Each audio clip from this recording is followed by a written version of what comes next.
Well, many thanks to D2 Nitro FM playing some pretty decent tunes this morning. I'm enjoying what they've got lined up for us, and that theme will continue throughout the day. Right, well, our track crew are pretty much back on station now. Just another nudge to everybody that's in the pairing lanes. If you are not by your cars, suggest you get to them, please. There's a few that have been abandoned over there. You need to get back to them because we are almost ready to run. I can see pretty much all the cars at the head of the lanes have got their drivers in them, so they are ready to go. I'd imagine the pairing lanes are quite chock-a-block actually, so if you haven't managed to get back to your car yet, please do it as soon as possible, please. Okay, so going to continue then with Run What You Brung here at Bug Jam 34, day 2 of 3. Lost a little bit of time to do that weather delay, but that's not going to say that we've missed out on anything at all. Live Action Arena currently running at the moment, doing their first of 2 shows today. The bar is open, Fuelers Bar, that's open now. Bug Wham is open as well. Cool Flow doing their first show today. So there's all sorts of things now going on site. Don't forget, it's the show and shine in front of the main stage. Go and check out all the cool rides over there as well. So no matter where you are on site, there is something going on.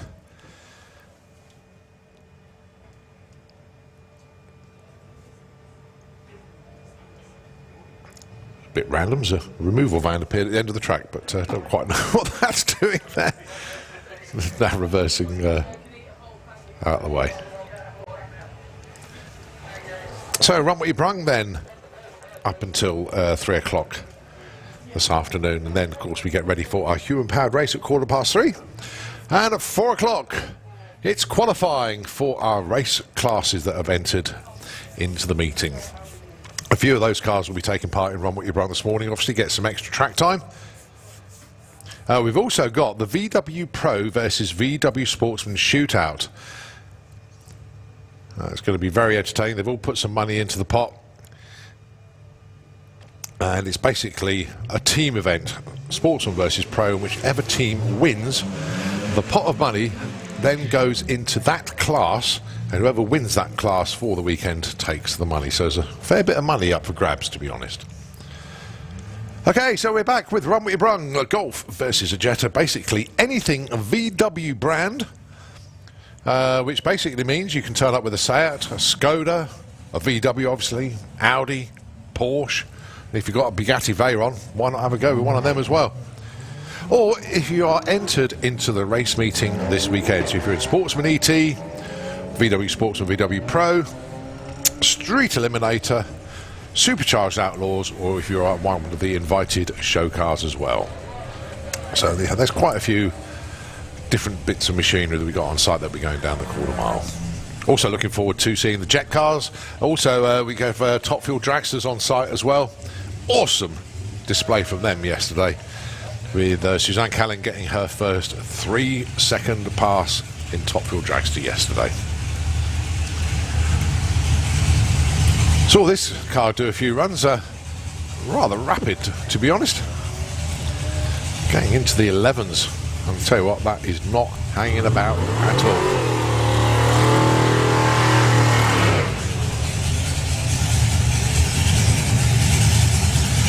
Damien Halliwell with the Biscayne then. This car is running in Top Speed Automotive Street Eliminator, one of our race classes for the weekend. Going alongside, I believe, it's going to be Keith Freeman with El Loco, the 32 Ford. Indeed it is.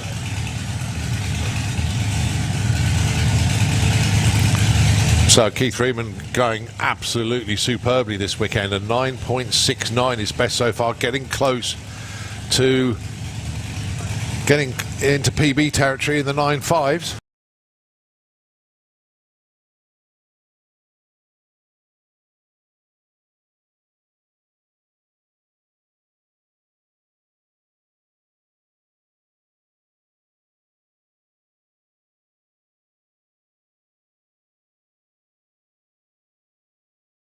Days for them. Damien going 10.50. But Keith Freeman 9.56. The new tune-up and those tyres working absolutely superbly. It hooked up and it went. There was no wheel spin off the line that time. 139 to 60 foot. At the 8th mile, we got there in 6.11 seconds at 113 miles an hour.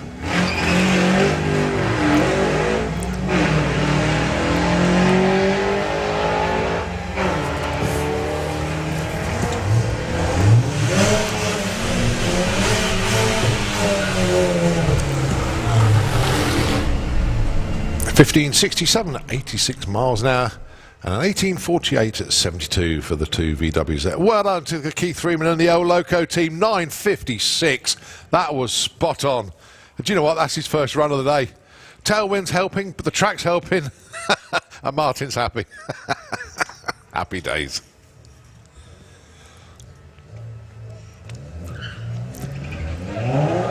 Almost identical reaction times there. Look, 7.756 and a 0.757.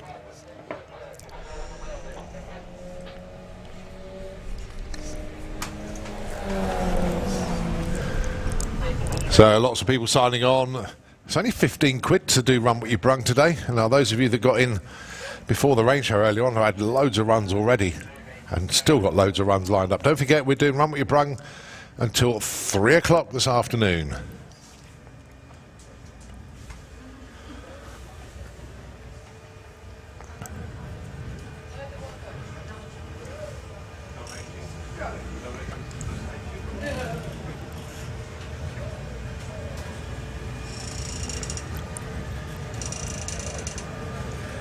All right, the lights go green. Off you go, drivers.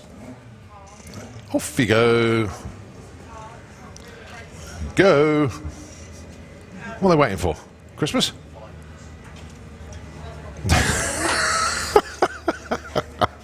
The lights went green. Go. Go, go, go. Hey, there you go. One of them went with a 22-second reaction time. The other one had a 23. How are we doing, Luke? Very good, very good.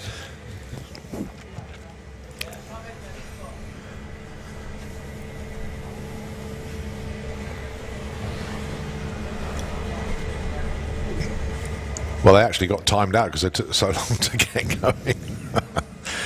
So, the VWDRC, Sportsman versus Pro Shootout. You sent me the list. Thank you very much indeed. You got it? Yeah, I have. Cool. And looking forward to that. Yeah, should so be am I. pretty good. That's one of those things, you see, because obviously there's just no signal at the moment, is there? Oh, it's dire. Lawrence broke the engine on the Lightning Bug yesterday. So he come around this morning and he was like, I'm out for the weekend, I can't get hold of an engine. I was like, ugh. I've got engines, I don't like selling them. Yeah. Because they get, VR6 engines are getting harder to get hold of, the value's going up as well. Yeah. But I had a few in the garage, so I was like, all right, come on, let's go to my house, we can go and get one. But I left here and then my phone was like, bing, bing, bing, bing, bing. And I was like, yes, I've got signal again. So I managed to get out and post just a couple of things on the VWDRC social media, so Instagram, Facebook. Yeah, so I've got them out, but then now I'm back in the world of zero signal again. So it's quite weird when you have a whole weekend where you just don't post anything. People are like, what's going on? I was like, I just can't post. Yeah. Well, there's a lot of people using not a lot of bandwidth here. Yeah. And yeah, even mobile phone signals dropped a little bit this weekend. I don't mind that. No, I like it well, when the true, phone yeah. doesn't ring. So we're into Run What You Brung here at Bug Jam 34, day 2, joined by Luke Stevenson, chair for the VWDRC, all-round good egg, and a 9-second race driver. I'm very much round, yes. Yeah, no, that was good yesterday. I very much enjoyed that. Good. Still haven't stopped smiling. We've now got the burnout mode set on the ECU as well, so we're going to try a nice rolling burnout today instead of yesterday in the last 2 runs we did a little chirp down there, but I had to feather the throttle. But now I've got an actual burnout mode on the ECU that I can put, which means it will just hold the revs. So we'll see what we can do. Awesome. I'll see how far I can make Andy run. The funniest thing is, obviously, we're pitted right next to the fence, so he's probably hearing that going, run. Well, talking about VW Pro and VW Sportsman, you've got Mr. Crawford down there. He'll be taking part in that. Definitely.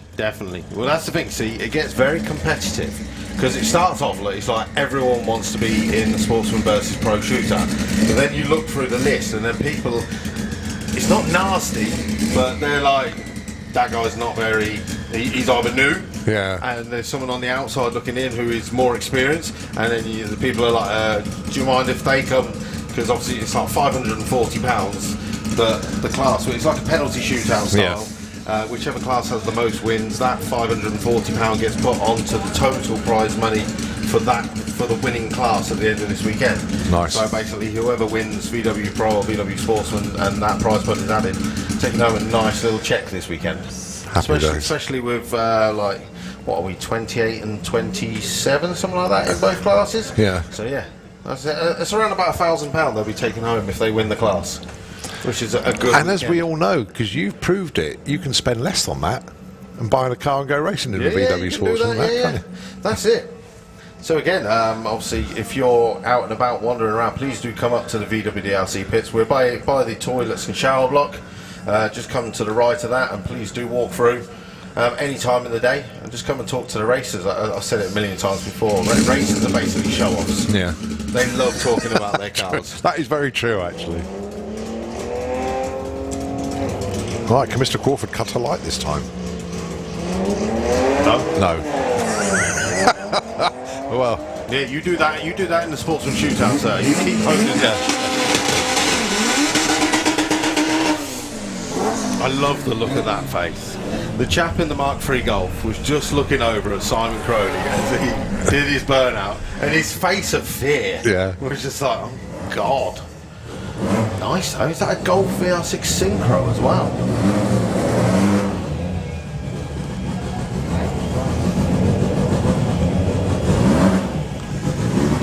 Do you know what? I haven't got my phone. I can't even record it.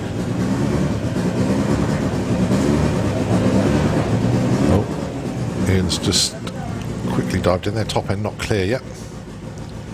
Is now.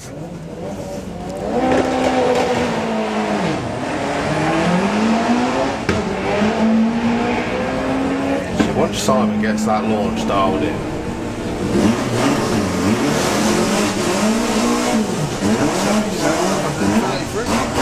nice. Right, that was me just popping in. I just signed on for my Sportsman vs Pro shootout. Just a reminder as well, I know Abby's been around, but anyone that's in the Sportsman vs Pro shootout, please make sure you put down and sign on. Well, there's a lot of noise going through that one. Yeah, Outlaw Flat 4, VW Pro, VW Sportsman, Supercharged Outlaw, Street Eliminator. Some cracking classes lined up for you this weekend. A good entry, actually, to be fair, from Outlaw Flat 4. Loads of cars, and pretty much, you know, running similar numbers, actually. I mean, look at Outlaw Flat 4 there, 947. You got a lot of your VW Pro guys running in the 9s as well. Yeah.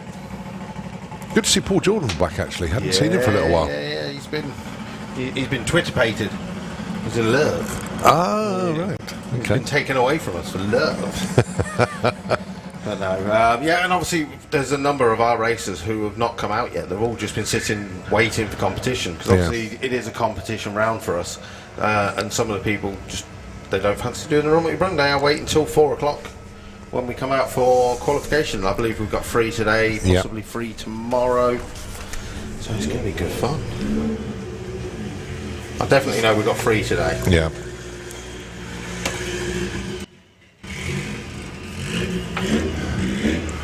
Yeah. Yes, it is. Yes, Luke.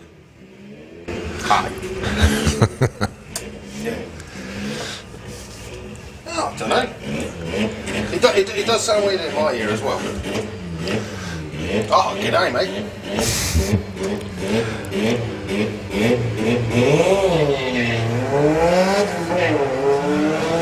So, Run What You Brung continuing here. Bug Jam, day 2 of 3. Saturday morning.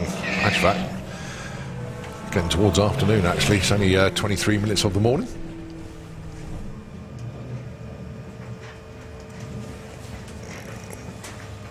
No, definitely talking on mine. I could try a different headset just to try it. 2 seconds. So we got the Huxleys, Brian and Keith. Brian is in the white one. Keith Huxley. Lee Huxley in the black one. Father and son in the Santa Pod Mustangs. It's a bit You see unfair, these really. guys. That sounds better. Because one of them's a little bit quicker than the other, isn't it? Well, Actually, not a lot between between them on that one. 49 beats a 41. That's a whole shot win. There is obviously something different on the setup because that headset sounds a lot better. Oh, there you go. So you got Gareth Bates just below us here with the Beetle. But he's basically, his Audi TT has got COVID weight, and it's now turned into a Beetle. Right. It's another one of them. He was a new racer last year. Had fun in his Audi TT, then decided, you know what, I need to get a roll cage. And then from then on, it's barrel rolled into, right, I need a roll cage, I need a big engine. Oh, I need to buy a spare car now because I haven't finished the actual race car. But again, it just proves you can just go pick up any old car and get racing. Just got to love the mantra and the mentality of a racer. It's great. Got to be racing something. I've got to go. Give me a car. Buy me a car. I'll go buy a car. Just want to be taking part. Cut a good light though.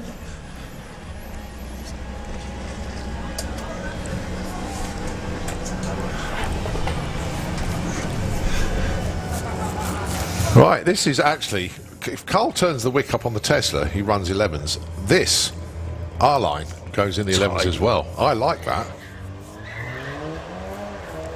Carl put a cherry on the tree. He's wound it back, look. He's not running the same current that he was running before. But the R-Line, that's going to be another 11.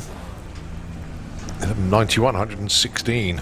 So what they've done to that, is that, that's not standard forms, because I'd imagine that would that's probably like low 13s, wouldn't it, normally? No, it's a standard factory Golf R does 12s. Right. If they like high 12s, generally with a remap, you'll see them down in the low 12s, Yeah. possibly into the 11s. That's pretty stout, though, isn't it? I mean, it's... Well, the fact that anyone can come and race in the VWDRC with one of these cars, because of the rule that was brought in probably about 5 years ago now, Yeah. if you have a vehicle that is 2010 or newer, you can actually run in VW Pro down to 10 seconds without a roll cage. Yeah. And obviously, a lot of these people who have got like the Golf R's, you see Abby. Yeah. She doesn't want to put a roll cage in a brand new, what is it, 40 grand car sort of Yeah. thing. So if anyone out there who's got maybe Audi RS3 or a Golf R, something like that, there are a couple of rules. You're not allowed to change the turbo and stuff like that. So you've got to basically, you're allowed some bolt-ons, like I think it's like a bolt-on inlet manifold, but you have to remain stock turbo. Yeah. Now, obviously, you might get away with a hybrid turbo because it's still the stock turbo Yeah. casing.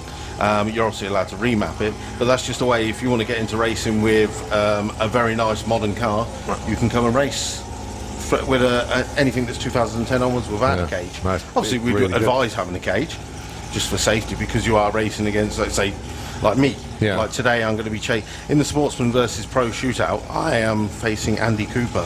So I think yesterday Sirocco, he did isn't a 15.9 yesterday. Yeah. And obviously I'm dialing, I think we dialed a 975. So I'm going to be coming up on him about 40 mile an hour quicker. Yeah. That's part of the entertainment, though, of that's it, that that's it. shootout. I'm looking forward to it. It's going to be one of those ones where I'm sitting on the line going, I am never going to catch that. Oh well. Right. Anyway, I'm going to run. The wife sent me to go and get coffee. And I ended up in here chatting to you. As you do. She's probably now sitting there going, yes, I can hear you. Where's my coffee? But big shout out to Johnny Marriage down there. Yeah. Broke the gearbox on the first run yesterday. He's been back to the workshop, took the gearbox out of his road car, and has put Wow. it back in so he can finish the weekend. Yeah. So I was saying in commentary yesterday, I remember it quite clearly because I said, I hope it's nothing serious. I didn't expect him to go home and get another one. That's what he does. Nice one, Johnny. Well done, mate. All right. Catch you later. Thanks See very much you, indeed. Look forward to it, mate. Look forward to it. So, Johnny Marriage with the repaired Outlaw Flat 4 Beetle.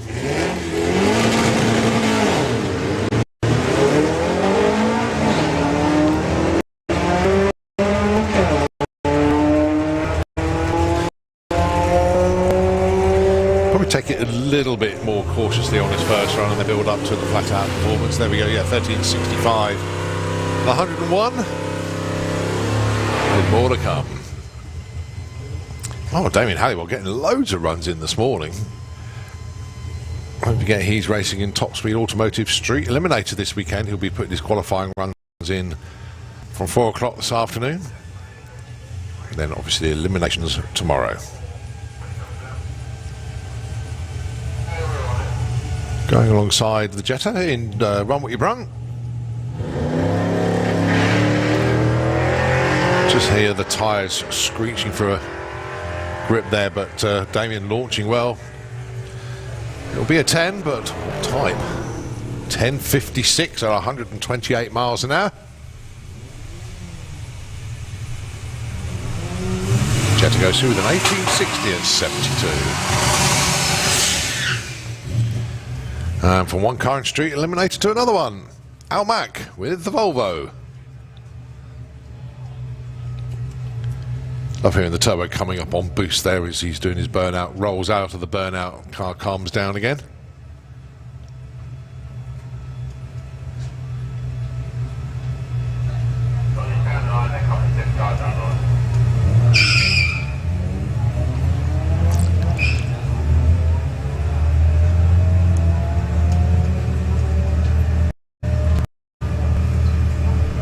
So Al Mack then for his first run of the weekend. Very well, a couple of weeks ago actually. Oh, last weekend actually. It's 2 weekends in a row for Street Eliminator. So I was running last weekend at the STP Summer Nationals.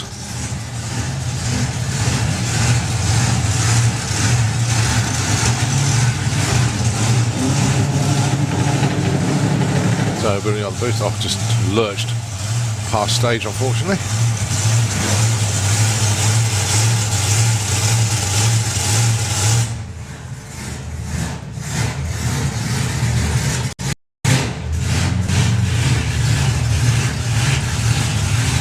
So unfortunately Al not going to make this particular pass, but he will be back later on.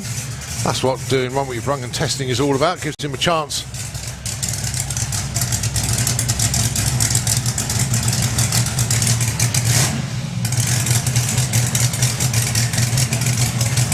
So twin turbo in that Volvo, absolutely incredible piece of kit.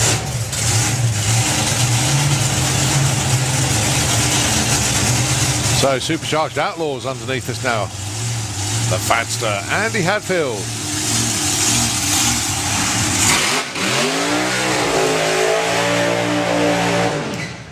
And the little slingshot in the Kestrel beer lane, Mike Couch.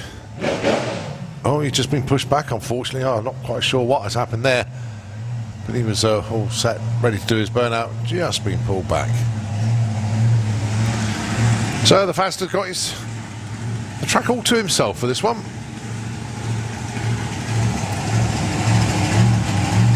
Went 7:68 yesterday, but getting used to launching on the trans brake. Different tyre combination, different wheel combination, trying out a few new things. Had a few gremlins yesterday, but managed to get over those. See what they got for us today.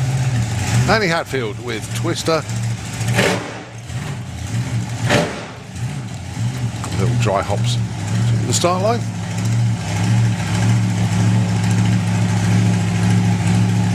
So Tony's done his job, he's brought Andy in to stage to the start line.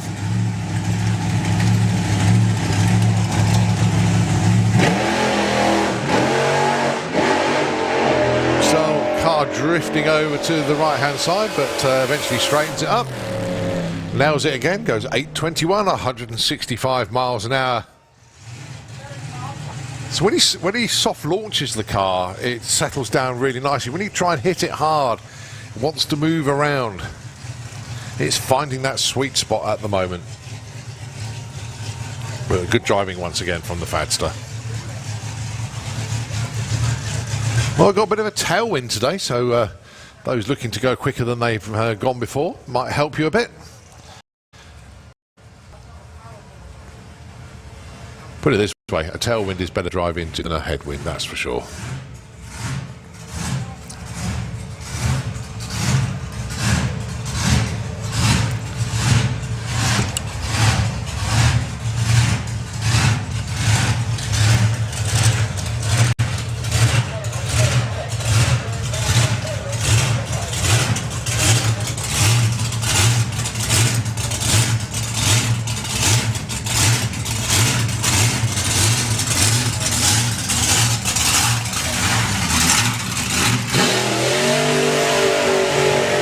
So, sticking with the Supercharged Outlaws, Gary Parks with Purple Days. Well, onto the Twister team, actually going up to pick up the Fadster from the top end.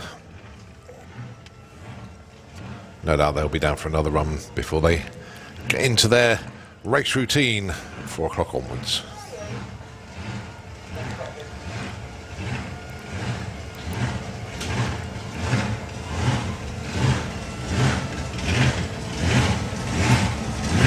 So, Supercharged Outlaws, they are literally that. Supercharged V8 engines.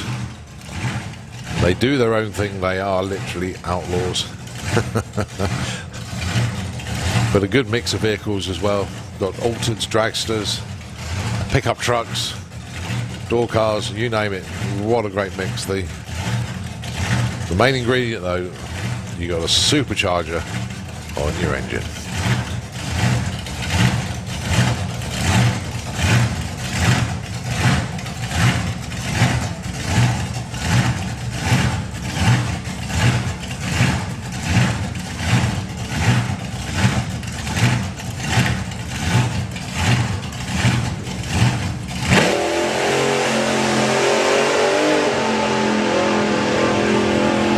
Straight once again for Purple Days. 810, 170 miles an hour at the stripe. Very good, very consistent, very stable car that now. Gary absolutely loving live driving that.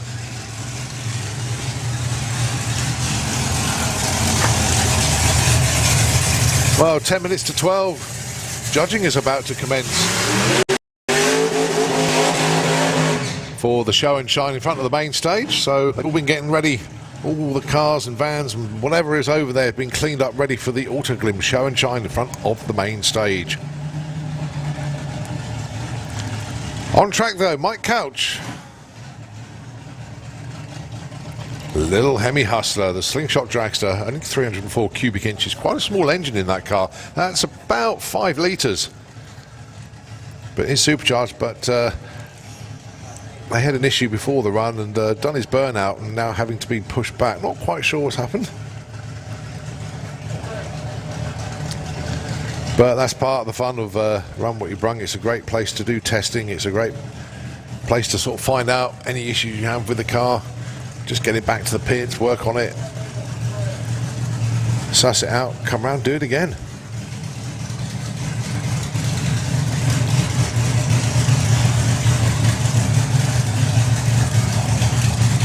Ah, well, there we go. The engine is actually still running, so it could only be a fact that he'd lost reverse gear.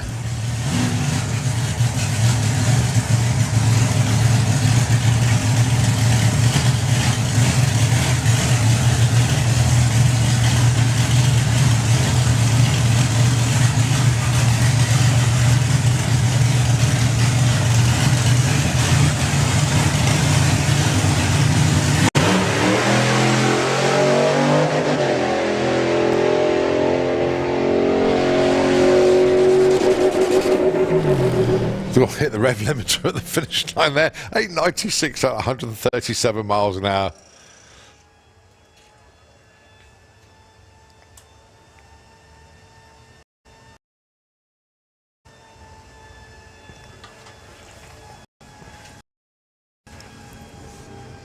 Got quite a few of our Sportsman ET racers and VW Sportsman racers in the pairing lanes. Obviously Run What You Brung as well. Good old mix of vehicles down there.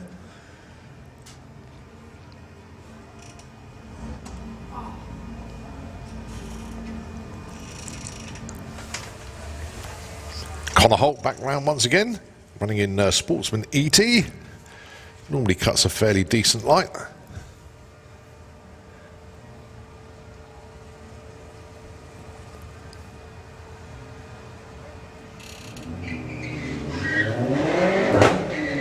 The thing is, though, he's used to a Sportsman tree, not a Pro tree. And what's the difference? The Pro tree.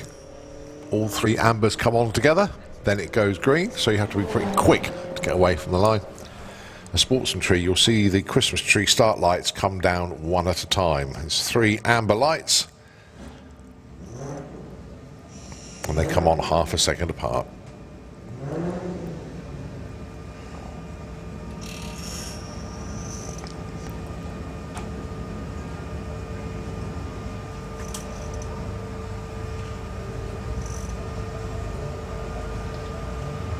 And that's what you call a pro tree, where all the bulbs came on together and then went off. So time now approaching midday here at Santa Pod Raceway. Day 2 of 3 of Bug Jam. Bug Jam 34.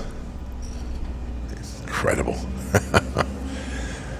Been a fantastic event so far. Yesterday was outstanding. The on-track action was great and the evening entertainment was great. And everybody here is just having a great time. Thoroughly enjoyable event, and it's so good to be back. We missed it last year, obviously due to restrictions, and well, everybody knows the story, but this year it's different, thank goodness. Most of the restrictions are lifted now and we can get back to as near to a normal life as we can. And for us it's coming back to our second home, Santa Pod Raceway, and enjoying these events that we have.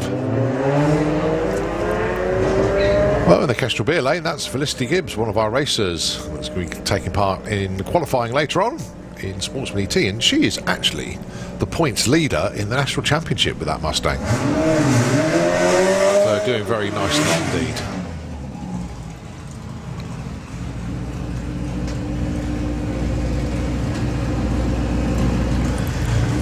All right, Michael Mooney with Flatner at the Volkswagen Beetle. He's running in VW Pro this weekend. Which basically means he can go 12.99 or quicker. 13 or slower puts you into VW Sportsman.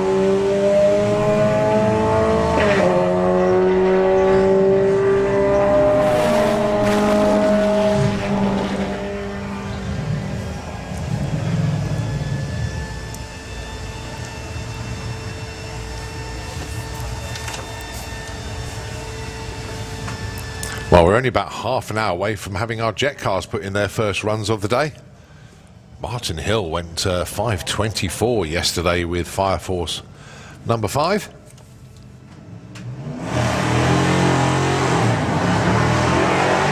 And with quite a few newcomers to Santa Pod this weekend, it's so great that you've come to join us here for Bug Jam 34. And you're seeing some pretty good track action as well as being thoroughly entertained everywhere else on site.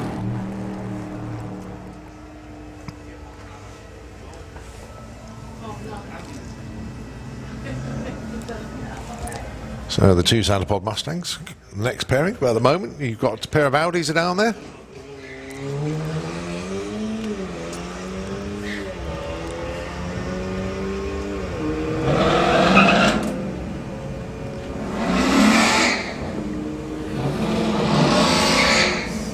.1201 from the Autogym lane, 1696 in the Kestrel Beer Lane. Okay, we got Lee versus Brian Huxley. You got Dad in the white one, son in the black one, but the Huxley family been around drag racing pretty much all their lives, taking plenty of championships in Pro ET, and that is a cracking light there for Brian in the white Mustang, but Lee in the black one I think has got him covered. Goes 13.20 against the 13.64. Sound of a supercharged engine. It's Paul Dale with the acute angle. Another one of our supercharged angles.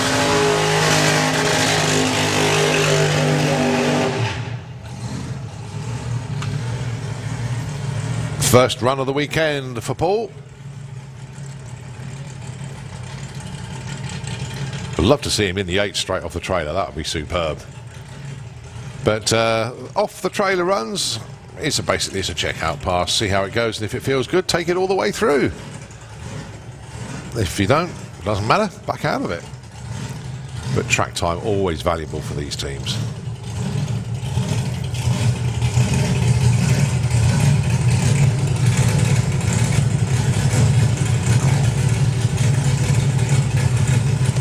Same process applies regardless if he's run with your brung, if he's in competition. We've got a parachute on the back, his secondary braking device, which means he's more than likely to go over 150 miles an hour. You do need 2 forms of braking devices on the car. And if you wonder what the crew guy was doing at the front of the car, he's like spraying something into the injector on the top of the engine. Paul, I believe, runs methanol as a fuel, and that runs really cold. So you spray antifreeze on the injector, stop it freezing up. That's a lovely looking run. Arrow straight, no issues whatsoever. And wow! I can't believe that. 8:39 off the trailer, smashes his PB to Kingdom Come. 8:39. 163.65 miles an hour. My jaw has just dropped with that one. Outstanding run. Al Mack with the Volvo. Oh, Paul Dale, when he sees that timing slip, he's just going to go nuts. But that was so trouble-free. It almost looked sedate because there was nothing going wrong. It was arrow straight. There was no wheel spin. The car just hooked and went. Just unbelievable. Well, Al certainly built up the revs there on for the turbo on the Volvo, but just tyres did not hook at all. But track time is valuable.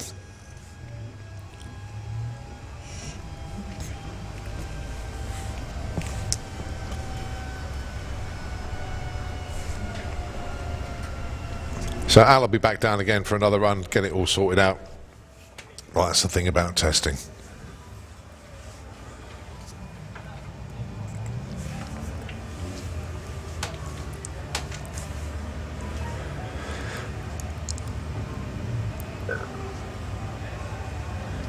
So, run continuing then.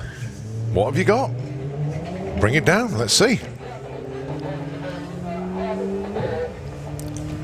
Well, those of you that tuned in via the internet, if you're in the UK, good afternoon. Yeah, it's just turned midday here at Sandipod Raceway. Day 2 of 3 for Bug Jam 34.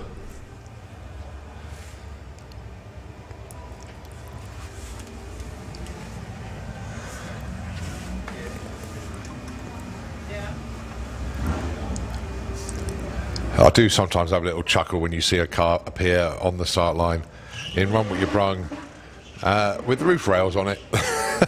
It goes to show that he's just come off the camping site thinking, I'm going to have a go with the car and everything, and obviously had a roof box with him and everything, taken that off but left the roof rails on it.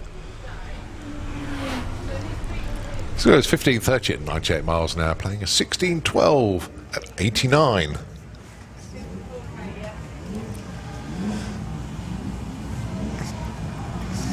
Well, you've got the Beetle underneath us in the Auto Gleam lane. That's got to be going into Rust and Rat tomorrow. Really good looking Beetle convertible. Like the colour scheme on that's been done very, very well indeed.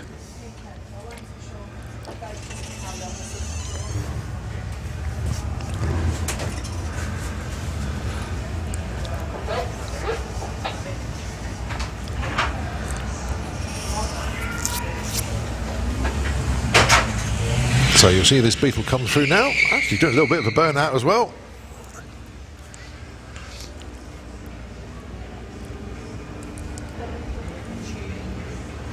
Now these two cars, so actually the Beetle in the Autoglim lane has staged on the back wheels, not the front wheels. We're going to let it go. He is. Nice one, Ian. Oh dear, he almost got a car's length head start there. We thought, oh, he's in, let's let him go. Oh, that was great. Normally you pull him back, but this time no, you just thought let him go. I like that. 1765 against the 1669. Oh, that was his best run of the weekend because the race was a bit shorter. Oh, superb. Right, okay, we've got the Misdemeanor Havoc Beetle, Morgan Wilson, going alongside young Jack Gooding with his Sirocco. Both of these two running in VW Sportsman. They'll be taking part in the Sportsman versus Pro shootout, which isn't that far away, to be honest, so they're just getting a couple of sighting runs in. That will help set their dial-ins. Both away fairly well as well. I love the way that Jack put something-ish on the back window. He didn't actually know what number he's going to try and go for. So he's still trying to suss out where the car is this weekend. So 1632, you'll probably dial in something similar to that. Morgan goes 1760. Nice little run there for Morgan. Carmagira with the Tesla. Keeps adjusting the various settings on the car. You never know what he's going to run until he actually does it. Going alongside quite a quick Beetle here, to be fair. That one appeared in the 1970s.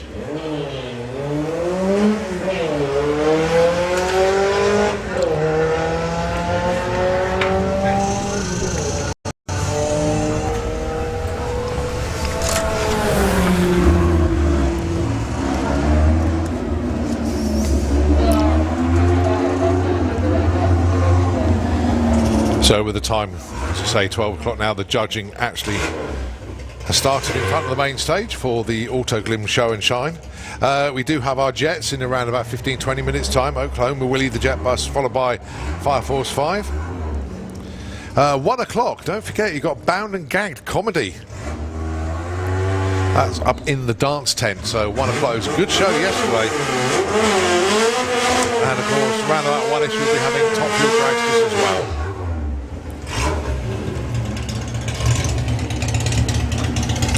The hits basically just keep on coming here at Bug Jam.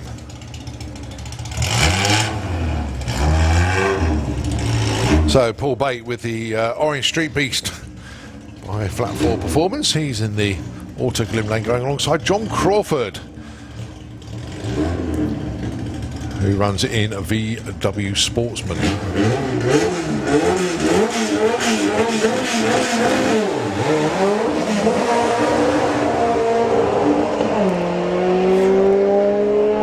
Well, Paul with a better run, Paul with a better reaction time. Powering on through to the finishing line there, 11.06 at 123 miles an hour. Very nice looking run indeed. Has got a little bit more in the tank, not his quickest run of the weekend, but showing some form there.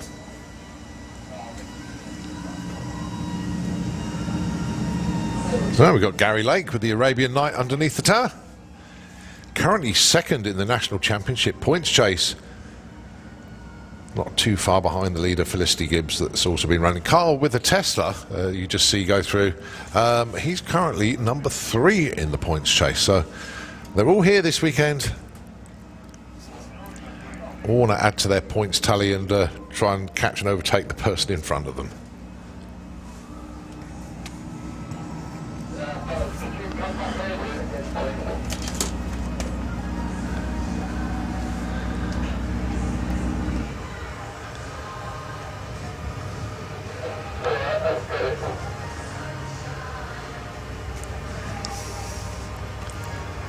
So just a little bit of fluid in the Autoglim lane, just going to get that moved very quickly.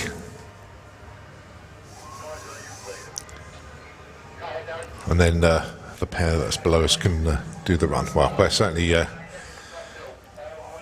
Gary Lake can.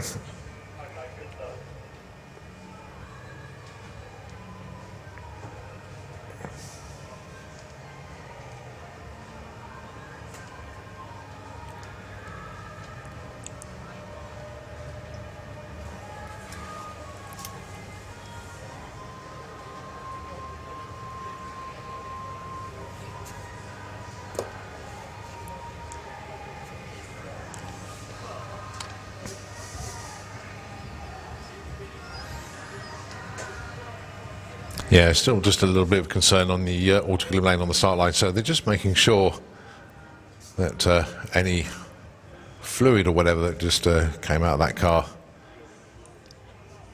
is cleaned up, but very small clean up indeed. We don't have to get any other heavy duty machinery out, it's just done with the fluids that they got. So I'm just going to move Gary Lake over to the Kestrel beer lane to get his run in. So maybe just a fraction more work to be done. But Gary Lake, say, doing very, very well in Sportsman ET. He's been pulling some fantastic lights this weekend. Actually, just before he goes, the BMW's just appeared from underneath us. not quite sure who that is, because I would normally say it was Ben Newsom, but we'll find out later on. Oh, I know who that is. That's Ashley Clark, isn't it? Yeah, it's the name that hasn't appeared onto our timing screens yet, but yeah, it's definitely Ashley. Young lady having a lot of fun in Sportsman ET. There we go, 17:28.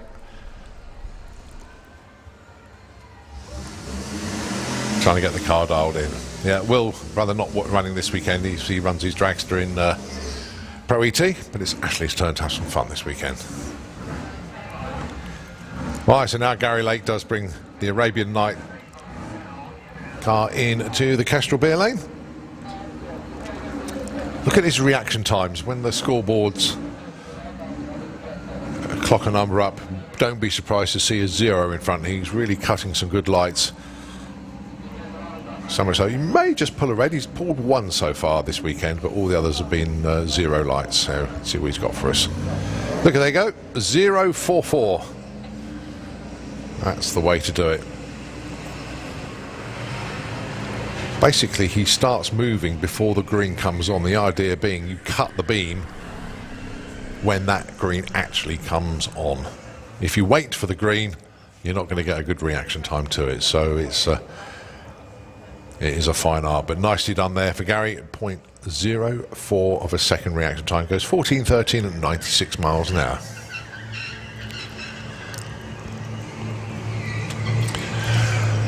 Right, some of our entertaining vehicles have appeared into the pairing lanes. I told you about the Jets. They're not far away at all, actually. Oklahoma Willie. Perry has bought this superb 1950s VW pickup down to the start line. And he is not far away from running whatsoever. I would imagine Martin Hill will be around there as well. I can see a couple of the gassers that have made their way down as well. And Top Fuel won't be that far away either. Put on a heck of a show for us yesterday.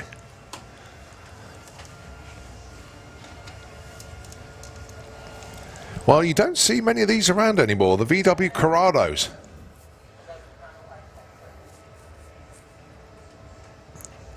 Proper car in their day, and I'm just getting a little bit keen to get the job done.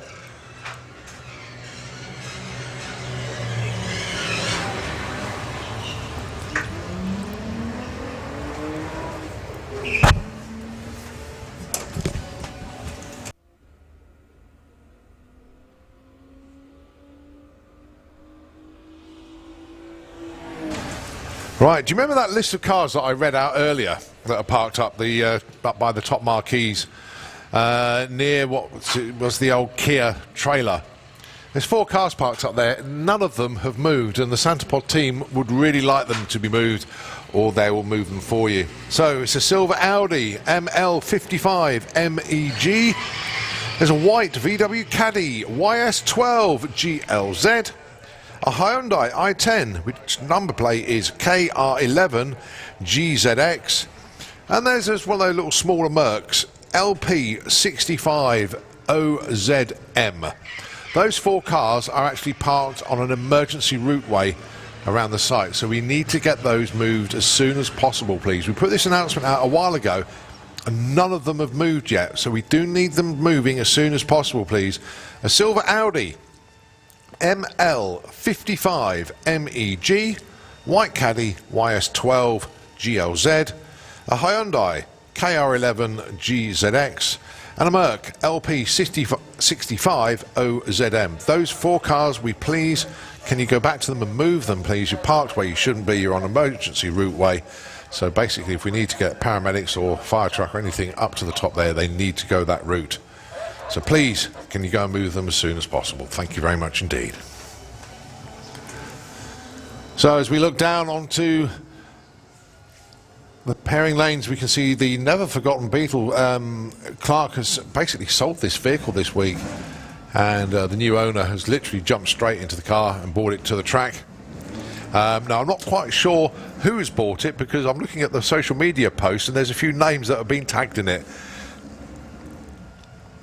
I'm going to go with Jay, because he seems to have done the main post, but Clark is still helping out the the new owner. Did get a run in yesterday, which was really good to see.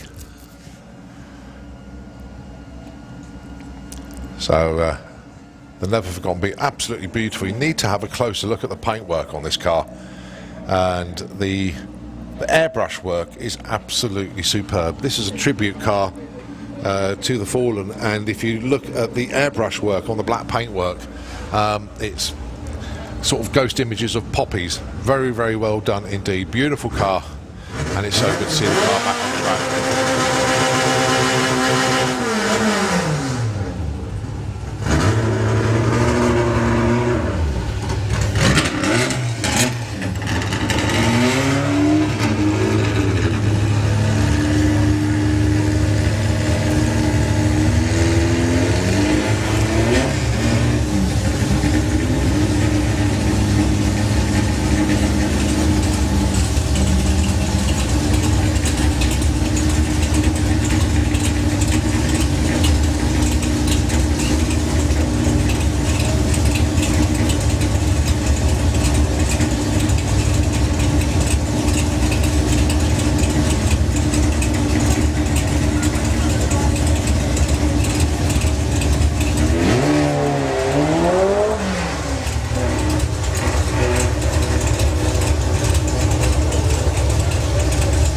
Sounded out of the box full of neutrals after first gear, but getting used to his new ride. So good to see that car back out. Really, really is good.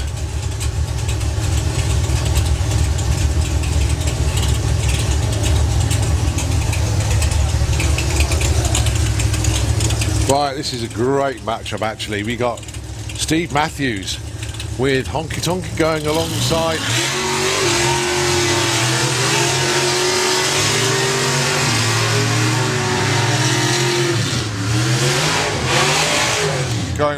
Tony Pearson with the Guzzler. If you like your Chevys from the 1950s, then these are the cars for you.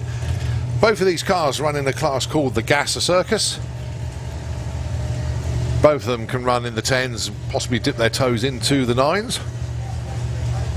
But two great cars. Both of these cars were racing at Dragstalgia a couple of weeks ago. Steve got a run in late yesterday. First run for Tony this weekend. But these cars representing the Gasser Circus.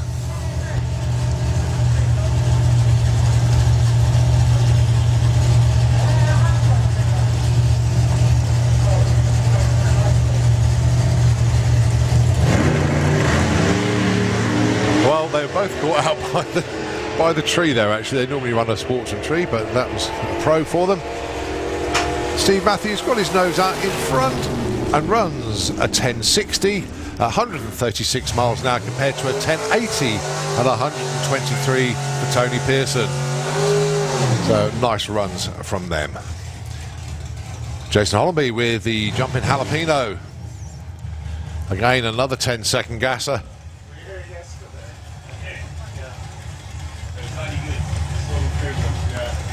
Had a brilliant race with Roaring Rat yesterday.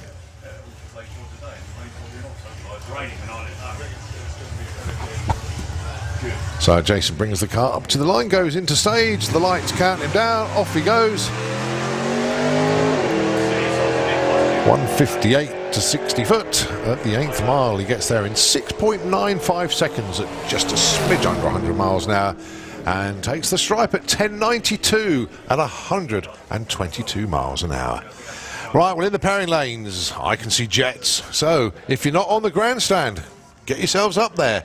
If you're not in a viewing position on the bank and can see the track, suggest you get there because Oklahoma Willie, the jet pickup, is there, and also Martin Hill with Fire Force 5. I think it's the dragster that he's brought down.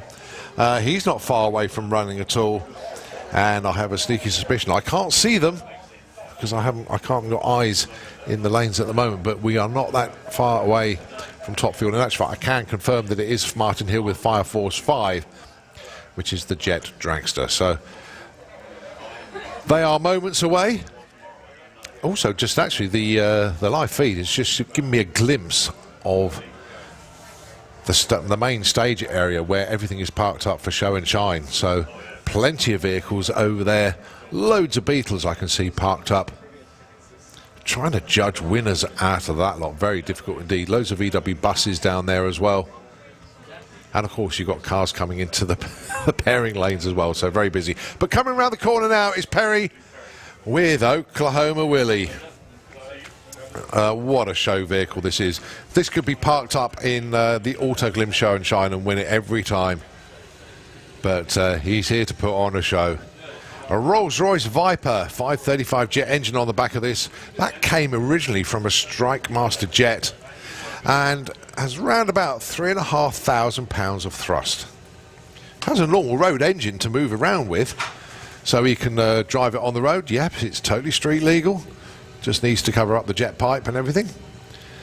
But it's one of those things, if you came up behind it when he was out and about, and you think, hang on a minute, I'm not going to annoy him, because if he starts up the jet and gives you an afterburner blip, then you'll certainly know about it. But he does actually move it around by trailer.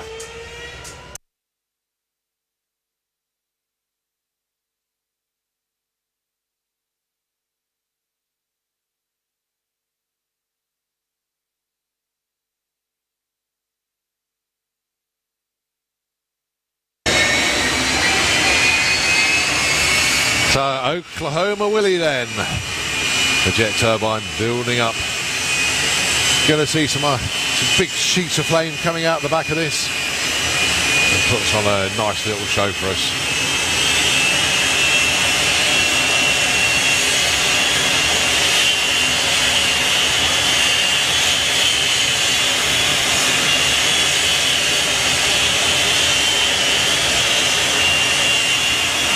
Oh, smell of kerosene makes its way up here.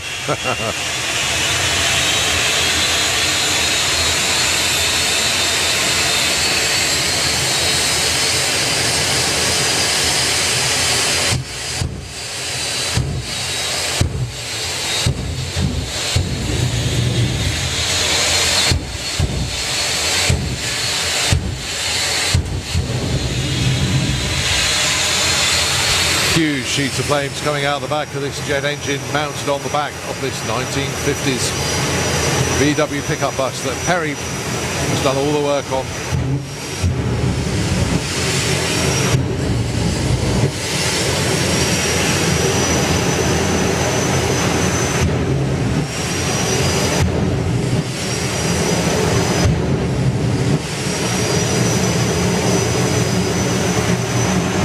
You know what, when they built this in 1958, never ever expected it. All these years later to have a jet engine mounted on the back of it and be turned into this entertainment vehicle that it is now. So, Oklahoma Willie making his way up towards start line, using the road brakes to hold the force of the jet back at the moment. Has got twin parachutes to slow down when he gets really quick.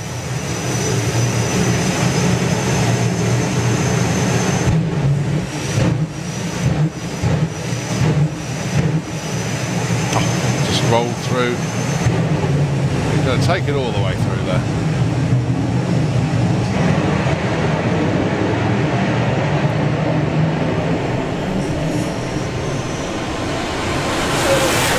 Well, fortunately, we still get a speed at the top end there. Well done to the timing crew for doing that. 145 miles an hour at the strike there for Perry. Very, very nice indeed. The speed at the 8th mile was 103, but at the top end, 145. Wow. Whatever had been plaguing him and holding him back before, got that sorted. So that, just roughly working out, that would have been in about the 10-second zone.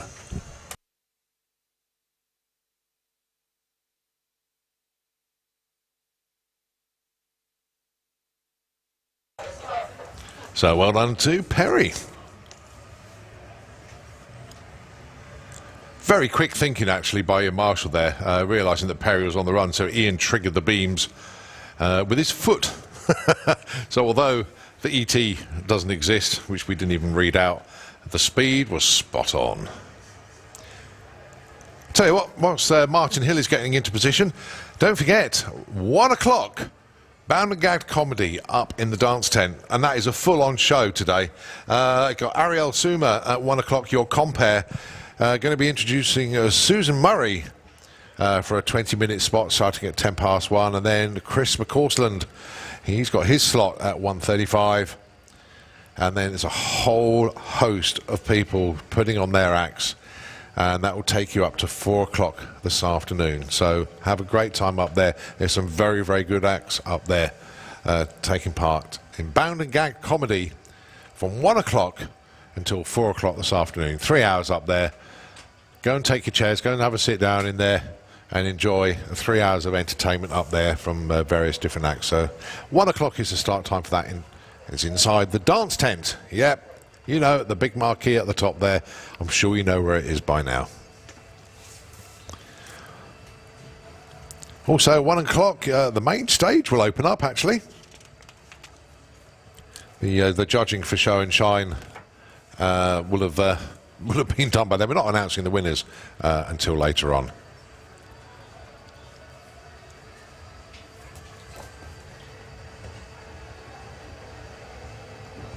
Cool Flow BMX, their next show is at 2 o'clock. Show and Shine presentations taking place in front of the main stage at 3 o'clock.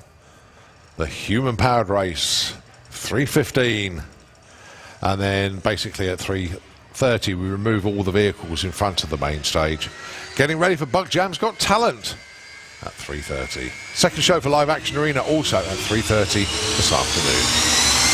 So here we go then, Martin Hill with Fire Force 5.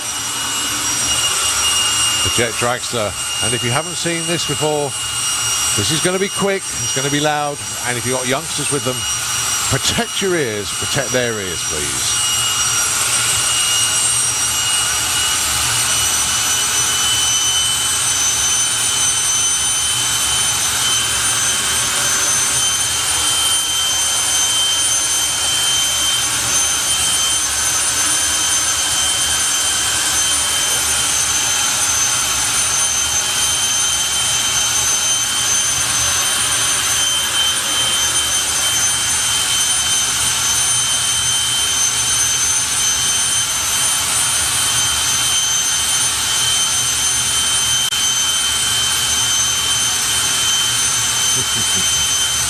Richie loves a tailwind, not.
Fire Force 5 now being brought forward.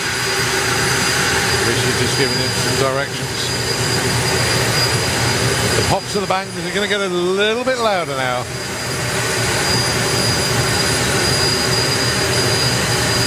Just getting smoked out here in the tower, as with the tailwind it just blows everything forward. Could be interesting. He does his run actually.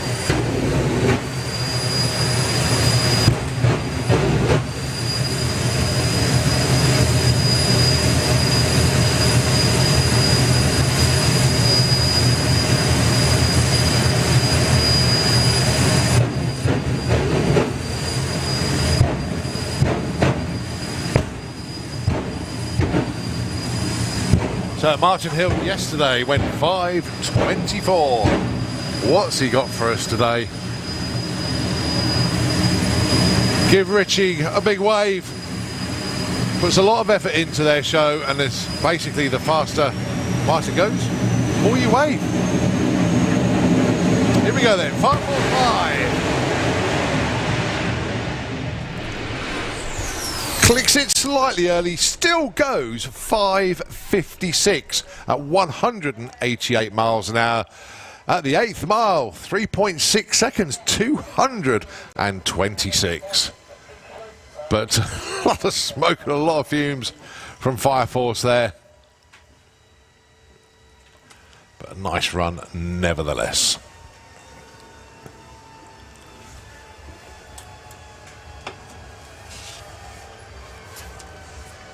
Well, just to do a little bit of housekeeping just for a moment. We've still got those 4 cars that need moving actually up by the dance tent to the left-hand side. There is an old marketing trailer. There goes the Fire Force team going to collect Martin Hill from the top end. So well done to them.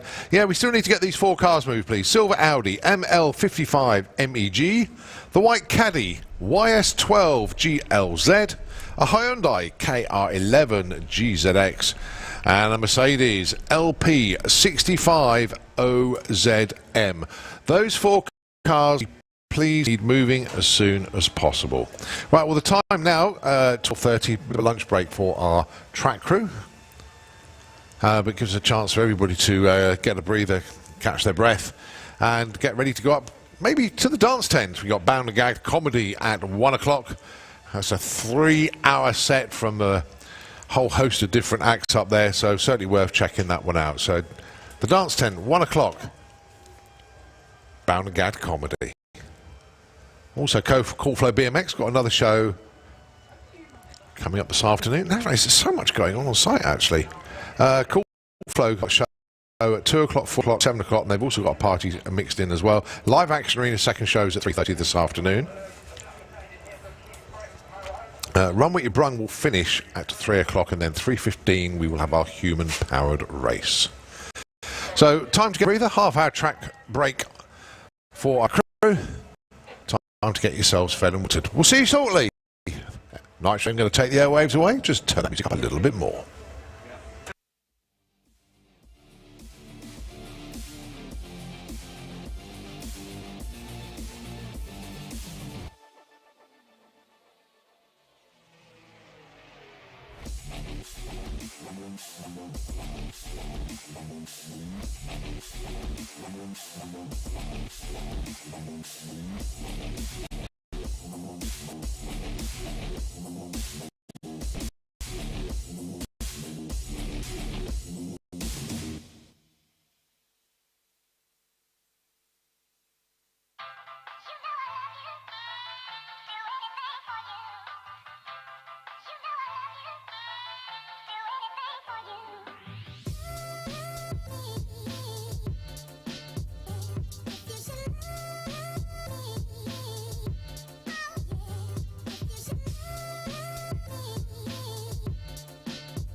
Aside from my soul,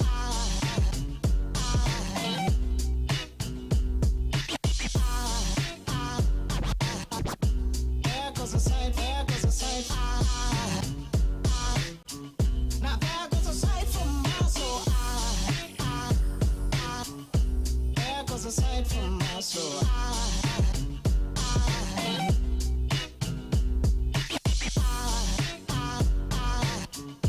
There goes a sight, there goes a sight. There goes a sight from my soul. I think I saw angels just walk by. I think I saw angels just walk by. I think I saw angels just walk by. I think I saw angels just walk by.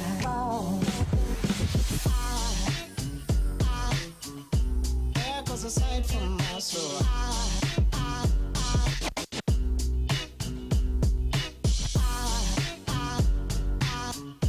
There goes a sight, there goes a sight. Now there goes a sight from my there goes a sight.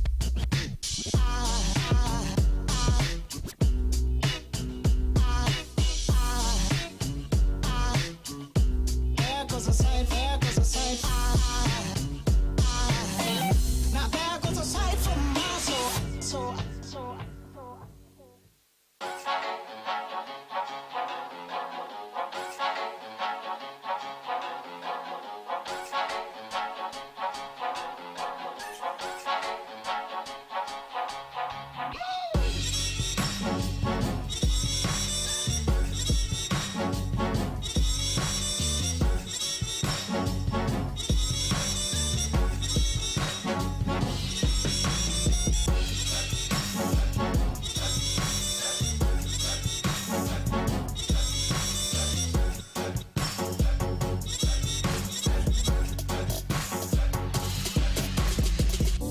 Ooh, but if I'm late, The one my heart has gone to may not want to wait. May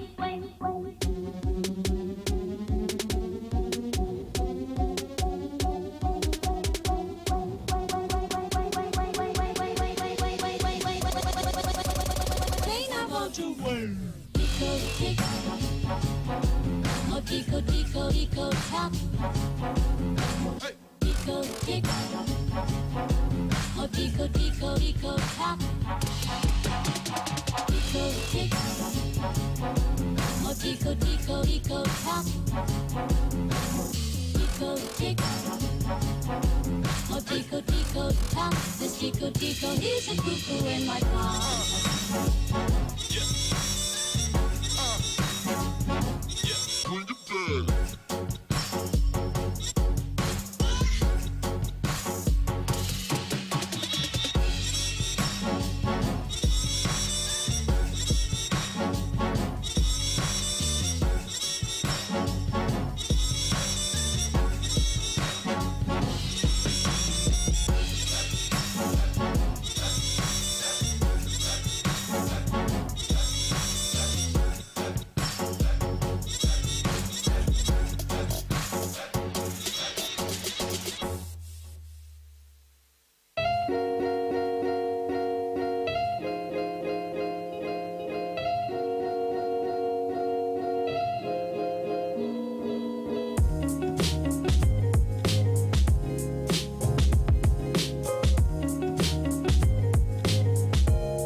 Right, as that track, well, it doesn't fade, that one just stopped abruptly and caught me out a little bit. Okay, so, although it is lunch break on the track, That doesn't mean to say there's nothing going on at all. We've had some of our Top Fuel teams just come and have a look at the track, because I do believe it's going to be Top Fuel Dragster that will be coming back out on track when everybody gets back on station. Also, just a reminder, 1 o'clock in the dance tent, it is the Bound and Gag comedy, and a couple of questions have arisen from that, as is, it's a 3-hour show. Do I have to stay for the whole lot? No, of course not. Just come and go as you please. Can I take a chair with me? Yes, you can. Bring a folding chair, sit in there, enjoy yourselves. Can I take drink in there? Yes, you can. I feel that there is a bar outside. You can take a drink in with you. Will I enjoy myself? You certainly will. Got totally different acts up there. I say that starts at 1 o'clock. Your compare, Ariel Suma, will be introducing the acts. The first act is Susan Murray at 1:10 And then at 25 to 2, Chris McCausland, very well-known comedian, has been on Have I Got News For You, live at the Apollo, 8 out of 10 cats, does countdown. So, yeah, very, very well-known, very, very well-known indeed. Jambi McGrath is after that, then Raymond and Mr. Timkins review, then followed by Ryan McDonnell, Sam Avery, and to wrap things up, taking up to 4 o'clock, Matt Price. So you've got a great lineup of acts up in the dance tent. Bound and Gag comedy starting at 1 o'clock. And if you look at the time now, you've got yourselves about a quarter of an hour if you don't want to miss the start. So, but you can come and go as you please. You can take chairs in with you. You can take a drink in with you as well. Just go and enjoy yourselves up there. But there's so many things going on site, you don't have to stay for the duration of everything that's going on. And that is particularly true up there as well. But if you like that sort of thing, get in there and have 3 hours of fun. It's as simple as that. As I say, track break for our crew at the moment. But they'll be back out in about a quarter of an hour's time as we continue our Run What You Brung up until 3 o'clock. We've also got the VW Pro versus VW Sportsman shootout. We got Top Fuel Dragsters that will be putting in their first runs of today, and they were awesome yesterday. And we get ready for about 3:15, when obviously the track is closed at 3 o'clock, when we do our human-powered race, always a highlight of Bug Jam, and really do look forward to this year's event. We missed it last year. And we do look forward to the creative entries, the people that do it in fancy dress. Yeah, there's a few trophies up for grabs, but I think it's the most imaginative entry is the one that everybody wants. So really look forward to it. No, but do you like my shirt? Do you like my shirt this year, though? It is. That's because it is. I thought I'd just sort of get into the mood of Bug Jam. There we go. Actually, just looking down into the catering area from up here, where's Wally? Wonder if they can hear me down there. Give us a wave if you can. They're by the noodle bar at the moment, but there's a few of them dressed up. Good bunch of people. There's so many people enjoying themselves here this weekend. There they go, just walking forward. Give us a wave. You've got the white hats with the red balls on top as well. But no, great event. Everybody's enjoying themselves, and apart from that tiny rain shower, it's been pretty good as well. So Nitro FM, take the airwaves back once again, and we'll be back with you at 1 o'clock when everything starts up again. Thanks indeed.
It's another one of those tracks that stops suddenly, isn't it?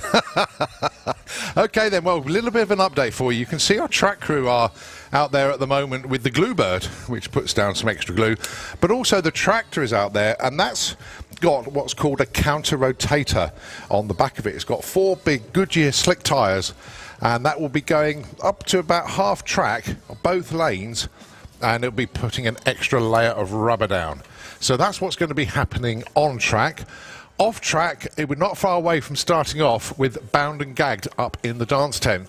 So that's a 3-hour comedy show. You've heard me talk about it a few times this morning, but it's literally just minutes away now. 5 minutes to the start of that. Get up to the dance tent. 3 hours of comedy, 1 till 4. Different acts. You don't have to stay for the whole show. You can join in a bit later on. Take your chairs. You can get a drink from outside. Take that in as well, and just enjoy yourselves up there. So definitely worth checking out. Some of the acts are absolutely fantastic up there, and that's fact they all are. But some of them are very, very recognisable indeed. So don't miss that. The dance tent, Bound and Gagged. Also, everything else going out on site as well. Got Live Action Arena, got their second show coming up this afternoon as well. I'm just loving looking at the time on that, 3:30. Bug Jam's got talent registration at 3:30, ready for that to start at 4 o'clock. The Human Powered Race at 3:15. But, and what we're all waiting for, let's look in the pairing lanes. Head of the lanes, Top Fuel Dragsters. Those of you that were here yesterday saw some outstanding runs from our 2 ladies. Ida Zetterstrom licensing in Runefield Top Fuel Dragster. She needs to do her full passes now, taking it all the way through. And then Suzanne Callien with the Slick Tricks Racing Draper Tools Santa Pod Raceway Top Fuel car ran its first 3-second pass. And I tell you what, Suzanne was over the moon with that. Even though she clicked it slightly early, she got her 3-second timing slip, and boy oh boy oh boy was she delighted to get that one. She had run a 4 flat, but now she's a member of the 3-second Top Fuel Club, and what a moment that was for her. Happy days indeed. And do you know what? The track conditions looking superb. You can hear that resonating noise. That's the counter rotator on the back of the tractor laying that extra rubber down. Just giving these Top Fuel cars every opportunity to get the best grip possible. It's going to take about 10 or 15 minutes to do this, but make sure in that time frame you have made it back onto the grandstands, made it back onto the banking. You do not want to miss Top Fuel today. Also, just seeing Carl Harrison down there, so that means the Nitro Bug team, the VW Beetle with Nitro. That car will be putting in a run as well. It's all happening here at Bug Jam 34.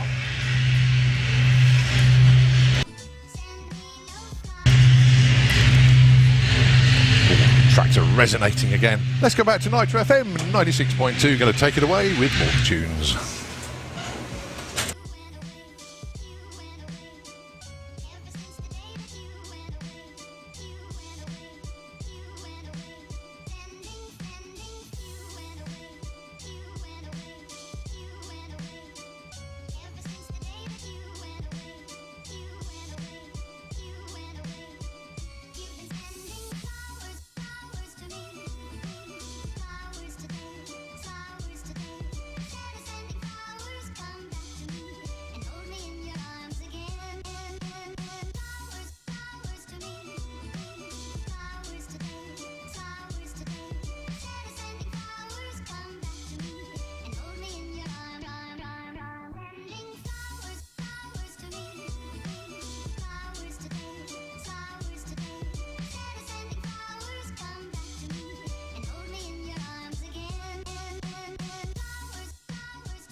The amount of venues I've gone to, you said, oh, this is what I brought in.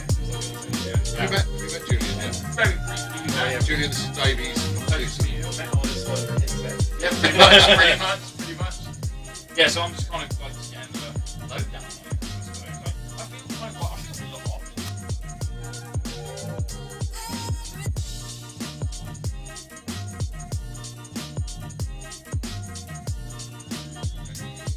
Anybody else want to be interviewed?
If you need me over here. Right, ladies and gentlemen, if you're not in a viewing position, I suggest you make your way there now. Because tucked in behind us is Ida Zetterstrom with the Top Fuel Dragster, getting ready to fire up.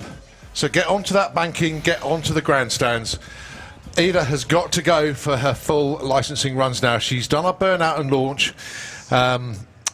Just got to double check on that half-track run, but she's certainly going to be going for it this weekend now. To follow that, we're going to have the Slick Tricks Racing Santa Pod Draper Tools dragster of Suzanne Callin putting in another run. She went 3.95 yesterday, and she clicked it slightly early as well. Just got a little bit out of the groove, but a fantastic driving job. And now Suzanne is a member of the 3 Second Club in Top Fuel. Hands up those that have never seen a Top Fuel dragster before. Come on, there's a few of you, I am sure. I know the man stood next to me in the tower has never seen one before. Absolutely, I am looking forward to this. I've heard so much already, and I mean, when we see all of our racers, you know, prepping, getting ready, these are the best in the business, aren't they? Oh yeah. The young lady driving this car, I mean, she's barely 20 odd years old, and she's ridden Super Street bikes, which are 6-second bikes without wheelie bars, but this is a different ball game. This, ladies and gentlemen, is a Top Fuel dragster. Over 10,000 horsepower, 0 to 100 miles an hour in less than a second. So here we go with the burnout. Lovely crisp burnout. Don't have to go too high on the revs No. on the burnout. What she's just doing is putting heat into the tyres, heat into the engine. But you don't want to go too high on the revs. That means you're just wasting parts and everything like Sure. that. They have there's a little thing on the side of the supercharger which stops her going full throttle. And that warming of the tyres, that's going to help her with acceleration, Yep. with more grip to the track. That's and of course, right. we put more rubber down as well, which is also going to add on top of that. Yep, you'll see 2 black lines where she's done her burnout there. You can see those lovely black lines, and that was a good, strong burnout as well. Just think, those tyres are only at what, 6 or 7 psi, and when they go down the track, they narrow because the centrifugal force makes them grow. Sure. If you do your revs too high on the burnout, the tyres are going to go smaller, so your burnout tracks. And you won't have any Not tyres good. to go for it. Yeah. And you were saying earlier, we were having a conversation before coming on air, that we don't even bother to measure in 0 to 60 in X amount of time because it's going to do that in a millisecond. Okay then, so the team have pretty much done all they can. Just make sure the car moves forward. There we go. Now the crew go to the car. Parachutes have been armed, twin parachutes to slow this thing down. It does have brakes on it as well. You see that the guy in the back there just putting a block underneath the wheelie bar, making sure that wheelie bar is at the right height. Yes, these things can lift their front wheels and go over backwards. So That you have a extra very support. strong wheelie bar there as well. So here we go then. Ida Zetterstrom on a licensing pass. She's based in Stockholm. Here we go in Sandspot. Been here This for is a the little moment to while. get those phones ready. Here we go. Fingers crossed for her. She's going to go into pre-stage first. Don't forget, it's only 1,000 foot for Ida. Let's see what she's got for us here. Bug Jam 34. Top Fuel licensing. She's into stage. Oh, sweet as a nut to half track. Wow. Very nicely done. 4.11. Was something special, wasn't it? What did we just see? I'll tell you what we did see, and this is what the tech guys love. The 60-foot time was 0.83 of a second, and she's probably doing 100 miles an hour there. At the 8th mile, 3:07 at 248 miles an hour. She was off the throttle by then. That was a planned half pass, so she tripped the beams at 4.11 at 210 miles an hour. Incredible. And the G-forces that she would have been experiencing in that short Yeah. burst of time as well. Awesome run, guys. Well done. Really, really good. Really, really good, actually. That was textbook. I mean, 4:11 on a half-track pass. I mean, almost into the threes. And you saw that when she got past that first pair of blocks, not the single block, but the first pair, There was she just another came, level. She just came off the Yeah. gas and coasted to the next set of blocks. And she got there in 4.11 seconds. You can imagine what she can do on a full pass. We're going to find out. Because behind us is the Let's do it again. Slick Tricks Racing Draper Tools Top Fuel Dragster of Suzanne Kalin. And what's the difference between this one and the last? None at all. None at all. Just Carbon copy. Different colour schemes. They're from the same team, the same tuners, same mechanics. Although they have their own crews, they can work on each other's So cars. this is where we can find out if Yeah. racing stripes do indeed make a car go faster. Oh, trust me, they do. Because this car yesterday, 3.95. Wow. Now then, they looked at the data. If Suzanne wasn't forced to lift off the throttle, we reckon it would have been a 385, 386 for the 1,000-foot run, and of course, approaching somewhere around 300 miles an hour. And put that in perspective for us. How good is that as a time? Outstanding. Yeah. European record is 3.80. So it goes to show you how quick that 411 was, clicking it at half, before the finish line. But 0.83 to 60 foot, that's right on it. That is seriously quick. Blinking, you'll miss it. Well, all the track crew out there, you can see various people. We got the Santa Pod crew up there. We got the first guy stood on the apron there. That is Gary Page, fuel racing legend here at Santa Pod Raceway. How you doing, Gary? Good to see you, mate. And basically, when Suzanne does a burnout, she'll approach where Gary is, and then Gary will guide her back. You got the rest of the crew down. You got Laurie Bamford just leaning into the cockpit there. He is the crew chief on this car. Now, before we brought our dragsters onto the track, we saw the track that was out was laying a whole new layer of rubber down. Yeah. In that situation, do you want to be the first car going out that we just saw then, or do you actually want to be this second car? Wouldn't make a lot of difference. to No be honest difference. with you. Okay. But the track is at its best when it's just been done. But, you know, a few top fuel runs because they've got race rubber. If you look, you can't see the counter rotator, but yes, you can. Yeah, it's on the side there. You see the tyres on the back of the top fueler. They're the same as what's on the counter rotator. Same rubber. That's perfect. Here we go then. All right then, Sans Potter, you ready to see some more racing this afternoon? And that's that burnout that we were talking about before. Yeah, slightly shorter for Suzanne, but she's left herself some lovely wheel marks to launch it. Bearing in mind where the start line is, but look where her rear wheels will start from. Literally on that launch pad that she just laid for herself. And that's a whole skill in itself, isn't it? To give yourself that foundation to build from, to blast off from in some ways. It's all down to the tuner of how they set these cars up. It's a fixed drive. There's no gears in it. It's all about a clutch pack. It's a multi-disc clutch that comes in on the run, and it's set on timers. So the clutch will be locked up by the time it gets to about 300 feet. This The is the time. only gear ratio is those rear tyres. On the start line, they're here, and when they're at the top end of the track, it's wide open. So here we go then. Suzanne Callinan then, 3.95 yesterday. What has she got for us today? Fingers crossed it's going to be a full pass. She knows how to drive, does this girl? It seems almost unreal that we're saying 3.9 seconds is the time to beat. Incredible. Yeah. This is the time, Sans Pod, to get your phones out ready to see some amazing action. Gary Page just bringing Suzanne up to the line. It's very difficult to see where that line is. Now she'll look at the tree. She'll look at those top bulbs to see when she's in pre-stage. She'll roll another 8 inches forward into stage, and then she'll hit that loud pedal when the tree runs. Here we go then. Top fuel.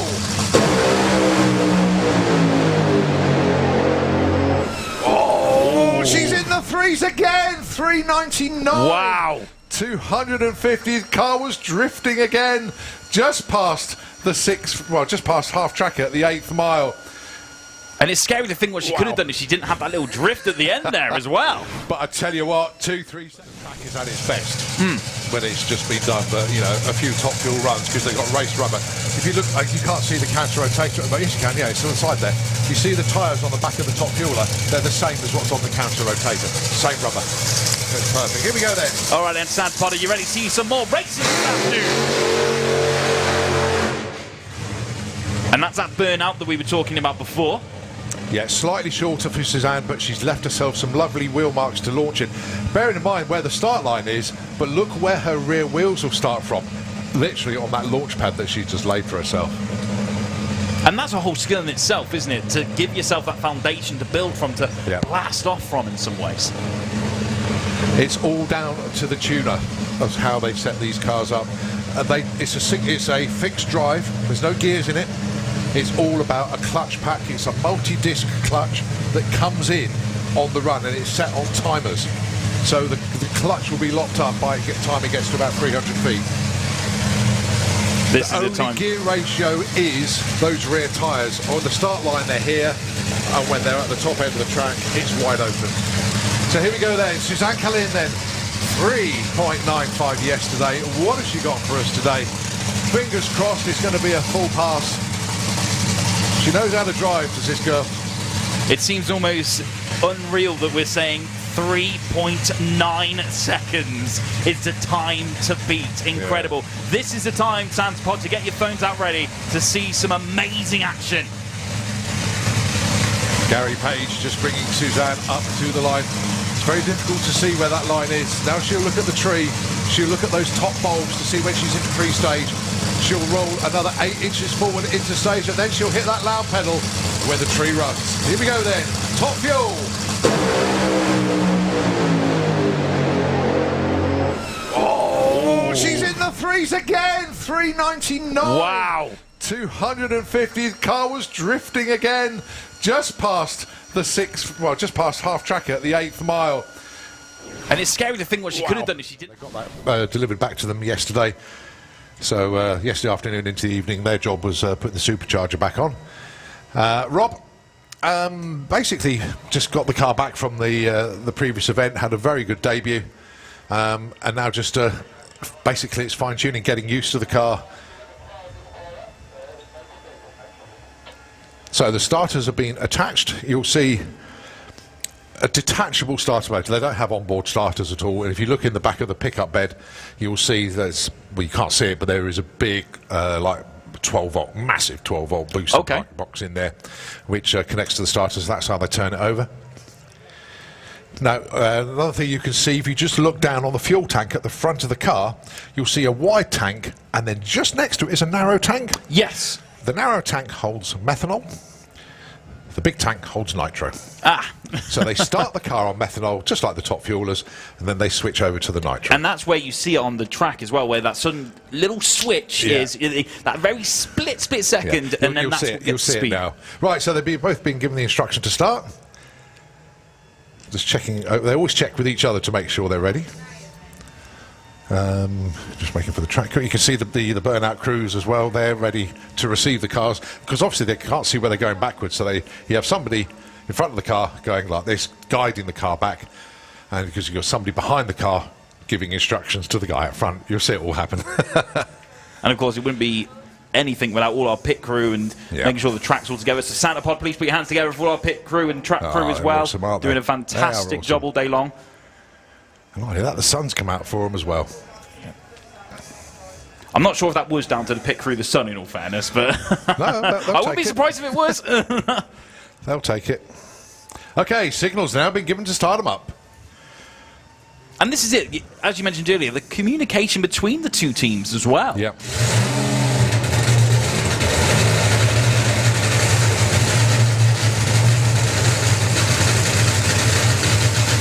Not quite as powerful as the two top fuelers they went. Still nitro V8s, but these are cars, what we call nostalgia money cars, not upstate full-blown cars. But nevertheless, so entertaining.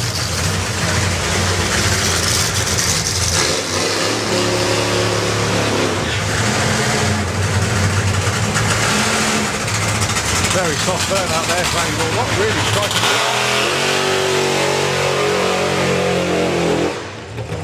Yeah, so both just getting that burnout once again to get themselves bedded into this. And I mean, Well, can only you one tell? car running there. That sounds like Rob Elsom's motor. He's actually cut that one out. And can you usually tell when there's been a good burnout or not? Is there a way to judge that when we watch it now? Or is it just a general, just as long as you do it? Pretty good, actually. He's got lovely two black lines there, but unfortunately the engine's cut out. He could have switched off, it could have cut out himself. There is one thing that the drivers are monitoring more than anything else is oil pressure. And if the oil pressure drops, then they'll kill it straight away. So it's going to be Andy Raw on a solo. He was drifting slightly on the burnout. Yeah, I maybe he had noticed the throttle stop just a little bit too low, so he didn't get the full revs into it to spin the tyres big time. But this car will go down pretty much any track. It's so well sorted. Crew are exceptionally good. Andy's a very, very good driver. And the guy out front, Carl Harrison, is an exceptional tuner. Well, yeah, you saw it just behind the tower here. He was tuning it into its life before we even just begun those final few moments. Let's see if it pays off. Well, it's a checkout pass for Andy Raw. Let's see what he's got for us here.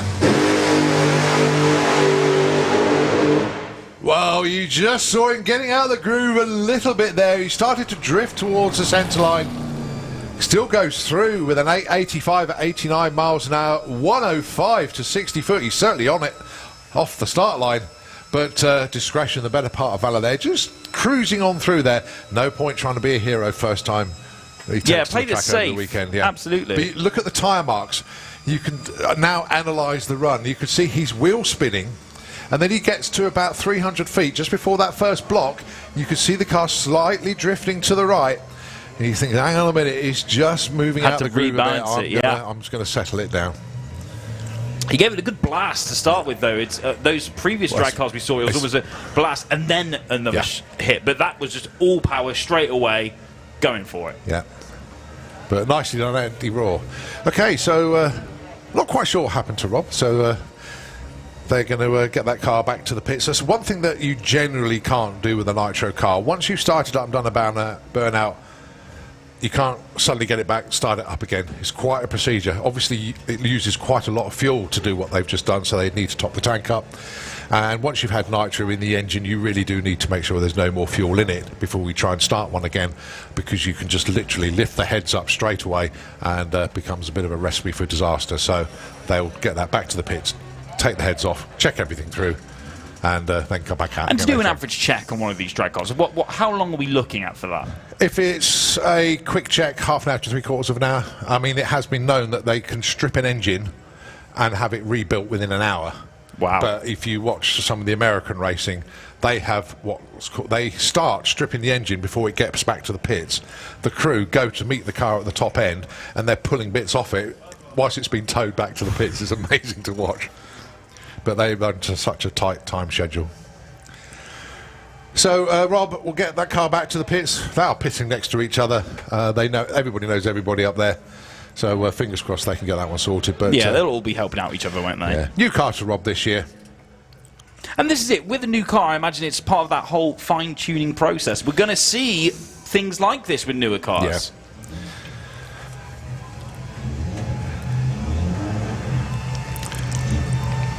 So, back into Run What You Brung. We're going to have the VW Sportsman versus VW Pro shootout. In actual fact, this is what it is. Now then, if you look down here, this is VW Pro, in this particular lane being represented by Tom Herbert with the Corrado, and VW Sportsman. So I've got the list, and we now need to start keeping score. This is where it gets This a is- this little is where bit it more gets fun. serious. Right, so first up is Tom Herbert. He is in the Auto Glim lane, and it's Dan Boucher, but I've said I'll call him Dan Brioche today, because he said he'd like it, because everybody pronounces his name wrong, so I said, I'm going to call you Brioche. Brioche. Dan Brioche. So Dan Brioche against Tom Herbert. Now then, you will see some dial-ins appear. Look on the back windows. 10.98 for the Corrado, 13.90 for the Polo. This is bracket racing. The Polo is going to get 2.9... my math has got 2.92 second head start. You'll see the tree come down separately. All right? So this is sportsman racing. Whoever gets to the top end first without going under their dial-in will win, as long as there's no red light. And this is what allows different types of cars It does, to race yeah. each other and keep it fair at the same time, isn't it? So the tree counts down the left side. Tree counts down the right side. They're off and running. So can the Corrado chase and catch and go past? You'll see this one balance out at the finishing line. Looks like Tom might have got this one. He has. He takes it. And he's taken that on a hole shot, actually. Well Wow, done there. yeah. I'll tell you what, from here it looked a lot closer than that, but that was a really Well, good look run. at the win margin here. 0.01 of a second between the two of them at the stripe. Incredible. So now we keep score. It's 1-0 to VW Pro. Right, okay, well, we got a sportsman car, but we don't seem to have a pro car. Ah, no, yes, there it is. Morgan Wilson. Oh, hang on, that one's gone. VW Sportsman 131. So Bruce Harvey.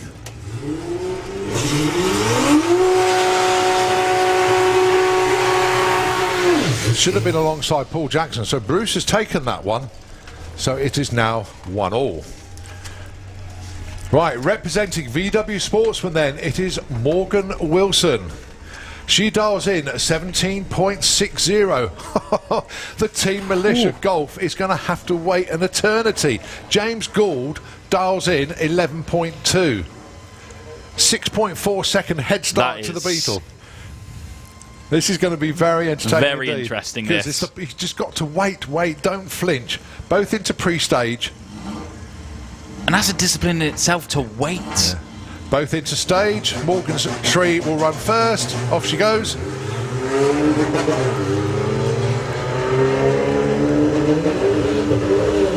Oh, he's a bit late. Oh, yeah. Just a little bit of that, a little bit of a cough almost. That's another thing. We can't read out reaction times. Looks like Morgan is like almost at the finish line, but look at the closing speed. Oh, but Morgan goes too quick. She went 17.47 on a 17.60. The win light goes to the other side. That is bracket racing. You can't go under your index. You can't Yeah, go of course, under your darling. because she came in saying that she'd make it a certain Yeah. time. If she'd have looked in the mirror and seen that he was way behind, She would have slowed it down. Yeah. Wow. 2-1 to the pros. Next up then. I'm loving this. 1480 plays a 1250.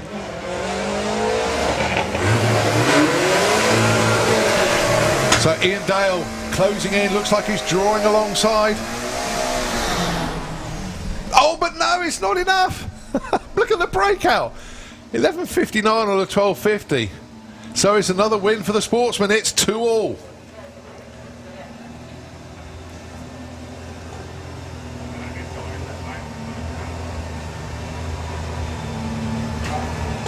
Well, I couldn't really see that.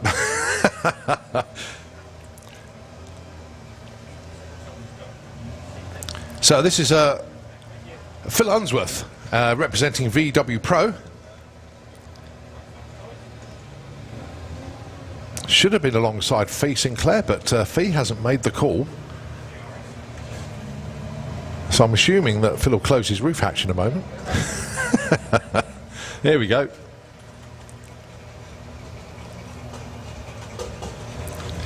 So it's going to be another win for VW Pro here. And a good opportunity to test himself as well with this run. Yeah. 12.99 is the slowest you can dial in VW Pro.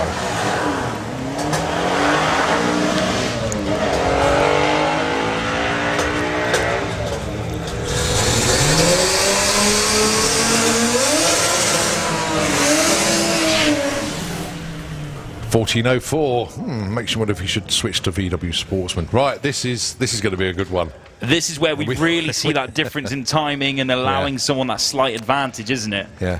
You got Fat Man Racing with Andy Cooper with a Skoda Octavia, dialing in a 15.5. Going alongside Luke Stevenson, who dials in a 9.5. Now you're sort of thinking, well, what on earth is a dragster doing here? Well, this is my It's question. powered by a VR6 engine. So it's a Volkswagen engine, hence it can run in VW Pro. Ah, I see. So that's what that one's doing. Oh, we got a Golf parked behind the barn. Raw 925X. It's a red Golf. Can you please move it? Thank you very much indeed. That is the main roadway, actually. It shouldn't be behind the barn at all. So this is going to be a really interesting Well, this is definitely battle. Tortoise and hare, definitely.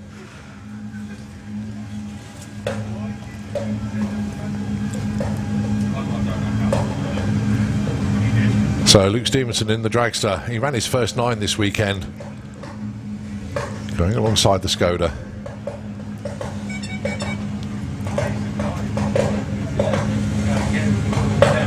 So the Skoda leaves the line, oh, but very slowly. There goes Luke. Well, he's going to pass it before the 330 block, that's for sure. There we go. Now then, Luke, does he back off? Does he take it all the way through? He's enjoying life in the car. He said he breaks out, he goes too quick, but I think, do you know what, it doesn't matter. 142 miles an hour. He hands the win to Sportsman, but Luke's just put in an absolute flyer. Well done, Luke. The car is working well. He wants track time. He's trying to get the best out of the car, and to run a 946, absolutely fantastic. So well done, Luke. But the winner, VW Sportsman, once again, 3-all. So Slow and Steady does win the race. But no, this is it. It's about that contest, but also if you've got the opportunity to really push yourself, then go for it, you know? Right, Jacob Bailey and Gareth Bates. Gareth with the Black Beetle in the Kestrel Beer Lane. Jacob Bailey with the Jet R. 10.40 his dial compared to 1585. So again, 4.45 second head start to the Sportsman car.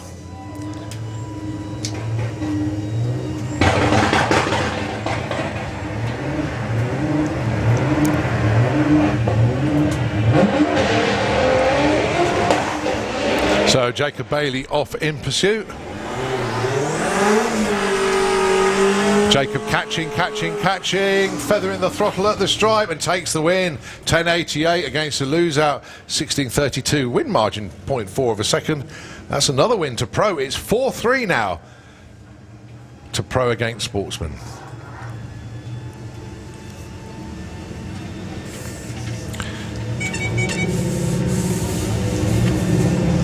Graham Fairhead with the misfit.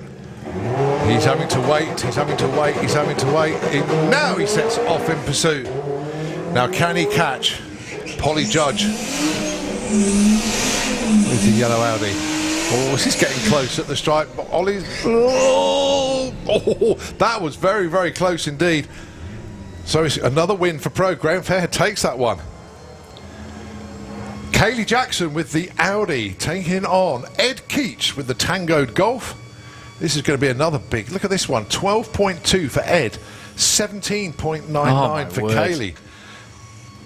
Now, on experience, Ed will cut a very good light, but Kaylee, do not underestimate that young lady.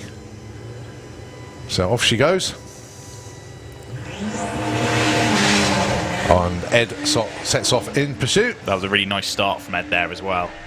Well, Kaylee's already at half track. And there goes Ed. 1,000 foot, still Kaylee out in front. Ed may just inch this one. Oh, look at the numbers. Double breakout. They both went too quick.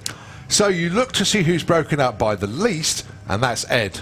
He went 12.14 on his 12.20. So he takes the win. He broke out by the least. So well done. It's another win for Pro. They're pulling away. 6-3 now. Will this balance them up? We got the late goose here, Adrian Solly with the Audi, dialing in 11.2 seconds. But this Audi TT, very, very consistent indeed. Justin Foley. Bearing in mind that Audi TT is 20 years old now. Doesn't look it, but I was going to say, it looks like it's just straight from the showroom. Well, they think they've become affordable now. So there's a lot of them appearing in VW Sports and Racing. So not such a big gap between these two. 14.77 plays in 11.20. So will be the Audi leaving first. Look at the big slick tyres on the front of the Audi and the very small. The only job the back wheels have to do is keep the back end off the ground. That's it.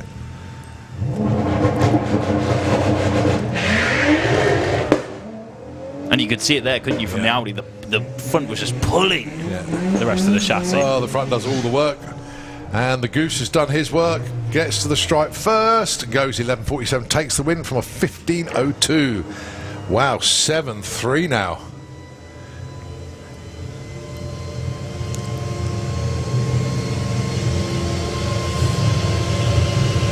Right, James Hodson, former class champion in VW Pro with his Golf.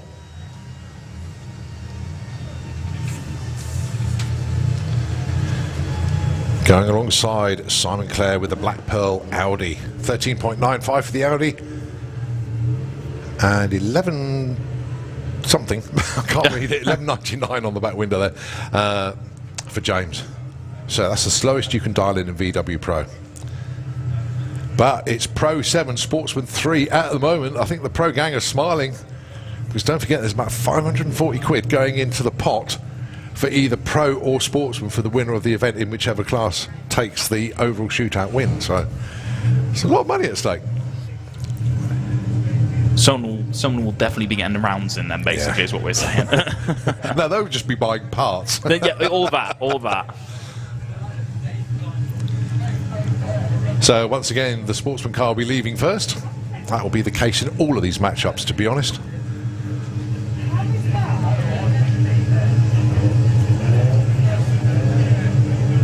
Audi is away. Oh, that's a nice start. James is away. Now, if they run to their numbers, should be fairly close. So the Audi at 1,000 foot is in front, but you can see the Golf closing in, and it's a win to Sportsman this time. Win margin 0.3 of a second. That now narrows the score just a little bit. Sportsman 4, Pro 7. Now, this is one I'll be really looking forward to. You've got Carl Goldsmith in the Golf. That car torched a head yesterday, blew a head gasket, had to get it all fixed up. They're still working on the car this morning. Going alongside Ethan Lyle in the Rolling P. This car has run in the 14s already this weekend. He's backed it down to a 15.2.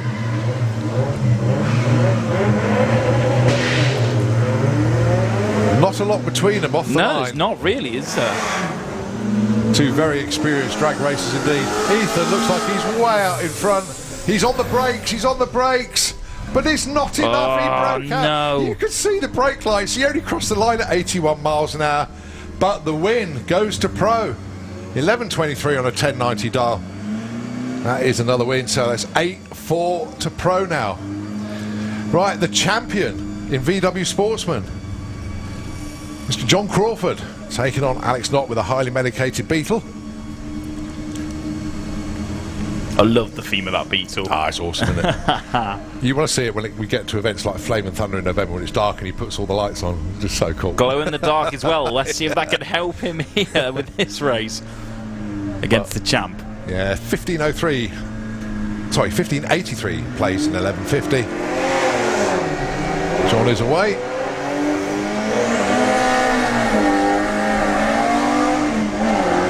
As all the rust blows out the pipes off the Beetle. Doesn't look bad for either car though. And it is John Crawford that takes the win there. Well done to John. That's on whole shot actually. 16-14 taking the win against a loser at 11.60. So another win for Sportsman. And that's 8-5 now. Jack Gooding with the Sirocco. And I'll tell you what, one of my favourite cars of the weekend. Look at the darling 10.39 from a Lupo. I don't know what chassis. It looks like they just picked the body up and found something. I was going to say, how did they come to that decision? Amazing. Watch this thing go. Watch it go. That's nuts. Wow. It's absolutely nuts. It's James Rhodes actually with the Lupo, but came home second in that one, a 10.72, 132 miles an hour. But the win going to Jack Gooding. Well done to Jack. So it's Pro 8, Sportsman 6, and I think we've only got 2 more pairs to go. This is going to be pretty tight actually. 16 pairs. Can it finish 8 all? Pro only need 1 more win to get the money. That's what we've got it down to.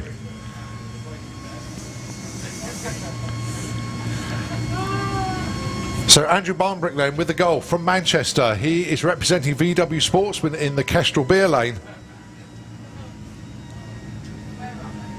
Taking on Graham Freeman with Sick Bubblegum, the Beetle.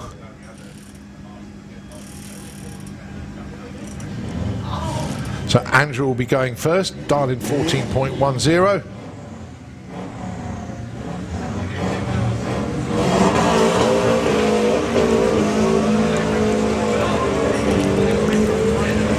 Oh, this one looks like it could be close. Yeah.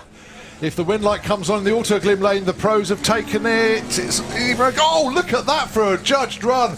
14.11 wow, on that a 14.10. is impressive, isn't it? 100th of a second out. Excellent stuff. So the he knew score, exactly what he was doing there. The score is Pro 8, Sportsman 7. Wow, it's all come down It's all to down this. to this. If Pro take the win, they've got it. If Sportsman take the win, I don't know what happens. Do we share the cash? What do we do? Stewart's inquiry, I think. And look, this isn't much of a difference in time. You know, we've got the 11.82 here, but also we've got the 13 on this side. That's not a Well, that's the quickest you can dial in Sportsman, 13 flat. So it's Paul Day.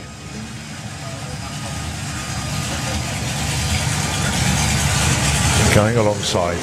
Oh, just going to see what happens here. Here we go then. Green light race, that's the most important thing. This is going to be tight between them both. That they've kept that exact same distance the whole Rob way. Carter is chase mode with the Audi. Is the win light going to come on? It has indeed. Pro take it. Big. Left it to the last.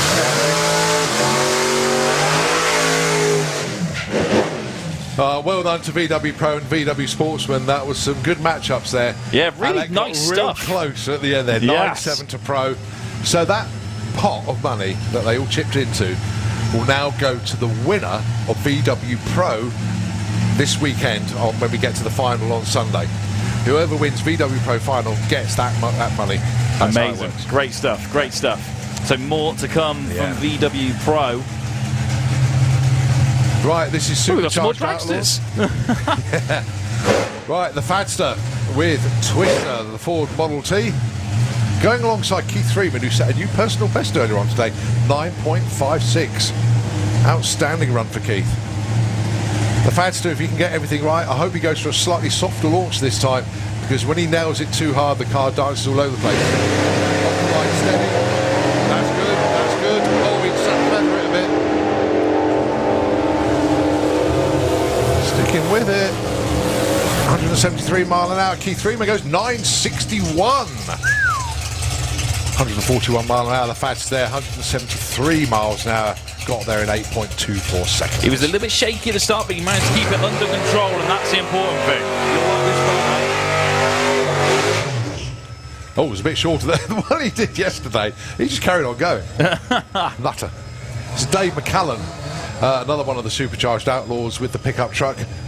Went 8.96, the quicker of his 2 runs yesterday.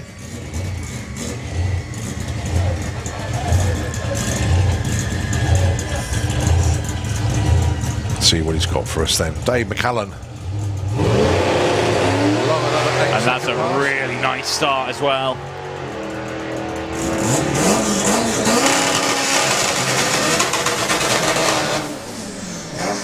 .904. 149 miles at the stripe. It was only a tenth of a second off what he ran yesterday. Well done to the Twister team. Well done to the El Loco team as they go and collect their drivers from the top end. Brilliant entertainment. Now, this front-wheel drive Golf, I've been watching this a fair bit. It's a Simon Crowley with the Mark 1 Golf. You can see fairly original panels until you get to the wheel arches and... It's become a different car. Is that planning permission for them? Oh, dear, bouncing through the gears. That was really trying to put a number down there, but not flat out all the way through the quarter. But nevertheless, they're still learning that car through. 12:58, 127, still picking up speed at the top end. I was going to say, when you have a new car, you just got to learn where that kind of biting point exactly is to stop the bouncing. They're constantly developing that machine. They really are. You know, they'll put something on it. No, that didn't work. Let's try this. And then when you think, yeah, that works. Right, let's improve it. And then sometimes you go back 2 steps forwards to go 3 steps back, or you're constantly chasing it. So back into Run What You Brung. Don't forget, Run What You Brung until 3 o'clock today. Then we close the track, and then 3:15 it's our human-powered race. The big Don't forget, you need to get yourselves dressed up and ready for that one. Get yourself limbered up a little bit, maybe cycling around the site to limber up for it. Yeah, absolutely. Get that warm-up in. We're going to have NHS superheroes running the Santa Pod track at 3:15. Amongst other things. Amongst very many other things, I imagine. It's such great fun.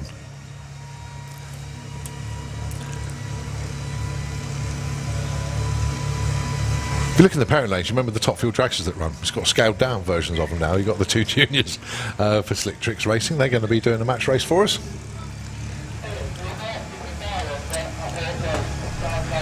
Well, don't forget, Bound and Gagged comedy up in the big tent.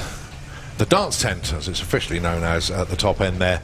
That is running until 4 o'clock this afternoon. So if you want to be entertained, that's the place to go at the moment. Bound and Gagged comedy, lots of acts up there. And there's just so much here at the Santa Pod weekend, isn't there, at Bug Jam? So much going on. I mean, of course, we've got the big tent up there. We've also got Bug Jam's got talent later on as well. And more live action arena stuff. What are you doing for talent this year? You decided yet? Well, I mean, I wasn't asked, so you know. Yeah, I mean, I don't want to show my talent because it'll just put everyone else to shame. You see, that's the problem. That's the problem. Says the most untalented person ever. That's right. Modesty will get you everywhere. It really will.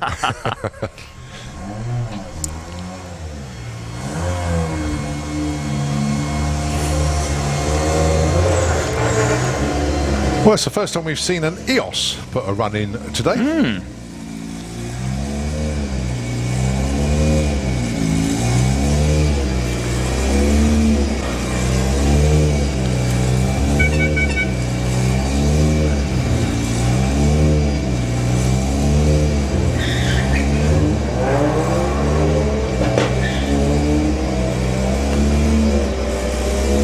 So, Run What You Brung.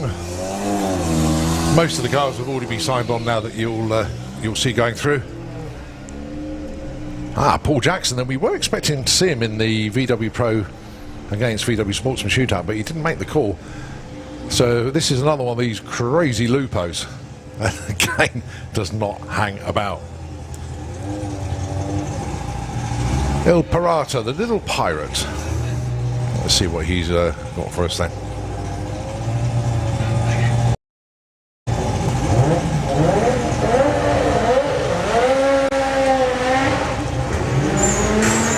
$175 to the 60 foot and the 8th mile. 698, 103. It's going to be a 1071, 132 mile an hour Nice. from a Lupo on steroids. These Lupos are doing well at the moment, it's got to be said. They're mad. They're absolutely mad. I think it's more of a thing of finding the lightest car possible than putting the biggest engine into it. Good story with Johnny Marriage actually with this Beetle. He busted a gearbox yesterday. Went home, took one out of another car that he's got there and brought it up to the track and put it in the car this morning. Amazing. Mad. That's dedication for you.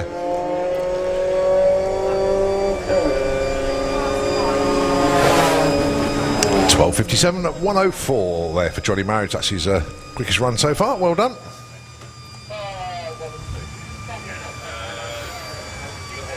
Right, this is going to be a young lady to watch when Sportsman ET comes round. This is Felicity Gibbs. She's the current points leader in the national championship. Going alongside the young gun, which is Connor Holt. Yeah, we've seen quite a few runs from Connor this morning, he's haven't we? got it down into the low 13s.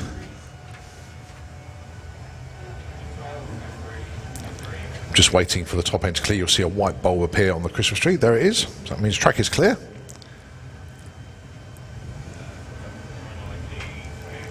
So they're not dialing in just yet. And when they actually, you'll see the numbers when we go into qualifying later on. If Connor dials in like a 13.3 and Felicity dials in like a 16.8 or something like that, they won't stagger the start. They just try and hit the numbers. But when it comes to racing, then that's when the stagger comes in. So Connor goes 13.44. And Felicity goes 17.16. But this is getting them good information for qualifying later on. They'll look at their runs and go, yeah, that'll do. Alex looks a bit unplustered by that one there. It's all right, buddy. It's all right.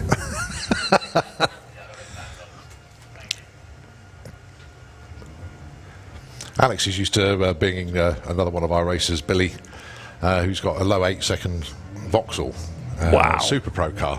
So it's a little bit different for him to bring a car that's basically got half the performance, basically.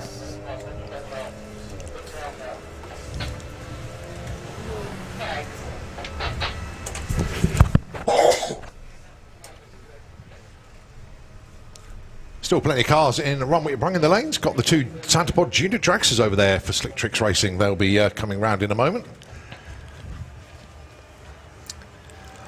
All right, Sportsman ET number 479. There's Ashley Clark, a newcomer to Sportsman ET Racing, making her debut this year. This is her, I believe this is her second event that she's going to be doing this weekend in the family BMW. That's brother Will. That's just bringing Ashley up to the line. Now what she'll start to do is concentrate on her lights, and she's averaging about sort of a 0.7 at the moment, but she'll work on that, and by the time she gets into the thick of the racing, she's going to be a lot quicker off the line. It's just that experience, isn't it? You need to build it up slightly, bit by bit. You know, it's the fear of pulling a red light. You don't want to do it, but you go basically, and especially in a car like that, because it takes its time to move those 8 inches forward to break the beams. So you go on that third light.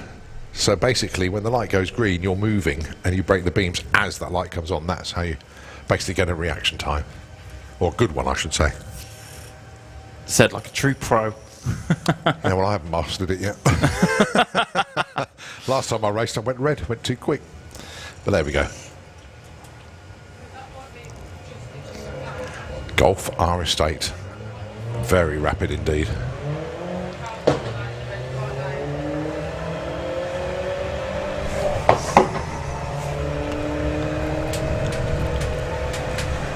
The 11s again, probably. Oh, a little bit slow this time. 12.72, 108. Plays a 14.22.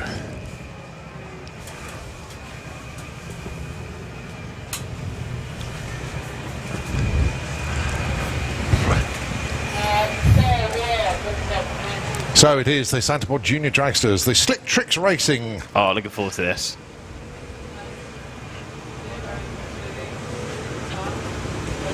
Now, the team have done a good job on confusing me this weekend because they're just putting different drivers in their car. They're trying to sort out how the car reacts, how it's working, how this is doing, how that's doing, and they're tuning the car. And basically, we haven't got a clue who's behind the wheel. I spoke to Billy on the team this morning, and he says, if you don't see me on the line, I'm in the car. Well, I can't see Billy down there. So I was taking that he's in the car. I can see Sam and Brad, but I can't see Billy. So I'm thinking this is Billy. I'll try and get a nod from one of the crew guys down there to see if it is Bill. But he could be looking after the other car. There we go. We're not quite sure yet. We'll find out shortly.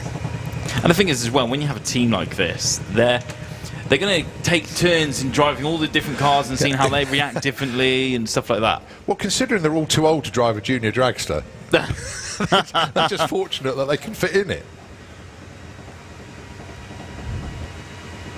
So basically, you're saying when it's January after Christmas, they don't fit in. They don't at all.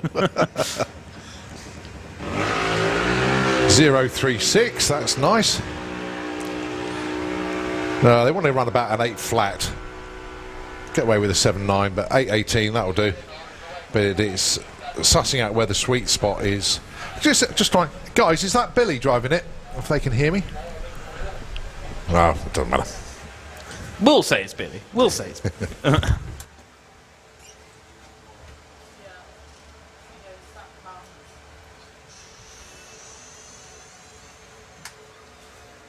was going to shout down to them, but they've gone round to get to the other car.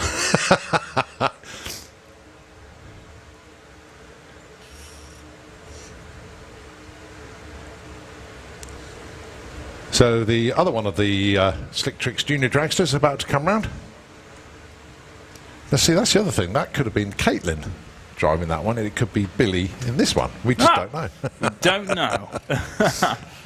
Whoever's got the fastest time, they'll argue over who it was, Yeah, won't they? that's right, yeah.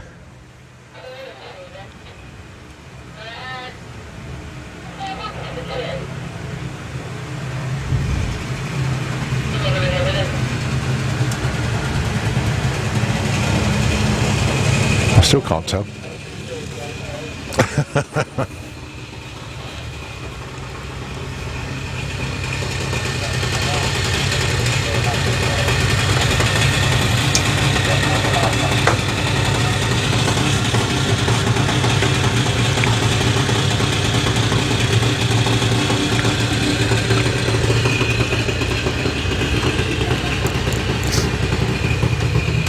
Well, we just saw the first of the two Slick Tricks Juniors go through with a 0.3 reaction time and an 8.18 for the quarter mile.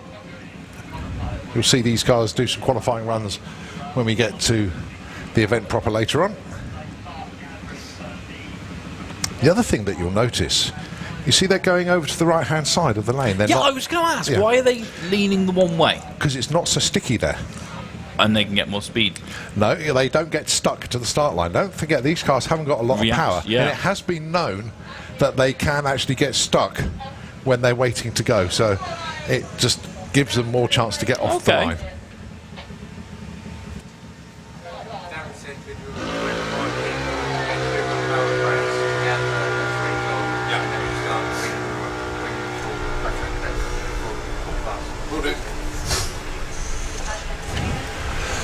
Well, 0.18 for the reaction time. Not bad. Not brilliant. But 8.06 on the run, so they'll work on that. Just a reminder to everybody that's taking part in the human-powered race, obviously it's just gone 2 o'clock. We need you to gather by the gate next to Nitro FM for about 3 o'clock, and then we'll start to bring you through because we want to get that race on the way at 3:15. So you've got an hour to get yourselves... Get those stretches in. Get the stretches or the stretchers. Yeah, either or. Either or. No, you just have to be conscious of everybody around you when we do the human-powered race. But Well, instruction will be given. Everyone's dressed up as doctors and nurses. If there's any Yeah, but it's trying trips. to pick the real one from the fake one, isn't it? Carl Magira with the Tesla once again, going alongside this lovely little I like the number plate actually. Polo by PO10BY, very clever. See, now I'm a big fan of this Tesla all morning. It was really doing some nice numbers. Yeah, they are quick. Things that we never know what Carl's put into the car. See, that's ridiculously soft. It was like a feather heading off the track line then. Yeah. And the silence of the Tesla as well, it always amazes you. That's why he puts a sound system on so people can hear him coming. I mean, he likes his music to car.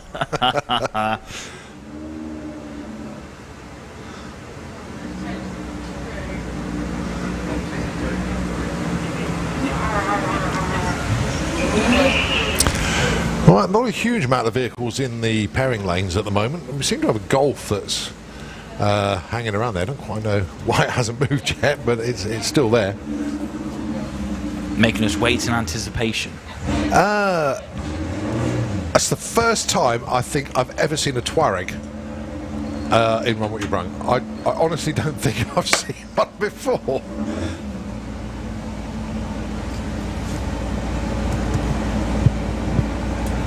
V10 TDI. It's got some oomph.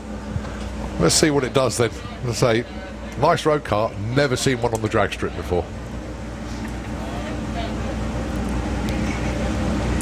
Going alongside the Corrado. Pretty evenly matched as well.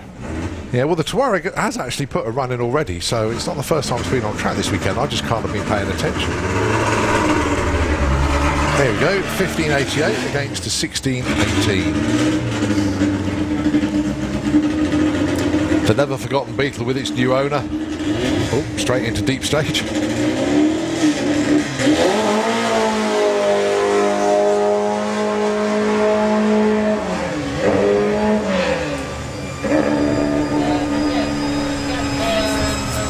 Still having some fun with the gearbox there. Looking at the Mark II Spares Golf that's below us there. Interesting to see actually, if you look inside the car from up here, you've got race harnesses in there, so extra safety in there. Really good to see that. Extra safety means you can throw more danger into the wind with it. Yeah, you still have to be respective of what you've got, but yeah, I know what you mean.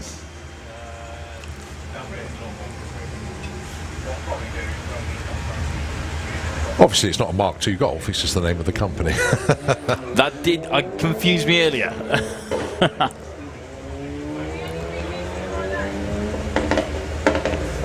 It's a golf gym, but not as we know it.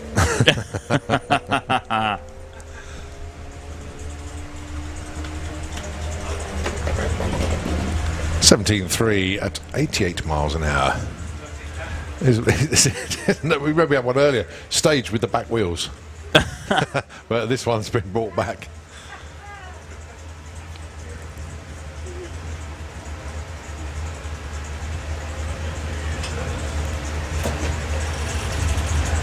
So now into stage. Off we go. 2.1 to 60 foot. Let's look at the 8th mile. 8.63 at 83 miles an hour. And at the stripe, 13.34 at 105. Oh, another one with the roof bar still on it. Aerodynamic aid, not.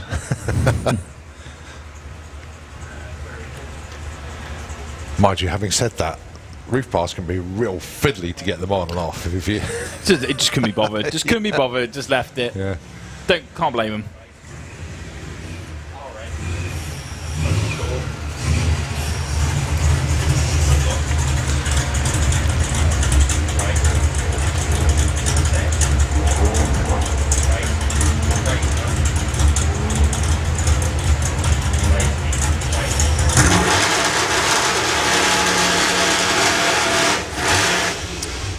Okay, so the Golf going through. Well, there's a postcode on wheels if you ever saw one. Absolutely. It's going to take up the whole track. It does. So what do you reckon that could run, do you think? It's massive, it weighs what?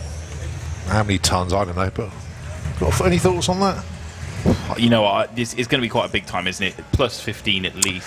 How about 10? No. Seriously, yeah. This is Nigel Hale. He runs in a class called Street Eliminator. This is street legal.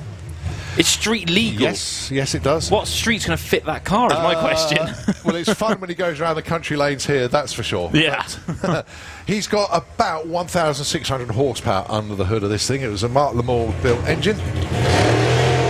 Wow. Bit of wheel spin off the line. But yeah, mid to high 10s for Nigel Hale. That's nice. Clicked it off slightly early. Still goes 1087 at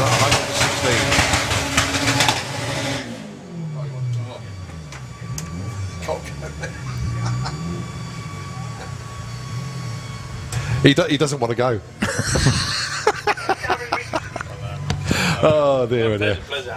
So, as I lose my co-commentator for a little while, he's got to go off and do like live action arena or something. I don't know where he's going. What am I doing? Oh, show and shine.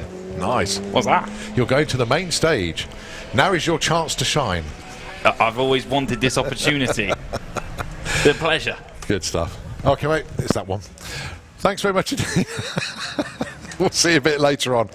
Come back when we do some qualifying. And of course, we've got to have him back for the human-powered race. Oh, no. I'm going to do it on my own. Never mind. Okay. Back to Run What You've Run Good and Proper. There's all sorts of things in the pairing lanes.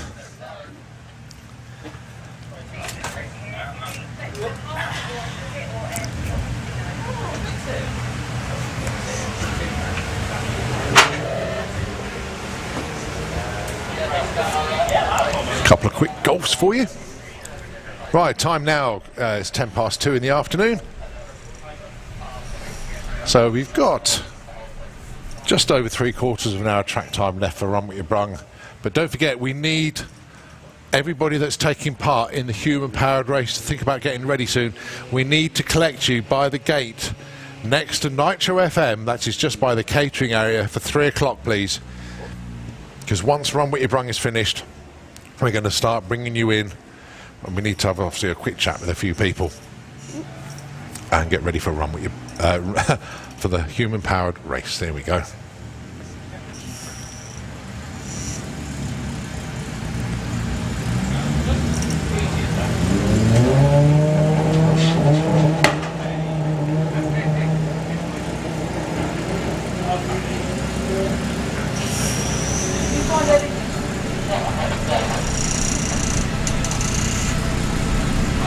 Well, unfortunately, problems there for the golf in the Auto Glim lane. Just coasting through with 52 miles an hour. But they're constantly evolving and developing that car.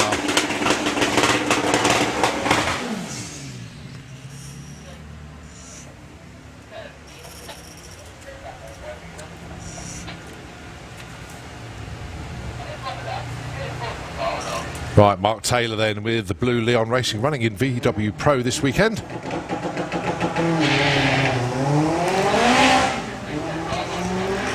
See those front tyres fighting for grip as the boost comes up on the car.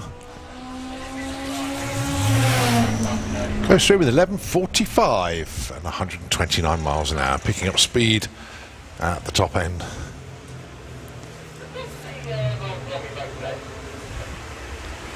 A couple of vans for us. Makes you wonder if they've just come off the show and shine area and made it into the pairing lanes. Going to put runs in. Now, neither of these two have put runs in today, so that may well be the case. It's only 15 quid to sign on today, so why not leave here with a timing slip as well.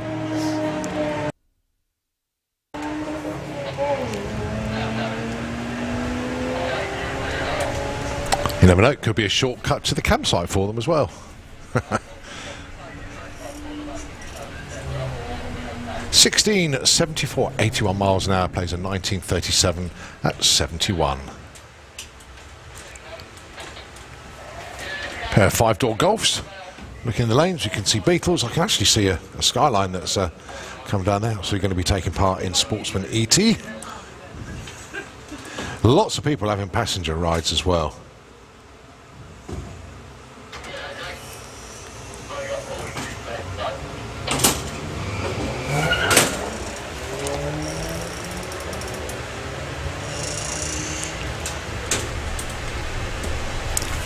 Well, we still got that big tailwind helping everybody along. A lot of the racers that will be getting ready for their qualifying from 4 o'clock onwards are probably thinking, that's going to make life a little bit interesting, because the speed those turbines are going around, and looking at the flags as well, there is a fair old tailwind. And those that want to set personal best times, now is a very good opportunity, or today is a very, very good opportunity to do that. Does a tailwind make much difference? Well, if you're doing about 20 miles an hour, not a huge amount, but if you're doing 120 miles an hour and you're going into a headwind, you can certainly feel it. But if you're going with a tailwind and that's helping you along, it certainly makes a difference. And then, yes, you can feel the difference. I mean, I can vouch for that. I know myself that my personal best time came when I had a tailwind. So it does make a difference. 20.57 at 69 miles an hour.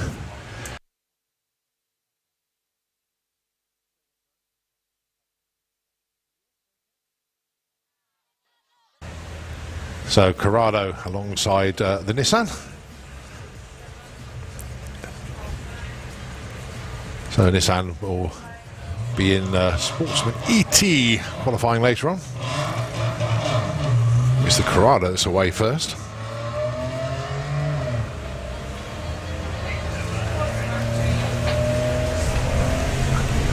Oh, got that lovely little Porsche back down again. Was putting some great runs in yesterday.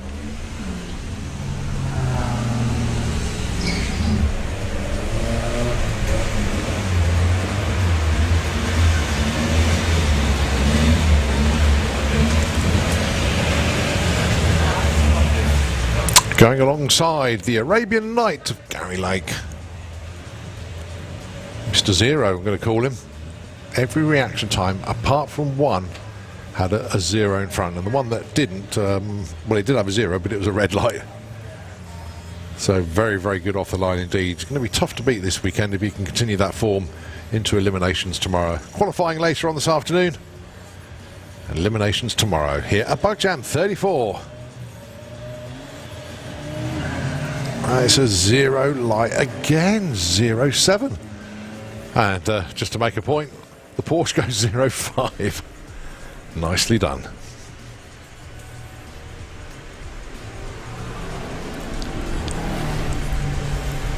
$14.35 plays a 15.89.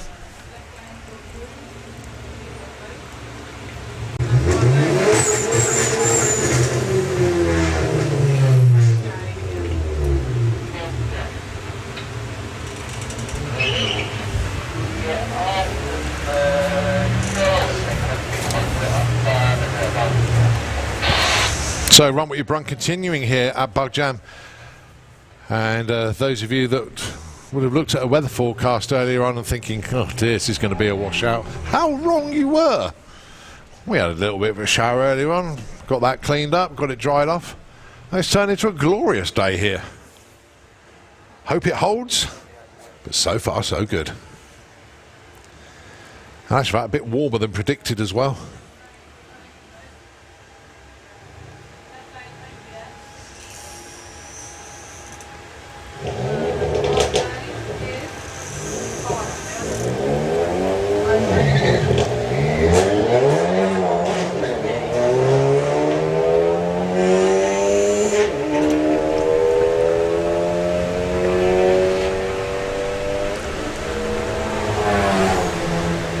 $13.64 plays $13.55. Oh, EOS back down again, going alongside 5-door Golf. Certainly getting value for money with Run What You Brung today. Sign-on fee was only £15, but limited to VW brand cars only, i.e. VW, Skoda, Seat, Porsche, Bugatti. You name it. If you had a MAN truck as well, you could have run that.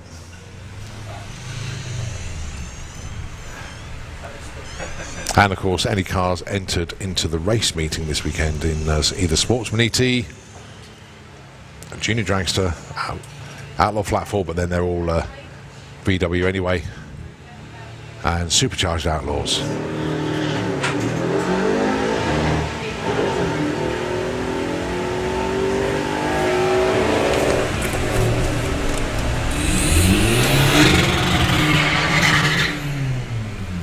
Just looking at the timetable of events, Cool Flow BMX got another show at 4 o'clock. They're probably just finishing one off now. They had a show running at 2 o'clock. Show and Shine presentations at 3 o'clock. So that's about 40 minutes away. The Human Powered Race is in an hour's time. So you want to be getting yourselves ready for that. Get over to the gate next to Nitro FM near the start line, which is in the catering area, and we'll bring you through just after 3 o'clock. Get everybody in and ready for the Human Powered Race at 3:15. We've got some trophies up for grabs for that. Always a highlight of this event. Cool Flow BMX show, as I say, at 4 o'clock. The drag racing qualifying starts at 4 o'clock as well. Between 3 and 4, obviously, we do have our Human Powered Race, but it also gives our track crew a chance to get a breather, because it's going to be a later finish for our track crew today. We'll close at 7 o'clock, but could run on a few minutes after that. Bug Jam Got Talent, main stage, 4 o'clock. And then at 5, we'll have the Top Fuel Dragsters back down again as Ida Zetterstrom continues her licensing. And it'll be great to see Suzanne put in another run as well. Not quite sure the exact format on what they'll be doing later on, but we know that Ida is desperately trying to license this weekend. We'll also see Oklahoma Willie and, of course, the Fire Force 5 Jet Dragster. Again, the scheduled time for them is 5 o'clock. In the Cool Flow Arena, I was saying they've got shows. They've also got a sundown party at 5 p.m. this afternoon. Action Wheels closes next to the Little Buggers. They close at 5 o'clock. And the main stage will close at 5, but will reopen, obviously, at 7:30. We've got a Cool Flow BMX show at 7 o'clock. The dance tent opens up at 8 o'clock this evening and will go on until 1 o'clock in the morning. Fuelers Bar doesn't close until 2 o'clock tomorrow morning.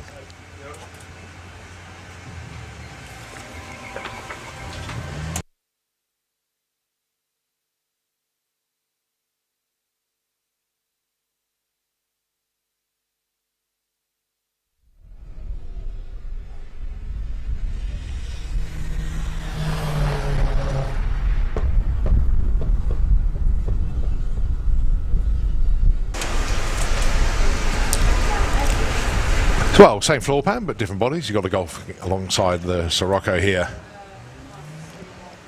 But you know what? If you want to find out everything that's going on site, get hold of the program. There's a map in there as well.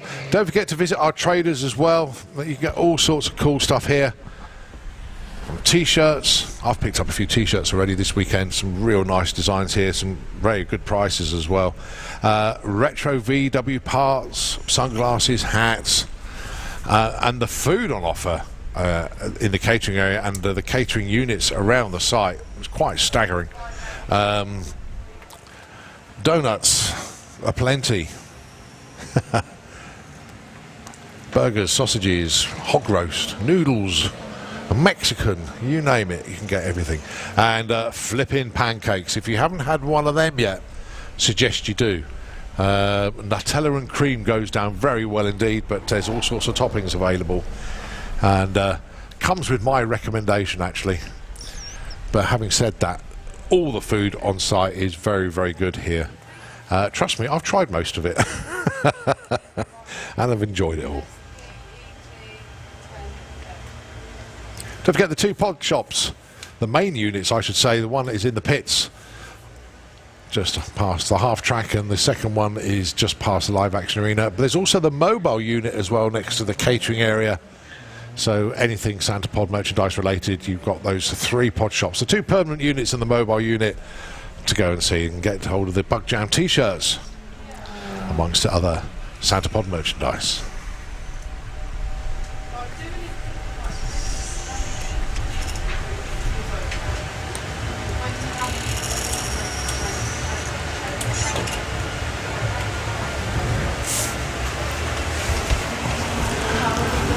Right, looking in the pairing lanes. Some of our regulars have come down. John Crawford is back for another go in his VW Sportsman car, but Carl Magera first. with the Tesla. You just never know what he's going to dial in. Never know. Has run in the 11s. Put a 15-second run in earlier. He's probably just trying to get all the settings right for ultra consistency. So see how he gets on. Around about 15.2, would that be a good shout? 15.66 at 91 miles an hour. As I say, this is Run What You Brung. Do whatever they like out there.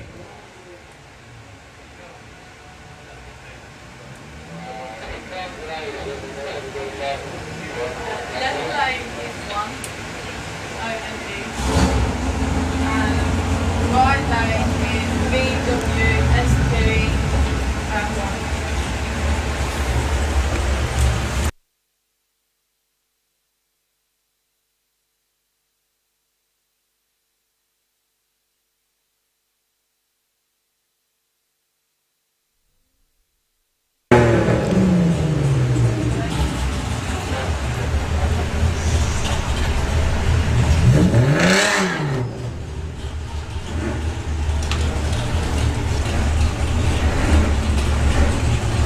All right, John Crawford, your VW Sportsman champion for 2019. Obviously no championship last year.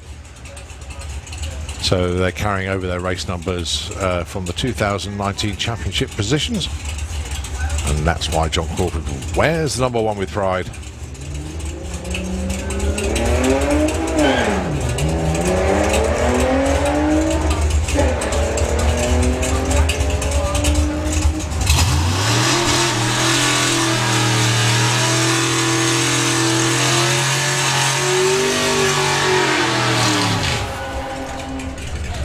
And John goes through with a 16.05, 13.38 in the Castrol Beer Lane. Right, this is Steve Matthews with Honky Tonkin. Chevy Gasser going alongside the Polo. This is little and large, it really is. Oh, a little bit twisted on the launch there for Steve. So some steering input required there to bring it back in line. Low 10, high 9. 984, 137. Considering that launch left, that's a good recovery. Nice one. 984. The Polo goes through with 20.35.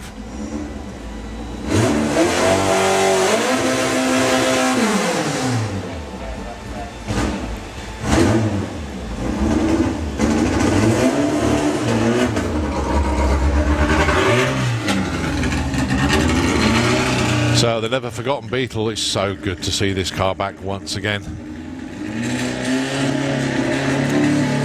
Clark built this car as a tribute to the fallen.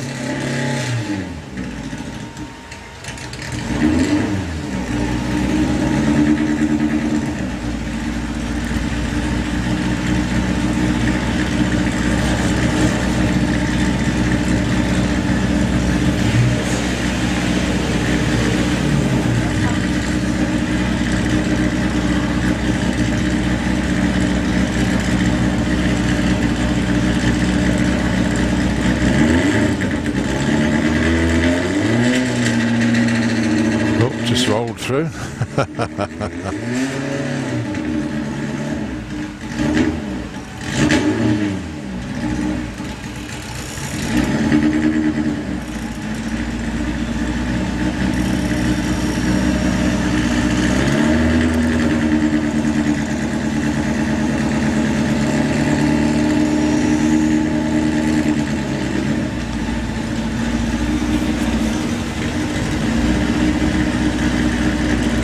So he just, it's the first time the guy's driven the car. So Ian just giving a little bit of help.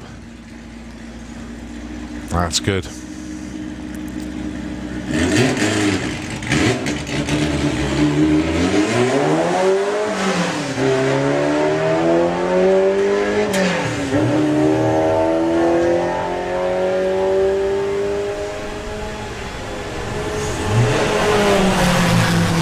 That's much better. 1581 at 103.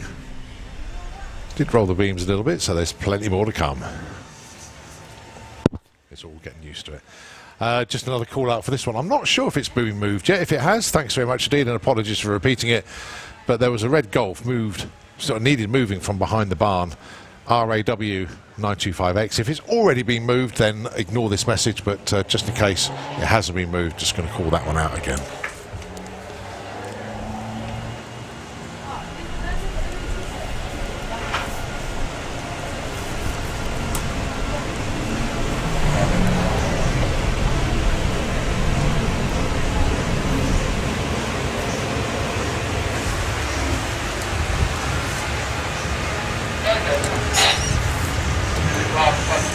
Right, you've got about half an hour left of Run What You Brung here at Bug Jam 34. So if you're not in the lanes, and there's a bit of a queue, might not get back in there, but suggest you get in the lanes if you want to continue up until 3 o'clock when Run What We Brung will end. Which also means we've got just about half an hour before we get ready to open the gates by the side there for our human-powered race. So get back to your caravans or your tents or whatever you're saying and get your kit ready, because I know a lot of you want to be in fancy dress. I know a lot of you want to get your running shoes on. Well, trainers can't use running spikes, goodness me, but you know what I mean. You want to pump up the tyres on your bike that you're going to be using, get your rollerblades on, you name it. However you tackle the human-powered race, then we need you ready by the gate just about 3 o'clock.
Well, just over 20 minutes of Run What You Brung left here at Bug Jam.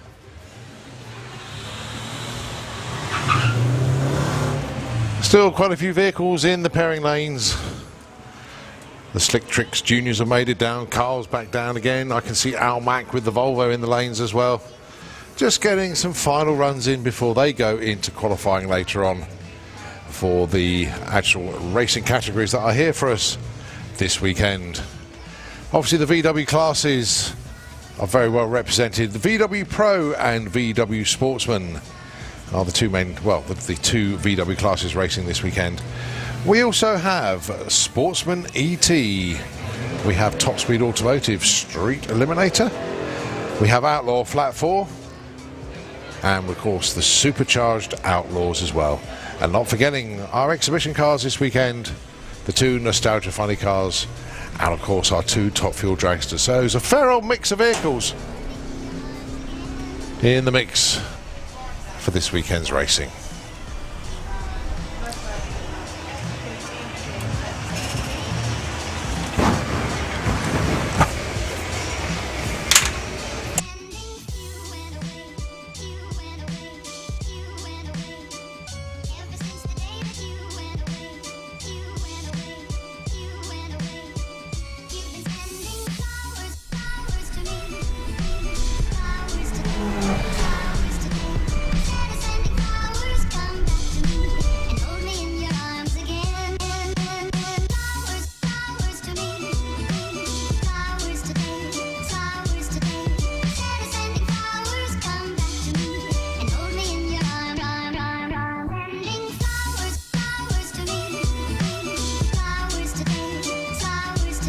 Right, we've still got a bit more housekeeping to do.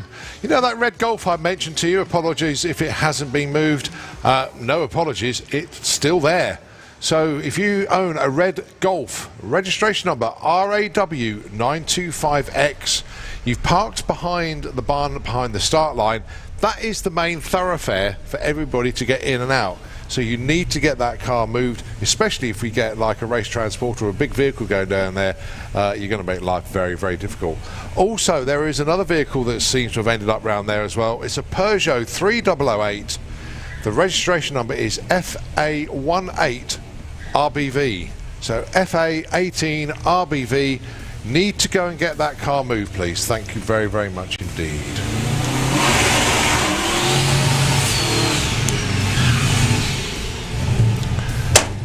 So Al Mack once again with the Volvo.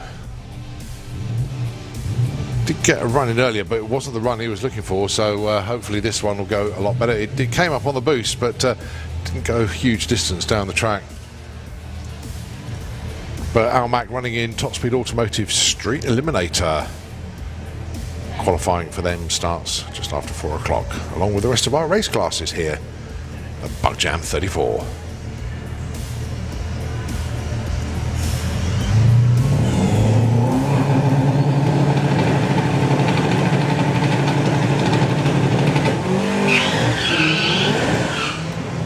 Well, once again, the squeal of tyres as they protest about giving any grip to Al whatsoever. Al still takes it from A to B, goes through with the 1375 at 80 mile an hour, but when that car hooks and goes, goodness me, that is going to be super, super quick. He's had that car for years, and it's just evolved as time progresses.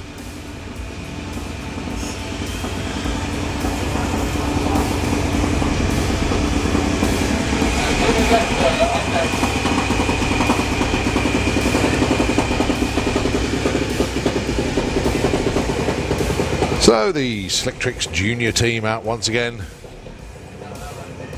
getting the last of their Run What You Brung runs in before they come out to qualify later on. You notice that the juniors go right to the side of the track or hug the centre line. Basically it's the untreated part of the racetrack, i.e. it's not as grippy. It still gets glued in the morning, but that's about the end of the preparation for it. The reason being, these junior dragsters can actually get stuck to the start line, and takes a little bit more of an oomph to get them going, and of course that will hurt the reaction time So obviously they go right to the edge. It's pretty rare that you'll wheel spin a junior dragster, but more than likely to get stuck than it is to spin. 0-2, but on the red, just a little bit too quick to cut there what we call a perfect line. Only 0.02 of a second, but if that was racing, that would be an elimination. Went through with a 7.99.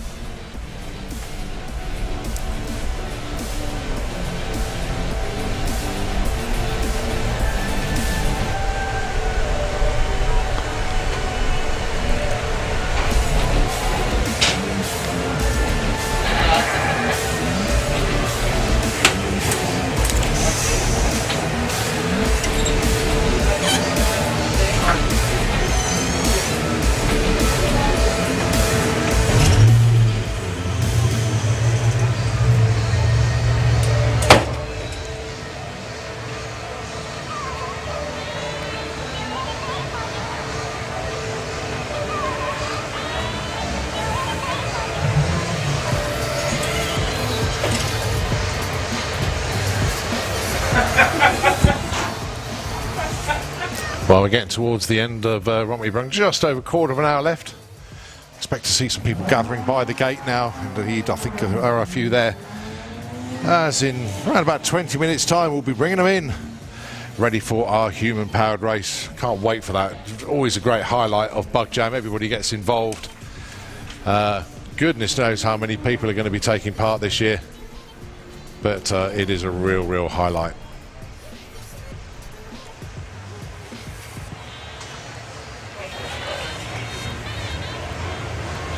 So we've got 4 prizes to award for that.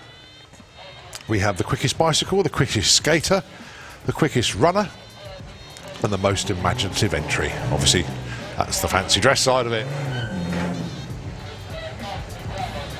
I think it's better fair to say that the most imaginative entry doesn't normally win because the aerodynamics and normally the weight of the costume is probably a little bit too much.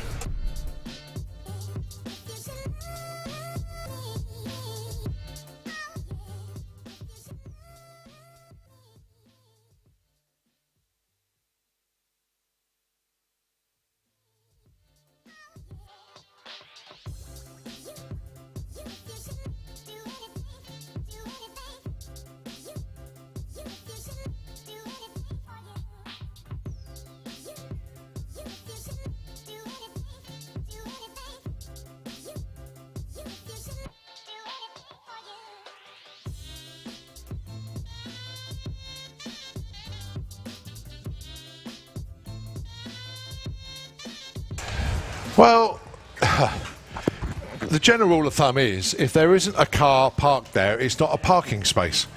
But as soon as one parks there, others join in. So it's very frustrating for our team on site here. We've got 3 more cars that we need to move. They've parked behind the barn.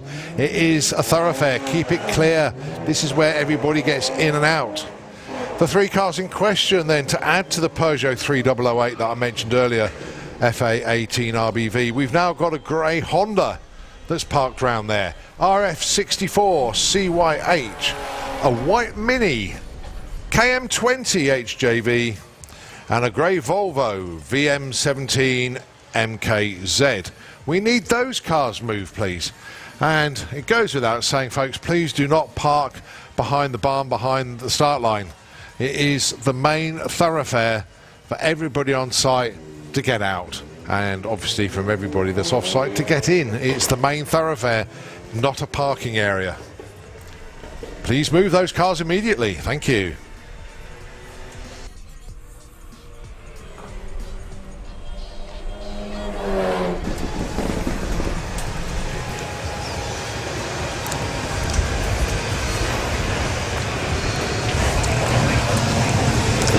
Right, so we're just getting to the last parts of Run With Your Brung. So Caitlin Wilson coming round with her junior dragster.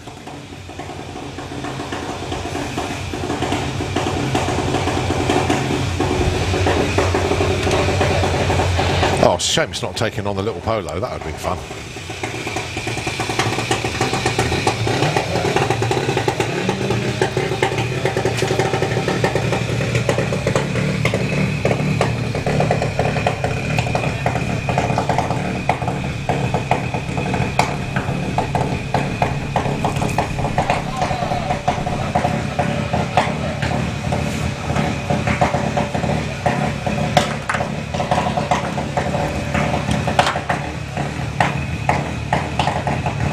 So, former national champion then, Caitlin.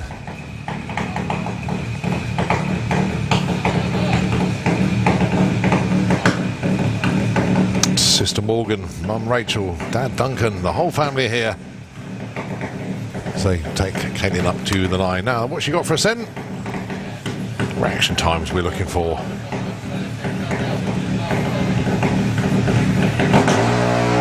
0.6, nicely done. 8.1, 8.2 will be good here as well. Oh, 7.93, very nicely judged. Can't go quicker than 7.90. 7.93 would do very nicely indeed.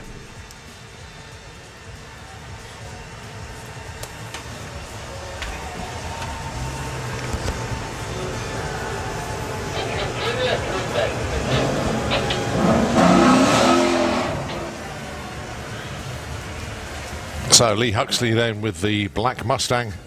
It's not the normal black Mustang he drives. He normally runs in Pro ET with the 9-second Dark Horse Mustang. It's morphed itself into the Santapod Mustang. Available for hire. Oh, just goes red. Doesn't matter. He's just trying to find out where the sweet spot is when he launches the car off the line. 13.17 plays a 13.41.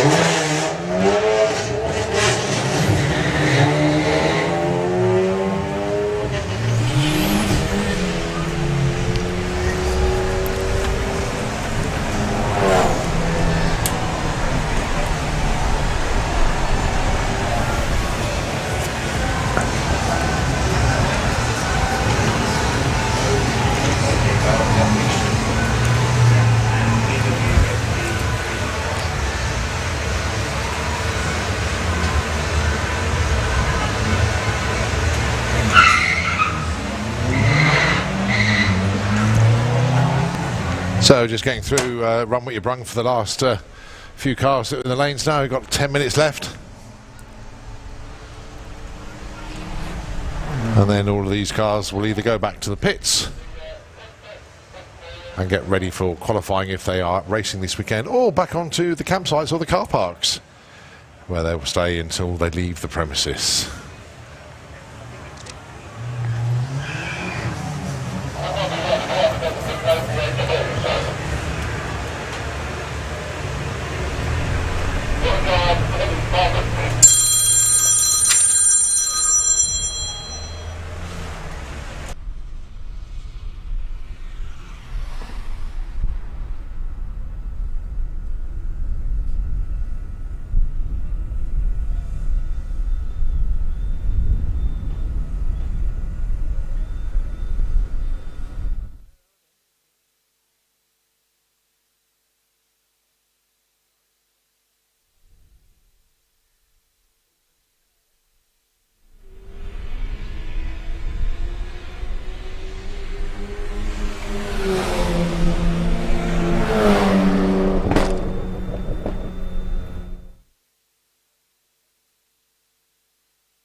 Tico, tico, tico, tock.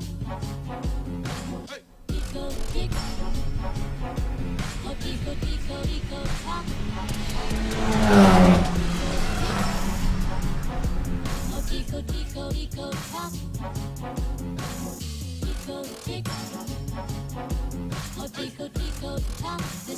Tico, he's a cuckoo in my car.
Right, well, this is a great way to wrap up Run What You Brung. We've got Supercharged Outlaws. We got 3 of them for you. And then we'll be getting ready to do our human-powered race.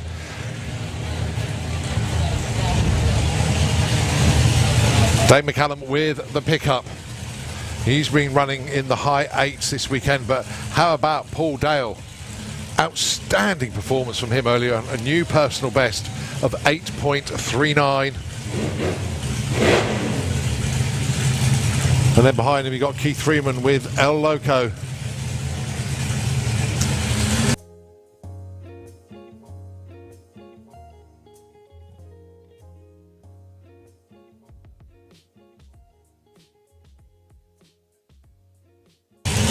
Let's see what they got for us then as they go down the quarter mile here at Bug Jam. Paul Dale, Dale McCallum. Both of them looking good. 8.67 plays an 8.97. Not quite as quick as they went earlier, but nevertheless, it's consistent, trouble-free. Nice to see it. Well done. So to wrap up, Run What You Brung then. Keith Freeman with El Loco.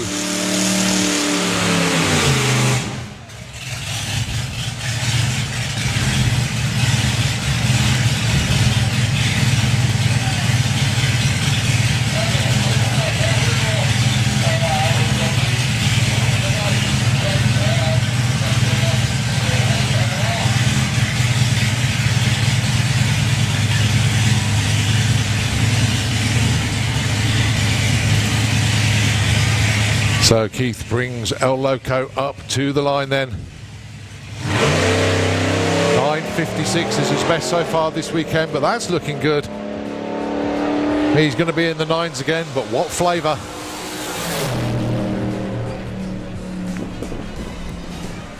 Oh.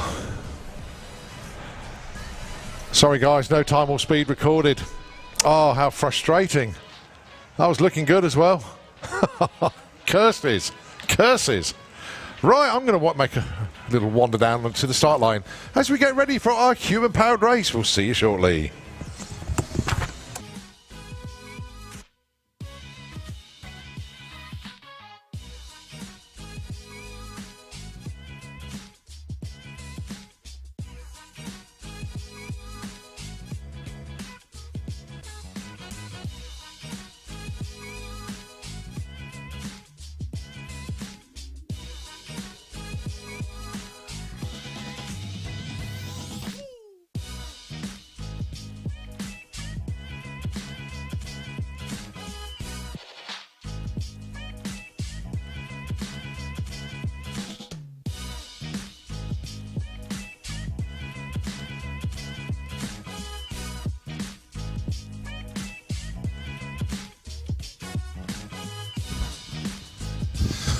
So here I am then. I've got out of the tower, come down to have a little wander to see the awesome Santa Pod crew. Oh, hang on, Ian's going to sweep them up first. They're all chomping at a bit at the gates. It's like we're going to be freed shortly. We just need to get all of our track crew down and out of the way. We got our runners, we got our cyclists. I'm just looking for some of the crazy outfits. Let's have a look, see what we can see. So there's some seriously bad haircuts out there as well. But they'll be coming through very, very shortly indeed. So the human-powered race here at Santa Pod Raceway. Just making sure that our track crew are clear.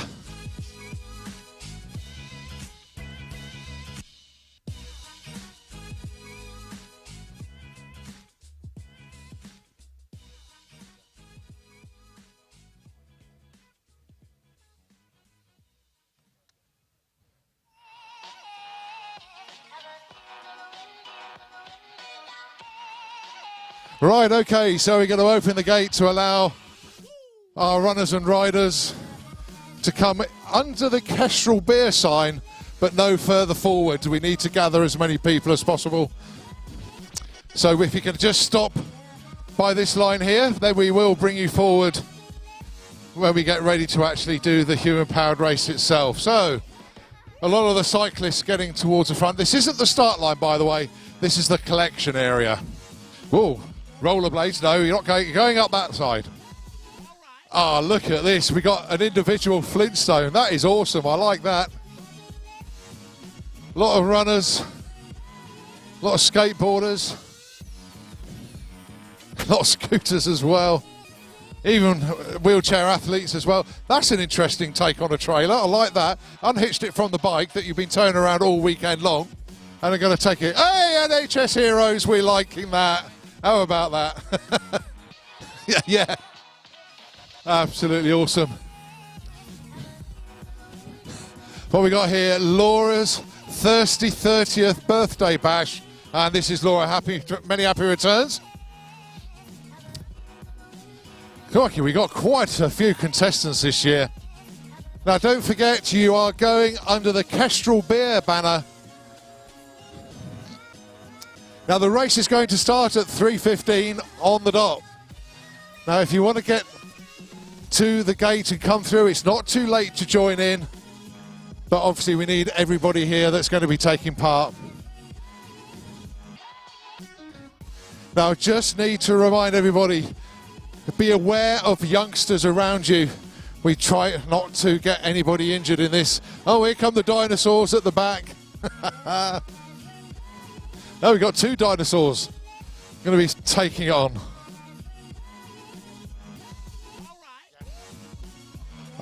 I like that. He called me Mr. Man. All right, let's have a little wander around. We're just getting loads more people still coming in. Now, I'll tell you what, this is one of the biggest ever human-powered races I think we've ever done. We have got so many people taking part. We've got skateboarders, we've got BMX cyclists, we've got runners, scooters, you name it. So the only thing is, the cyclists, just be aware you're going to have youngsters. Oh, proper old school chopper bikes. Now that is doing it with style. We like that. Like that a lot. Caitlin Wilson having a go from Junior Dragster. Gonna win? Hopefully. Best of luck out there. I can see. Oh dear. Oh, this is my favourite outfit so far. Oh, the hand sanitizer. That is superb. I love it. Brilliant. How are you? You all right? Yeah, absolutely fantastic. How's your bug jam going? All good? I'm loving it, mate. Loving it. Good stuff. You got your nurse as well and your young doctor. Yeah, is that the anaesthetist? Oh, good job. Good job. I've never seen so many people taking part. This is unbelievable. I've lost my spot to try and get back. This could take some time to do this one today. Right, going to make my way back up to the start line. Unbelievable amount of people. It's staggering. Right, I managed to work my way back round to the front now. James, I think we got most of Bug Jam here. I think they're pretty much all here. Who's going to win? Yeah, we got lots of winners here. Some cracking outfits at the back as well. You wait till you see some of them coming through. I recognise this man. I recognise this man. He's taken the victory here before. Good to see you back again. Well done. Yeah, but he's on legs. You're on bicycles. You can beat him. Oh, dear.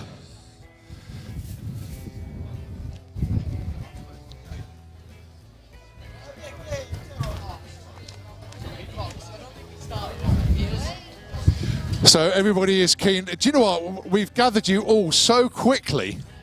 This has been quite incredible. All right, Joe, are you running? Good man. You can see the dinosaurs at the back there. So if you're slow, the dinosaurs will eat you up. So you just got to make sure you're ahead of the dinosaurs. We've got 4 awards to give out: the fastest cyclist, the fastest runner, the fastest skater, and we include scooters in that as well, and of course the most imaginative entry as well. Well, put it this way, if we were doing this event in the dark, we certainly wouldn't miss you, would we? I'm liking it.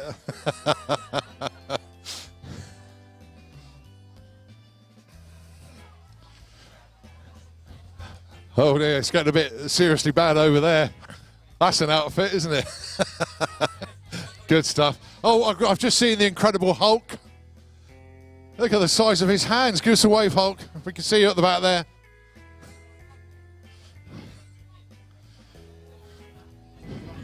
So, without a shadow of a doubt, this is our biggest field ever in the human-powered race here. Now, they're just a quickie, folks. Just be careful out there. Just beware of youngsters around you. When you do the race, you stay the left-hand side of the blocks as you go up.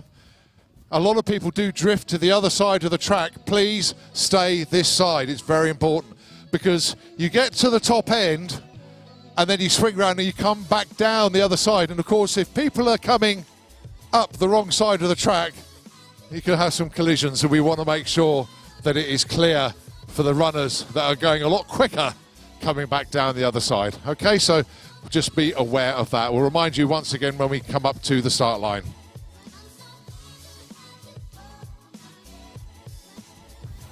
We've never gathered them so quick either. Unbelievable.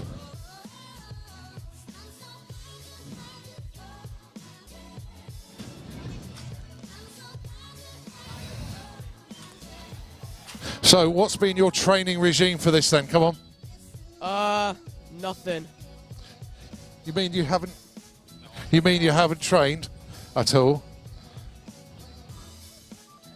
That's it. It's on now. I have not trained before, but it's all for fun. He's not trained. That's not good. Not good. You've got to train for these. So we're just waiting for 3:15. Want to run basically bang on time for this. I know you're all ready. We're ready, but we're going to bring you up to the start line shortly. Make sure everything's in a good position. no disrespect to everybody, but can we just have a row of cyclists at the front so they can actually pull away, and then the runners right behind them? So it just, I don't want any of the runners being mowed down by a cyclist straight away. So it's just making life a little bit easier.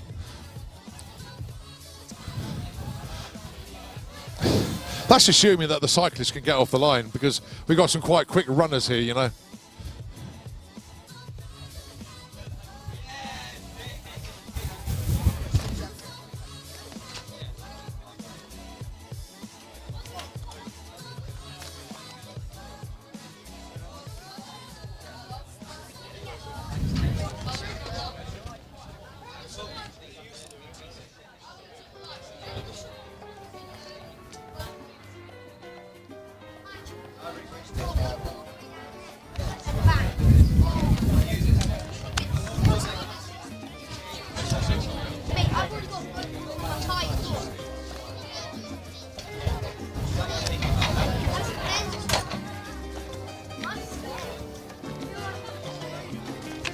Right, runners, riders and skaters, your 5-minute warning.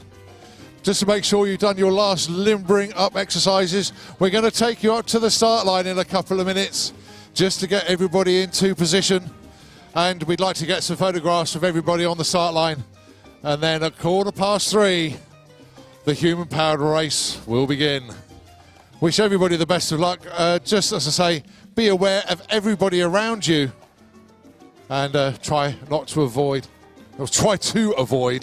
bumping into anybody else. Obviously, there's a lot of youngsters here as well, and some of the big adults can get a bit carried away when it gets competitive. Trust me, I know, I'm a dad.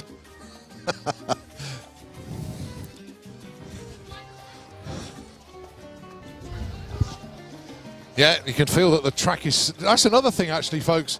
The track is very sticky. It's made out of rubber. It's a sealed rubber surface, so it's not like running on a pavement or anything like that at all. But as I say, definitely the biggest field I think we have ever had for the human-powered race here at Santa Pod Raceway. Buck Jam 34 delivering in spades this weekend. Also quite helpful for those running up the track. Tailwind, so you're going to get up there a bit quicker, but you're running into a headwind coming back. And I wonder if the two dinosaurs will remain in one piece on their way down, because they're going to be wobbling all over the place.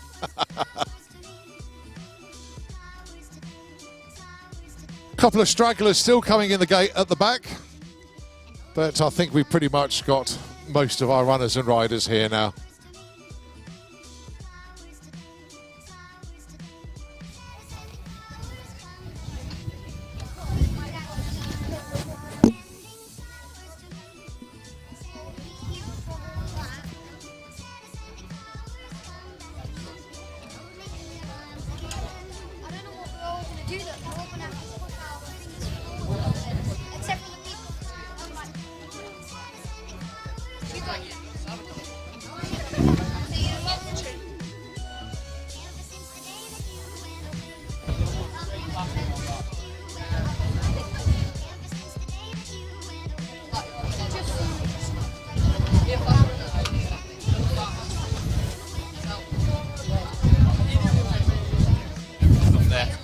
Right then, folks, in an orderly fashion, let's move our way up to the start line, please. But no further.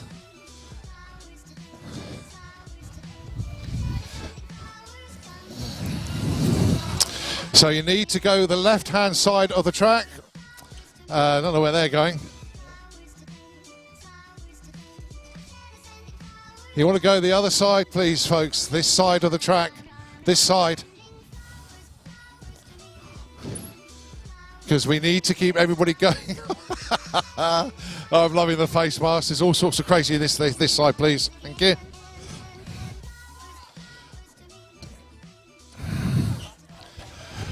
So we just... there's still people queuing at the back waiting to get in. Oh, it's crazy. Still got the dinosaurs that haven't even made it into the start line area yet. But as you say, this is going to be quite a lot of fun here. Get your phones out, take some pictures. Well, I don't know if this is an NHS hero or not, but I am a little bit worried about that one. I can't say any more about this one. Crazy, absolutely crazy, some of these outfits. Right, so we're just getting all of our photographs.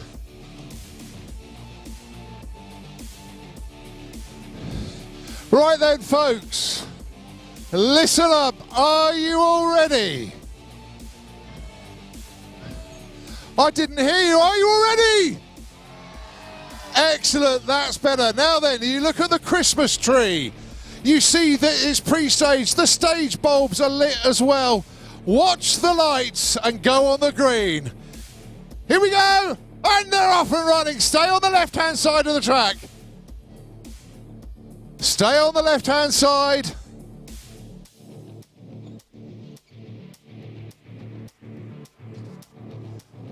Well, one's gone to the right completely, but stay on the left-hand side, because when they come back down, left-hand side, that side. Well, they've reached half track already. Stay to the left-hand side of the track as you go up, please. He's taking his umbrella with him. Unbelievable. Unicyclists. You name it, we've got them all here. Don't forget, stay to the left as much as possible. They'll be coming back down the right-hand side. They're coming down already. Stay to the left, folks. Stay to the left. They're coming back down already. Oh, we got cyclists in the lead. Move over to the left-hand side. Oh, no. Keep to the left. Keep to the left. That's it. Right. We got a cyclist in the lead. He's going for it. Oh, he's having a challenge. Is he going to be the man in green? He's gone to the lead. Oh, look at this. The man we thought we'd never see. He's taken the race win there. Oh, superb run. Wow. So we need that man to come back up here. Well done. Right, so our cyclists are going great guns. Look at this third place, man. Well done. So our cyclists obviously are going to be the quickest up and down. And we still got people starting. Right, we're now looking for our quickest runner, our quickest skater, and of course, imaginative entry. Doing it on one wheel here.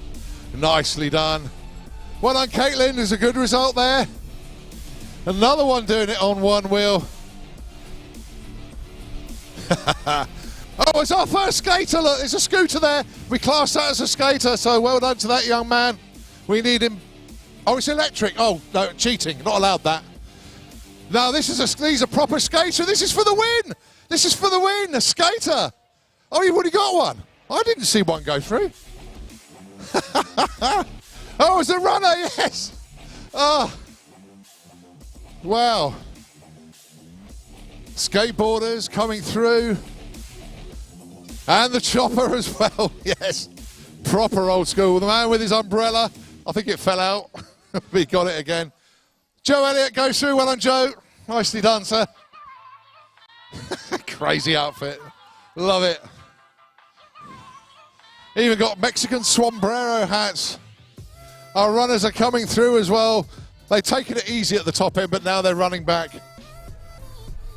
Now, I am still looking for my most imaginative entry. I've spotted a few already, but let's see. Whoa, has the skateboard just come apart?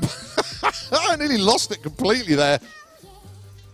Keep going forwards. There's still some making it up the other side at the moment. Oh, that's brave. That's very, very brave. Oh, I like it, though. Whoops. Oh, look at that. The bad nurse. The nightmare nurse. The patient. Oh, the PPE has failed. It didn't make the whole course, but well done. Oh, he's... Oh, dear. I feel like it's a knockout, Eddie Waring and Stuart Hall. Look, I've been handed a shoe. Somebody's lost a shoe. And I've got it here, so if you want to claim that, it's yours. Well, we have got our paramedics on standby for those that need anything. But looks like so far, so good. Sprint to the line. Oh, here comes the first of our two dinosaurs. Has found a scooter, no, skateboard. The head's totally gone. Oh, it was a good effort. Excellent job. Excellent job. Oh, no, that is hard work, towing 3 kids in 2 trailers, but a good job nevertheless. Here we go, the birthday bash. They're going through, well done. Now this is good, I like this, the Flintstones on a scooter. Now then, don't forget, I've still got this trainer that's been handed to me. So if you're missing a Reebok trainer, so we still got them going up one side, so it's going to take a little while to get all this done. Our winners have already gone through, obviously. We're looking for our most imaginative entry. And who knows which one it's going to be. Loads of cyclists taking part this year. Without a shadow of a doubt, our biggest ever entry for the human-powered race here. Oh, it's the one with the trailer. Oh, Captain America going through. Good job, sir. Well done. She's been thrown around. How many times did she fall out? Someone just about hanging on the back there.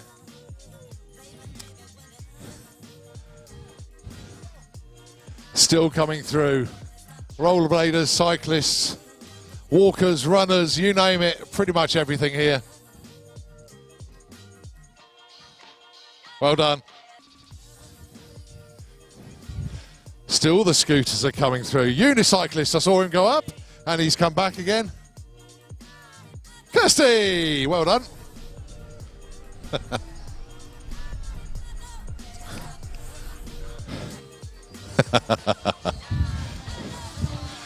Always good to pull a wheelie when you cross the line. Let's have a look at the other side of the track. How are we getting on going up there? Well, most of them have making it on the return journey now. Oh, it's got a bit of tyre shake there. And that tyre looks like it's not going to last much longer.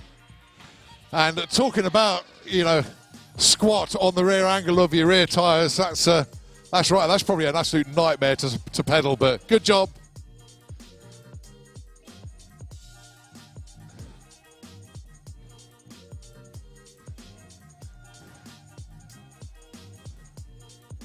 They're still coming down. They're still coming down. Well, most of them are at the point of turning and making the return journey. Don't forget our sportsman qualifying starts at 4 o'clock. We'd like everybody back by then, please. The winning time was around about, 45 seconds. We're about 15 minutes in at the moment and we're still waiting for them all to come back.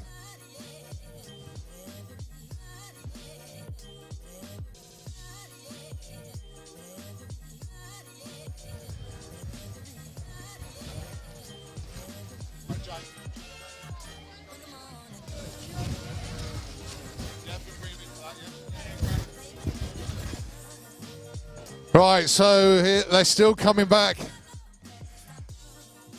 And here it comes. I've got to award the most imaginative entry here to the hand sanitizer. Come over here. Bring the team over. Bring the team over. We've got the young anaesthetist.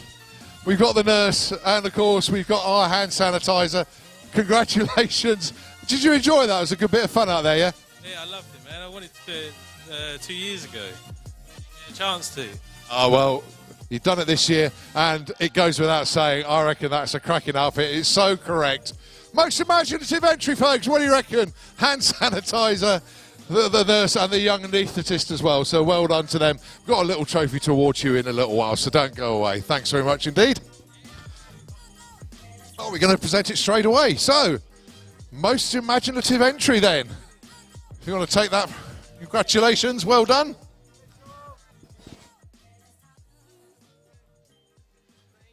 All right. And to this one as well.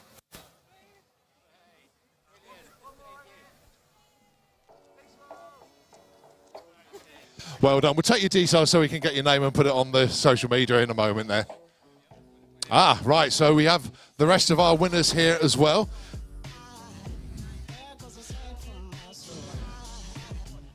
Right, so then we're going to now present our quickest runner trophy.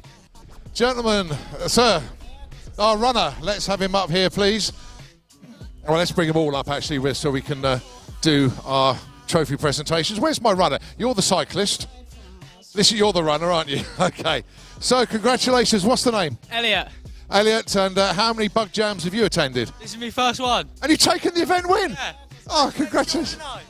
Gotta secure the bag. Well done indeed. Let's have a smile for the camera then. Your winner, Elliot, taking the quickest runner here. Congratulations, sir. Well done. Well done. Right, next up, our quickest cyclist. Oh boy, that was a bit tight, wasn't it?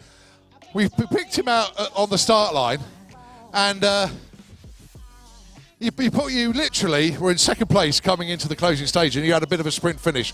Well done. Yeah, it's a good run. I just came up because it's so nice and flat. I never get a chance to do it, so I just thought we'll give it everything we got. My mate over there would crucify me if I hadn't won. All that, like, they would have killed me. They're going to kill you anyway.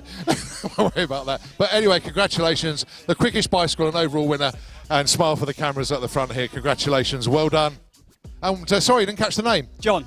Well done, John. Congratulations, our winner. Right, our quickest... It's a bit of confusion here, actually. The quickest skate. Now then, James, can I just clarify this? Skate as in skateboard or roller skates? Because I've got two here. Oh, he's just taken the name up there. That's true, actually. Now, is it skate or skater? Because we've got a skateboard or we've got roller skates. Right. So which one came first in? Because skateboard came in first. Right, okay. Well done. You are our quickest roller skater, but the skateboard pipped you. But congratulations. Come on, give her a big hand. She was the quickest on roller skates, but unfortunately she's in the same category as a skateboard. But well done to you. So the actual trophy goes to our skateboarder. Well done. Eakins. So what was the training regime for this? Just pelt it. And how many bug jams have you attended over the years? I think this is the 4th bug jam. Well done. Anyway, what's the name, sorry? Eakins. Okay, congratulations there. The man takes the trophy and he's the winner on the board. Let's hold the trophy up there. Well done. Congratulations. Well done. Fantastic. Okay, they're still coming in. These are the ones out for a nice Saturday afternoon stroll. These are the ones that stop for oxygen at the top.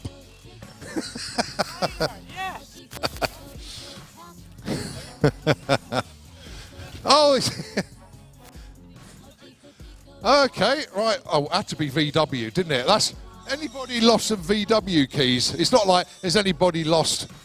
I'm trying to think a Ford key. Not many Fords here, but yeah, we'll just go around the car park and see if the remote works. But yeah, somebody's lost their VW key. But we'll hold on to that. So somebody that's lost their car key on the human-powered race, we've got it. So they're making the return journey. Everybody's cleared the top end. They are actually coming down now.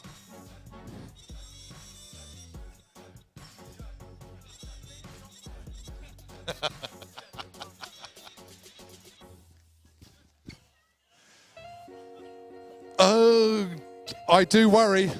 I seriously worry. Doing that with a Hoover. Oh dear. Stockings, heels, the lot. That is a brave man. Well done. Good effort. We like it. And not only that, he's got the music playing out the Hoover as well. I love it. Brilliant. Oh. Hey, we got the keys reunited with the owner there. Good job. Okay, this is... Well, we've been looking for Wally for ages. And all of a sudden, you get a whole host of them appearing. Come on, let's gear up for the Wallies. Here they come. Where have they been? One of them's carrying an injury by the looks of it, the one on the left-hand side. The others are carrying alcohol. That's right. I think they're all carrying alcohol and a tambourine as well. But well done to all of you. Excellent job. Well done. The craziness of Bug Jam. So we just got our stragglers coming in now. Let's just go for a little wander. Making their way home. It's like the Mario here, look. Now then, I'm guessing this is the last man home, isn't it? Here he is. This is the last man. He's carrying his Heineken. Have you done the whole course backwards? Yeah, even the turn. And no directional issues at all? Nah, none whatsoever. I'm the backwards man. Well, you've got about 20 odd feet to go, and then you can turn around and see where you... Okay, got to cross the line backwards. There we go. That is the Human Powered Race 2021 edition. Excellent entertainment. It says, I'm Dave with a cup of tea. Is it Dave? Is it tea? What you got there? It is a cup of tea. Excellent stuff. Okay, well, it looks like the track is now clear. I hope you enjoyed it. Congratulations to everybody that took part in our Human Powered Race this year. Congratulations to our winners. Keep an eye on the Santapod social media pages. You'll see all sorts of photographs. And job well done. And as I say, that is definitely the biggest number of entrants we have ever had for our Human Powered Race. Well done to everybody that's taken part. And do you know what? I don't think the paramedics were called in once. So excellent job. Well done. Thanks very much indeed. Get yourselves back. Get yourselves cooled down, and then at 4 o'clock we're going to start our qualifying for our race classes. Nitro FM, take it away.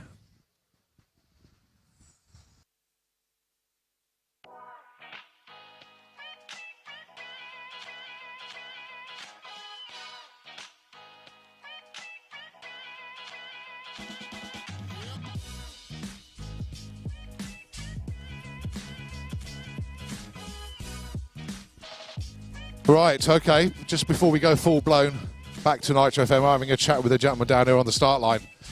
Now then, he's just asked me to do a favour, and I've run out of favours, so you're going to have to do it yourself. What did you want me to say? Happy birthday, Polly Gray. 66 today. So, if you didn't know, Polly Gray is 66 years old today. We'll keep announcing it, just a reminder that she's, what, 66? Wow. That's some years of experience, isn't it? Do you know what?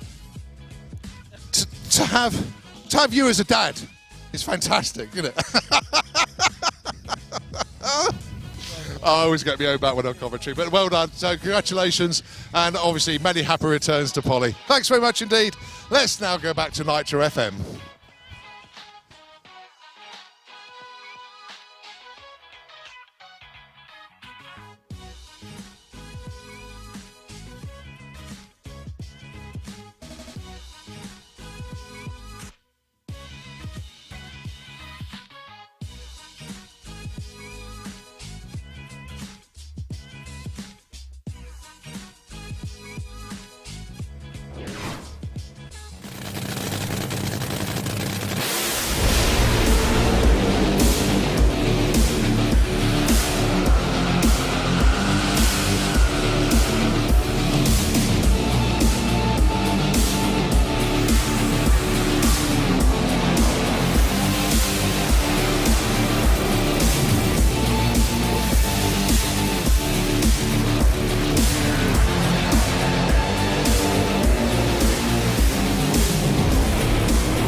All right.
Well, yeah, I have, but my goodness me, it's a lot warmer than we all thought it was going to be out there today.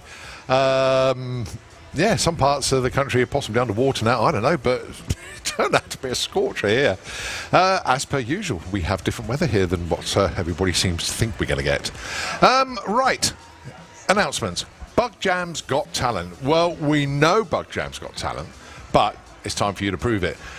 You can go and sign on now for Bug Jam's Got Talent. That starts on the main stage at 4 o'clock. Registration is open now. If you've got the talent, go and have a go. This is going to be good. You've got 3 minutes to amuse, wow, and entertain the crowds and impress the judges with your talent. But beware, your time could be cut short if your performance doesn't excite those judges. Now, here's the good bit. £200 cash prize to the winner, a Bug Jam trophy, and a ticket refund per group or act being crowned the worthy winner of Bug Jam's Got Talent 2021. Do you know what? That is well worth 3 minutes of your time. So get over to the main stage, sign up for Bug Jam's Got Talent. If you've forgotten all about it, you've still got time to go and sign on for that. Quarter of an hour before that actually starts. So Bug Jam's Got Talent, 4 o'clock on the main stage. Do you know what? It's worth going to have a watch just to see how people get on. So you've got to go and do that. Bug Jam's Got Talent in front of the main stage. Go and sign on. Other things going on site. Drag racing. Yep. The quarter mile here at Santipod Raceway is about 15 minutes away from receiving its first qualifying runs. And into the pairing lanes, please. We need VW Sportsman, Junior Dragster, and the other one's disappeared. Dual Fuel Racing, can you go back to your pits, please? But we need some of our race classes into the pairing lanes, please. Junior Dragster, VW Sportsman into the pairing lanes, please. Let's have you down. VW Pro is the other one. So, yeah, we need those into the lanes.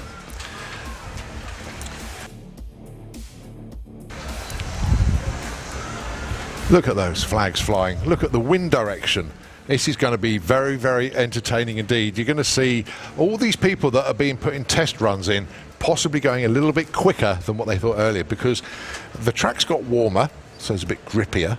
The wind looks like it's picked up. Either that or they've feathered the blades a bit more to get more power into the national grid. But it is a bang-on tailwind today, so those that want to go quick and set new personal bests, then today's the day to do it. So anyway, Bug Jam's Got Talent, starting at 4 o'clock. Get yourselves over there, get yourselves registered, and take part in that trophy to win. Also at 4 o'clock, the Cool Flow BMX show in the Cool Flow Arena. That's behind the main grandstand. And don't forget, 5 o'clock, we've got Top Fuel Dragsters, we've got Dirty Deeds against Nitro Bug, Oklahoma Willie, the Jet Bus, and Fire Force 5 will be coming down again. You also got the Cool Flow Sundown Party at 5 o'clock. Action Wheels closes, which is right next to the little buggers, that they close at 5 o'clock, and the main stage will close at 5 o'clock as well. So basically, Bug Jam's Got Talent will last a maximum of an hour, and then the main stage will reopen at 7:30 this evening. So there's still plenty going on site here. Continue to enjoy yourselves, but please can I have those race classes into the pairing lanes for your first qualifying runs. Okay, got it?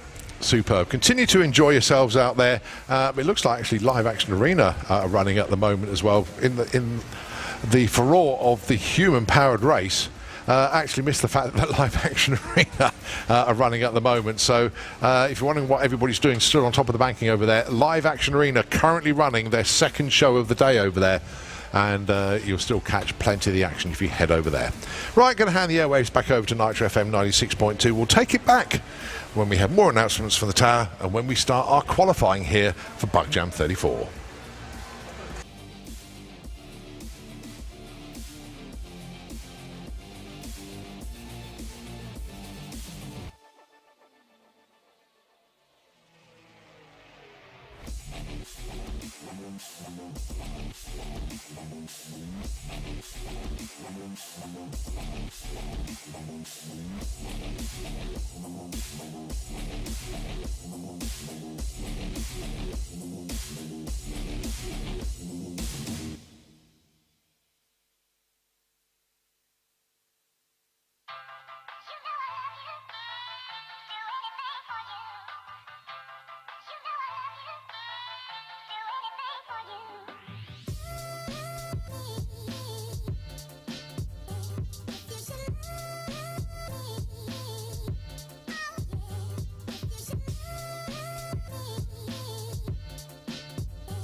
a sight from my soul.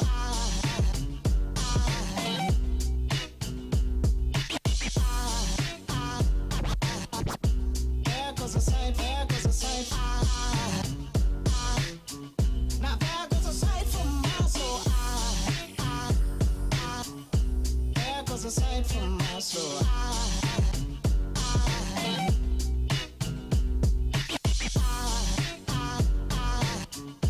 There goes a sight, there goes a sight.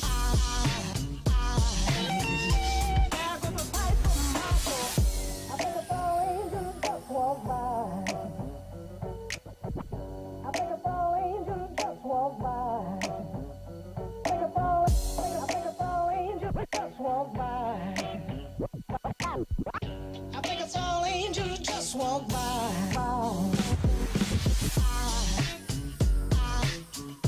There goes a sight from my soul.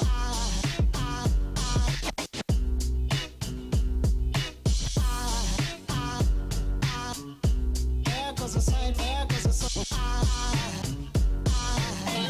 Now there goes a sight from my there goes a sight.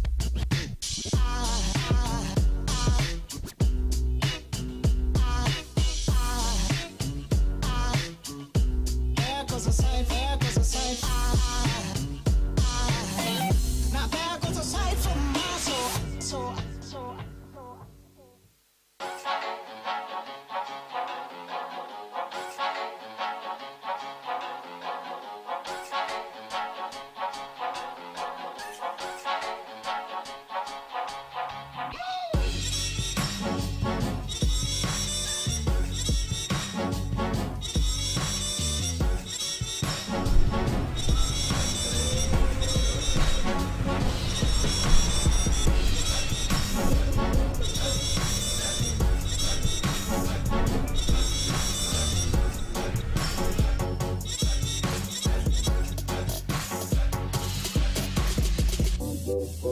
what if I'm late? Woo-hoo, the one my heart has gone to me, not going to wait.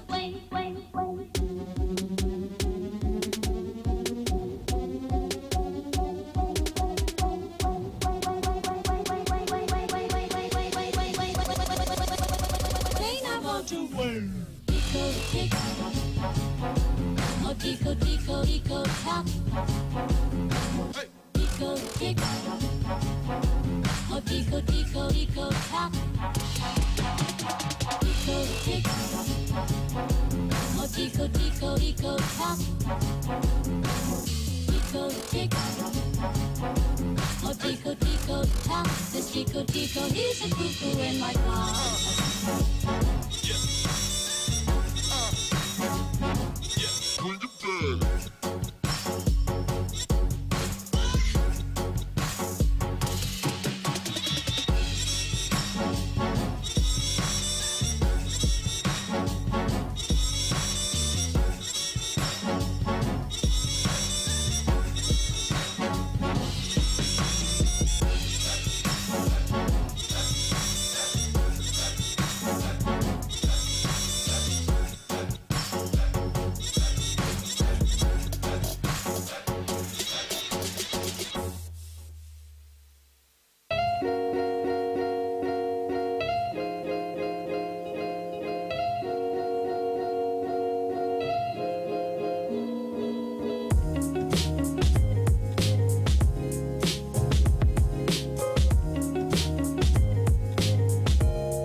Indeed it is, and many thanks to Dave Cherrett of the Direct Adventure team for sponsoring the commentary here at Santapod Raceway for all of our events.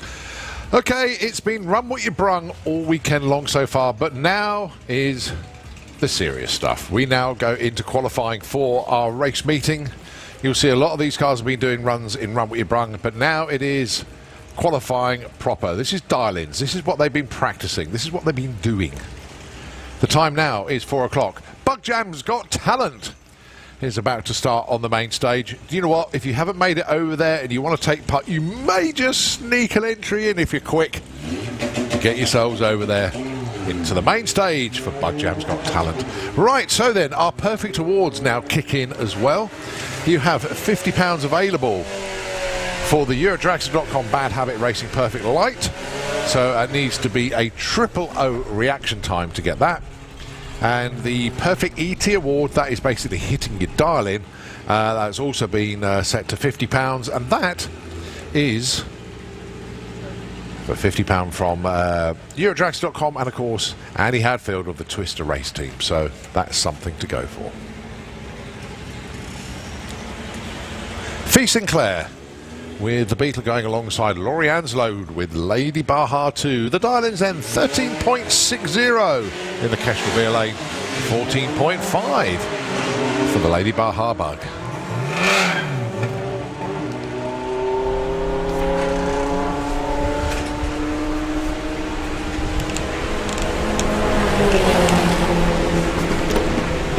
Well, a breakout there. A little bit too quick there. 14.37 on a 14.50. So number one qualifier still remains at that 14.01. Mr. John Crawford taking on Kaylee Jackson.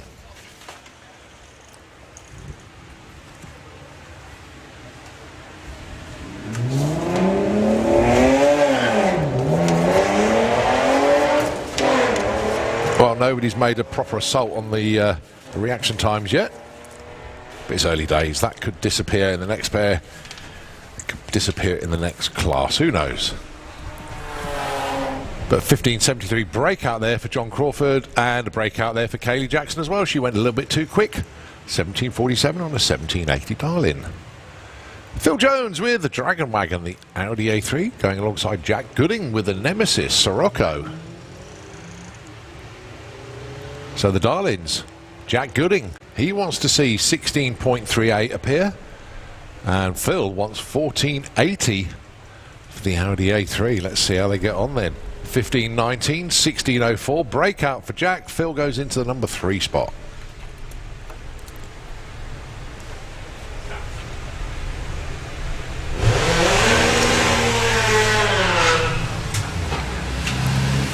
So Sirocco and the Beetle.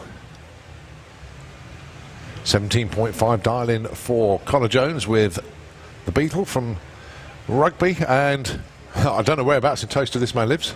Paul Robinson with the Sirocco. As I'm a Toaster resident as well, so come on, Paul, let's have a good one from you. 14.30 the dial-in for Sirocco, 17.50 for the Beetle.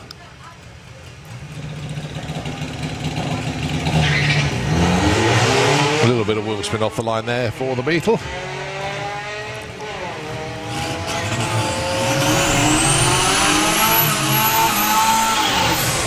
So Paul's going to get there first. 14.56, that's the right side of dialing. 17.06, a little bit too quick there for Connor. That's a breakout. But still got more qualifying to come. We've got 3 rounds of qualifying today.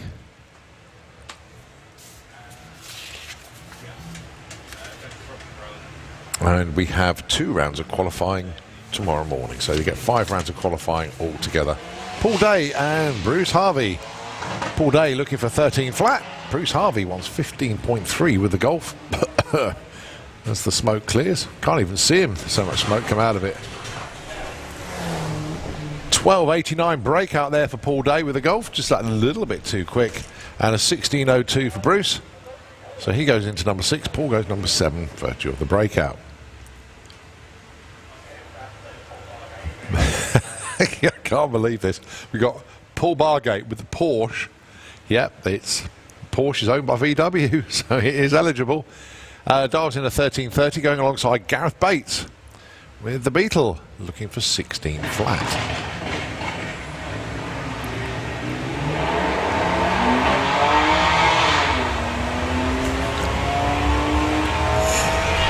I can't believe when Paul Bargate came up and said that he'd broken his road car, his race car, and is going to be running in something else. Wasn't expecting the Porsche. Anyway, 14.43, breakout 15.89, a little bit too quick there for Gareth. So Paul slots in at 7.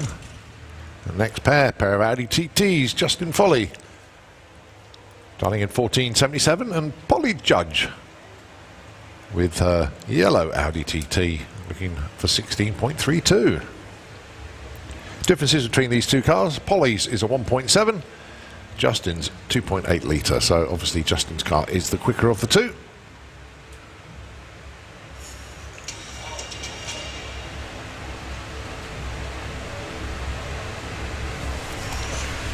So heading up to the stripe then 15.09 and a 16.19 breakout for Polly. Just that little bit too quick.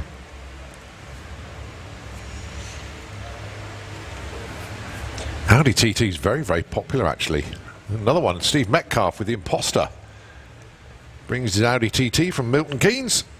And he dials into 1485. Rob Cresswell with the Beast. Now this was for sale, but he hasn't put the for sale on there today, so perhaps he's going to keep it for a while. Who knows? Go and ask him. He dials in 1370.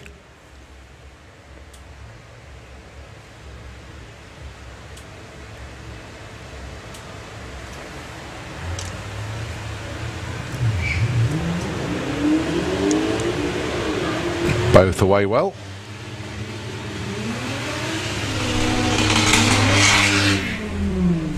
So Rob's going to get to the stripe first. And it goes 1364. That's a breakout. And guess what? Steve Metcalf, breakout. Don't forget you've got a tailwind to contend with out there. And perhaps it is making a little bit of difference. Everybody's going at that a little bit too quick. Andrew Bumbrick with the Golf. And Rory Cavallo with the Polo TDI called Noddy. He dials in 1750. Andrew dials in a 14.1.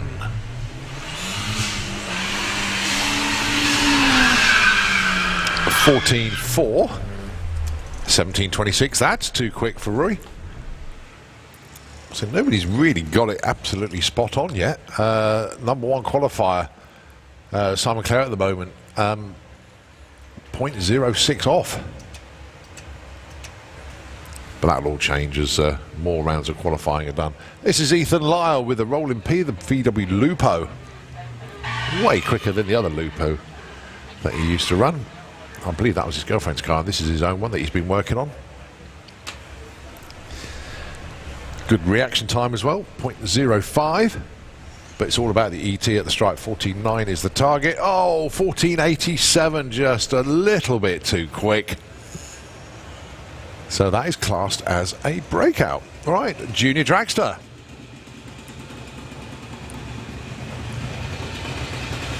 Qualifying session number 1. Not many of the juniors here this weekend, and it looks like this could be the only one or two taking part.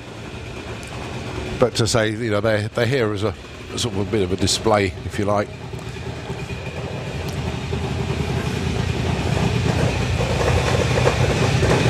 So Caitlin Wilson, she appears in the Kestrel beer lane, and it's Jacqueline Bartlett in the Slick Tricks Junior Dragster. She is in the Auto Glim lane. Qualifying session number 1. Now the juniors run to the half track. They can't go any further than that. That's the way juniors run. Same on the drag bikes as well. They run to the 8th mile, not the quarter mile. And their qualifying is done on reaction times, and they really do go for it. So we're looking for 0 lights. Wouldn't be surprised if they're 0.1 straight away, especially in the Kestrel beer lane, because looking straight at the sun there, it will be quite difficult to see the lights.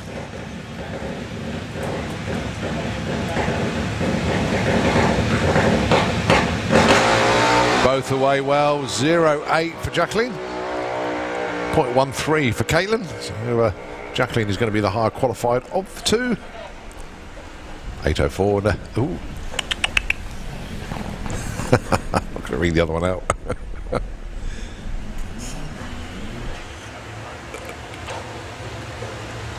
It is Bug Jam after all.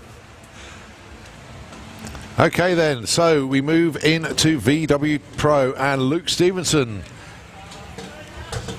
with the Shex Toy Dragster.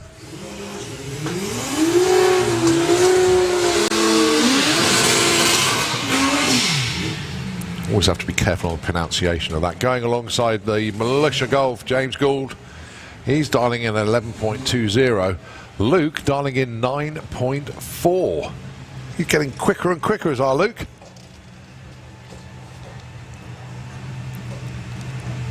So Volkswagen powered Dragster, VR6 power, with the turbo of course.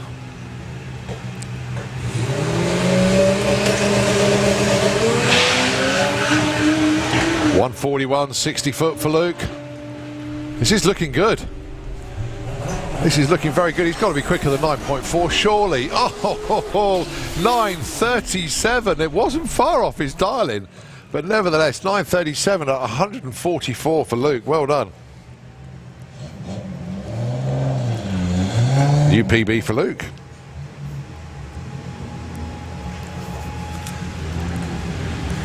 Ed Keach and Tom Herbert then. The Phantom stroke Herbie Corrado going alongside the Tangoed Golf. 11.99 plays 10.98 on the dial-ins. Two exceptionally good racers.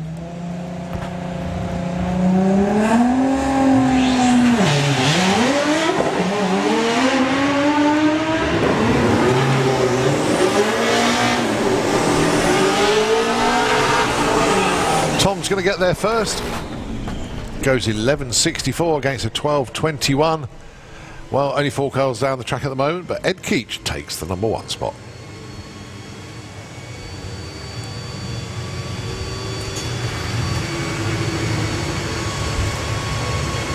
Graham Freeman with Sick Bubblegum taking on with the Misfit Type 3. Dial-ins 11.90 and 11.10.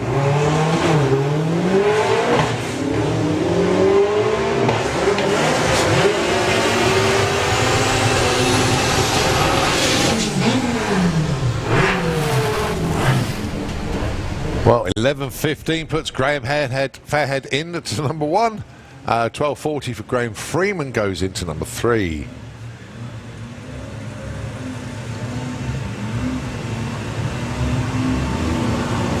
The Late Goose of Adrian Solly taking on the Golf of Carl Goldsmith. Now, Carl, fair to say he's had his hands full of parts and oil and goodness knows what. He's been rebuilding this car, but managed to bring it back down to the start line and enter a qualifying run here, looking for 10.80. The Late Goose with the Audi S3 looking for 11 flat.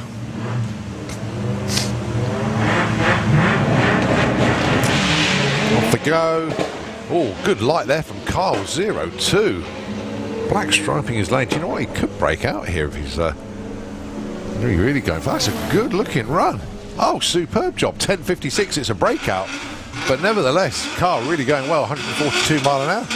Meanwhile, the Late Goose, Adrian Solly, 11.21, goes into #2. Jacob Bailey with a Jetta, 10.3 the dial-in. Wow. Getting seriously quick now. Going alongside Alex Knott with the highly medicated Beetle. Dial-in for him is 11.40. And say the Jetta, 10.3.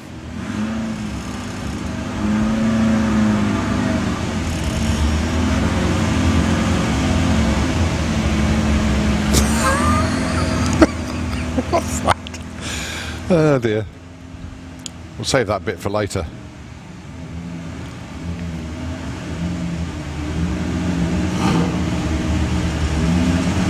Probably where it got caught on a jack or something, but never mind. Alex Knott and Jacob Bailey.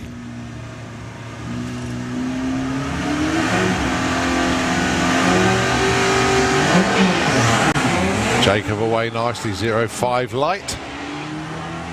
Getting the power down well.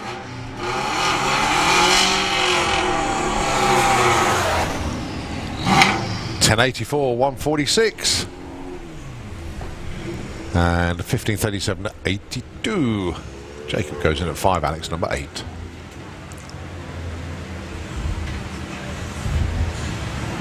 Ian Dale with a strip burner Beetle, dialing in 12.40, and James Rhodes with a Lupo. Absolutely bonkers this thing. 10.39. That is seriously quick.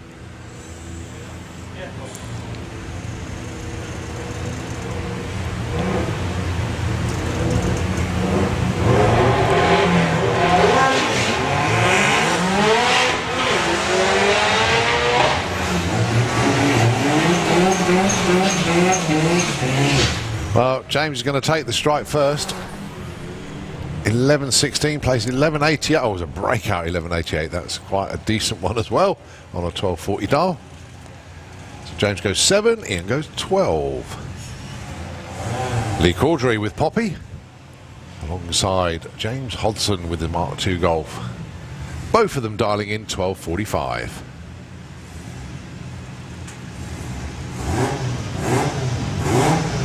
The idea being get as close to that number as possible without going underneath it. And whoever gets the closest will be the highest qualifier. But if you go under it, it's classed as a breakout. 12.60 for James, that's good. Put him in the number 2 spot there. Lee Caudry going through with a 14.94, puts him in at number 10. Rob Carter with the Audi S4, 11.82.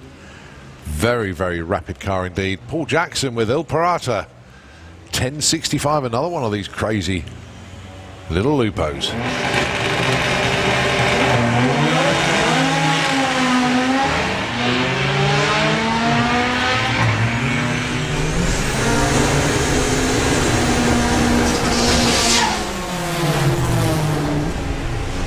Oh, 11.88. Rob Carter goes into number 2 spot there.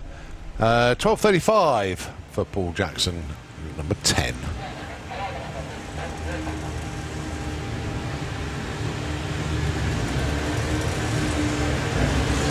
Then we get main stage. Bug Jam's Got Talent. I hope everybody's having a good time over there. Giving the acts a bit of respect. Great thing with Bug Jam's Got Talent, you never know what you're going to get. Abby Tether and Phil Bogg. Here's the Golf R taking on the caddy. Darling's then 12.75 for Abby, 12.40 for Phil.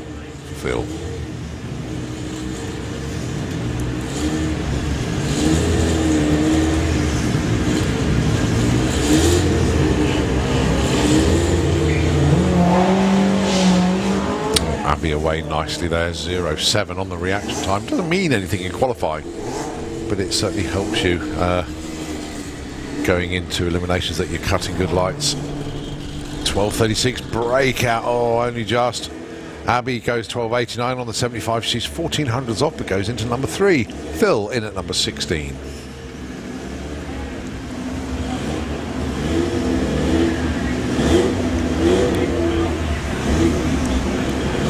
Very strong entry in VW Pro this weekend. 16 have gone through it already, and there's still some more to come round. Paul Jordan, a very, very rapid polo indeed, dialing in 10.15. Mark Taylor with the Leon, 10.89.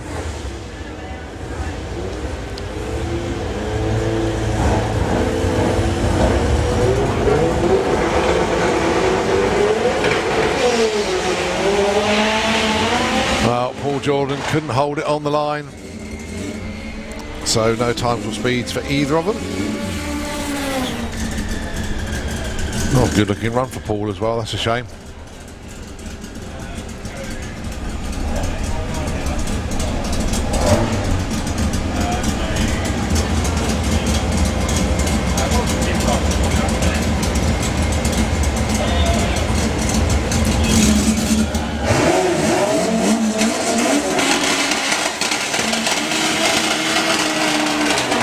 Dave Crowhurst with the Black Wanga.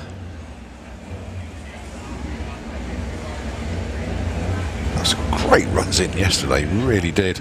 Going alongside Simon Crowley with the Mark 1 Golf.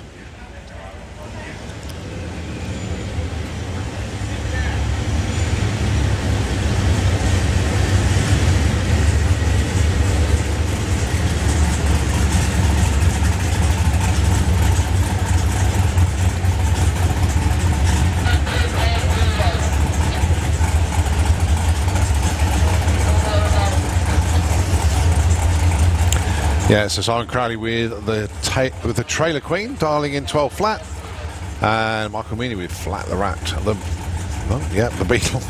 Sorry, look like Dave Crowhurst for a minute. Obviously, I need my eyes testing. Looking for a 12.30. That's right, we haven't seen Dave Crowhurst.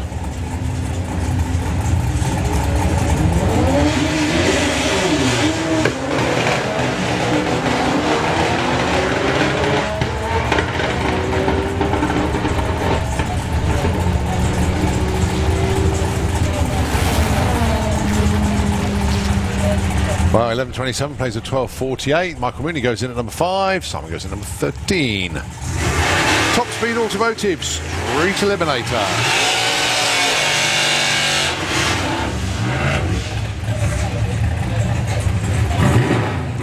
First pair then, Nigel Hale with that big Chevy pickup, postcode on wheels, taking on Nick Hale. Both of these cars just based outside the main gate here at Santa Pod Raceway in Airfield Road, where they keep their unit and keep their cars.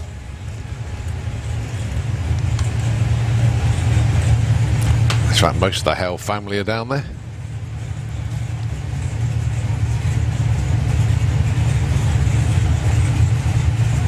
Just waiting for our timing system to reboot, and these two cars will come into stage.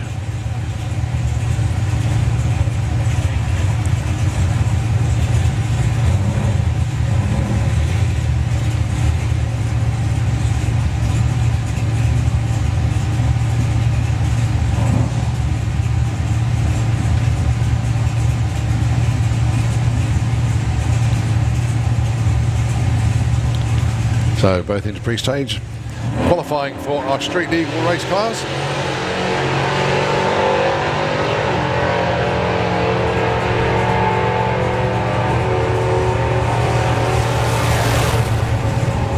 .1060 plays a 10.69. Nick just getting the march on Nigel there by a fraction. Good light as well there for Nick. 0.3. Ash Cooper with the transit van. You won't see many transits go this quick. Going alongside Damien Halliwell. We've seen him doing some run with your brung passes with the Biscayne.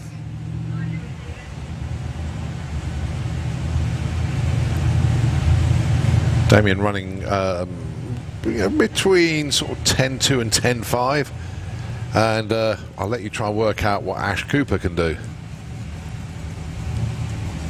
Not the most aerodynamic vehicle you'll ever likely to see on a track strip. It's a transit van, but watch it go.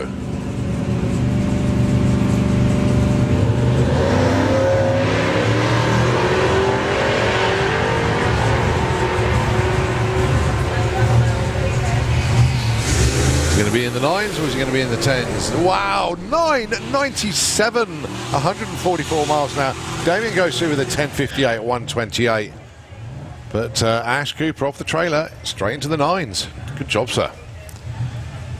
Right, the class record holder then, the ugly sister Chevy of Andy Bond, going alongside Joe Stevens with the Sunbeam Stiletto. Joe Stevens with this car has been in the 7-second zone. It's unbelievable. But Andy Bond, class record holder, street legal trim, 6.90. Unbelievable performances. Regularly goes to over 200 miles an hour and regularly seen driving around the streets of Swindon and Wiltshire. He really does use this car quite a lot.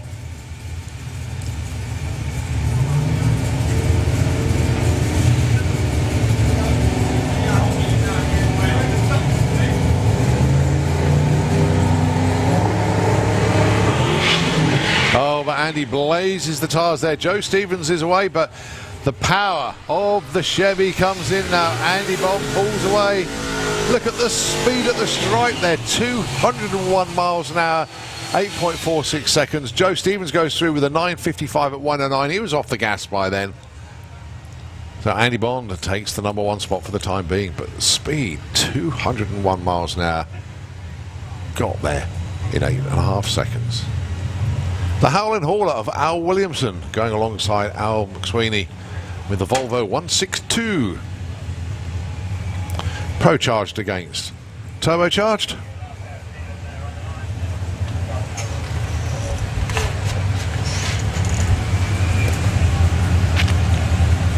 Two very rapid vehicles indeed.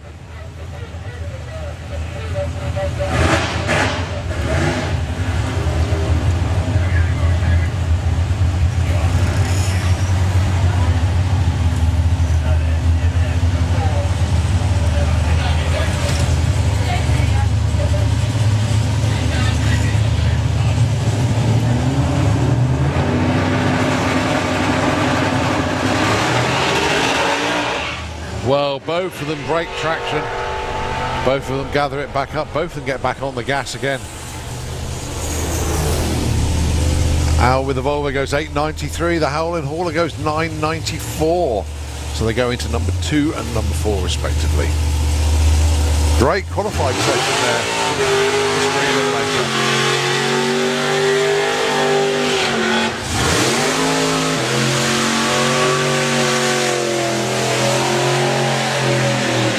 Supercharged Outlaws qualifying session number 1.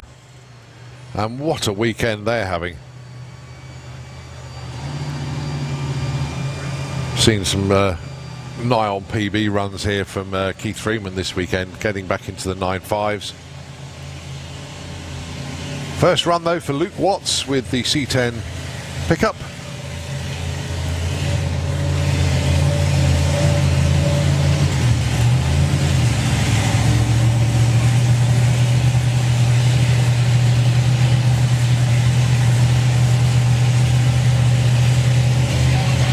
So bringing the cars up to the line. Can Keith get this car to go quicker than 9.5?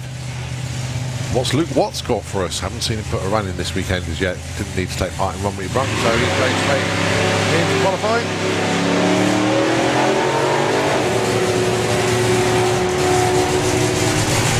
Very good looking runs indeed. Keith Freeman goes 9.70. Luke Watts goes 10.03.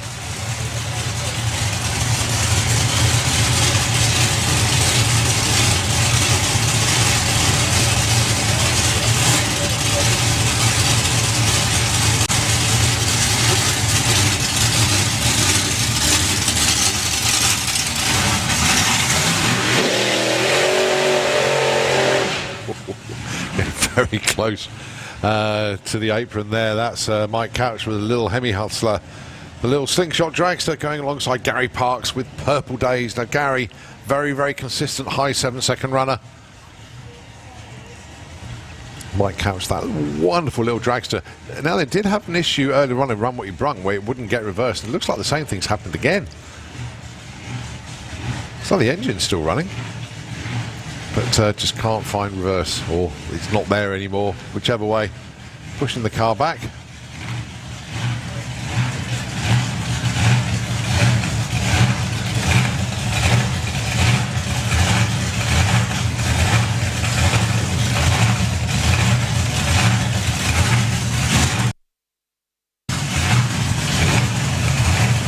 So Mike Couch then pulled back behind the start line so he can now drive forward to it. So obviously that was a gearbox issue, but not prevented him from going forward quickly, which is good. Gary Parks, well, if all goes well, low 8, preferably a high 7.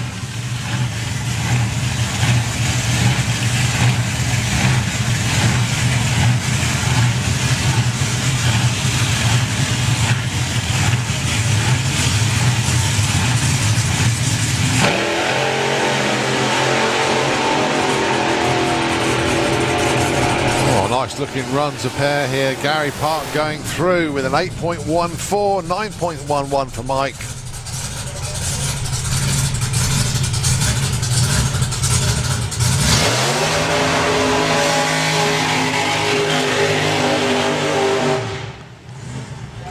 Well, Paul Dale, what can we say about Paul this weekend? Does Run What You Brung runs and sets a new personal best of 8.39. On an earlier run today. Absolutely outstanding, 163 miles an hour. Can he repeat it here? What's the numbers he's chosen? Who knows? Supercharged Outlaws do their own things. Don't actually have a full qualified order. But it's all about entertainment for Supercharged Outlaws.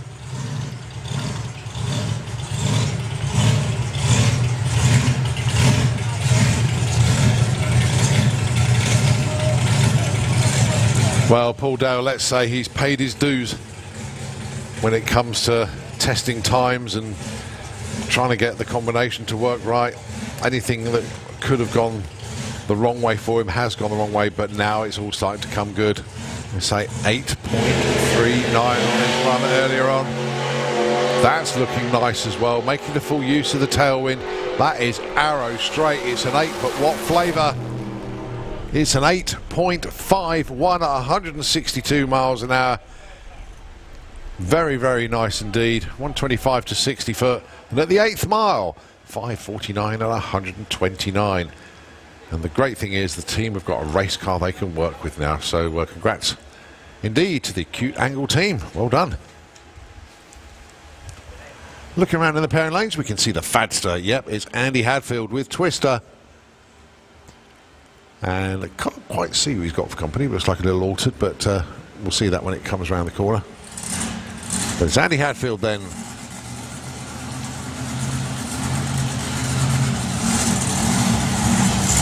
Supercharged T-Bucket.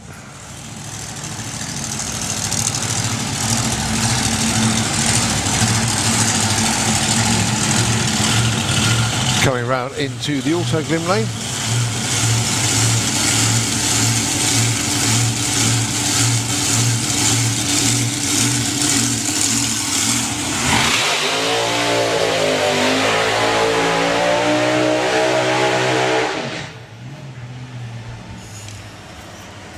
Good, strong, smoky burnout. Charlotte's got a long way to go to try and catch up with him. But fortunately, he's found reverse easily and now coming back.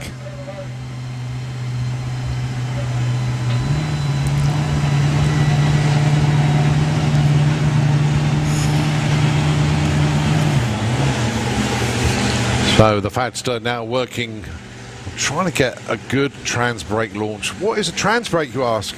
Well, in simple terms, it's a button on the dashboard or the steering wheel, and when he holds it in, it engages forward and reverse gear at the same time.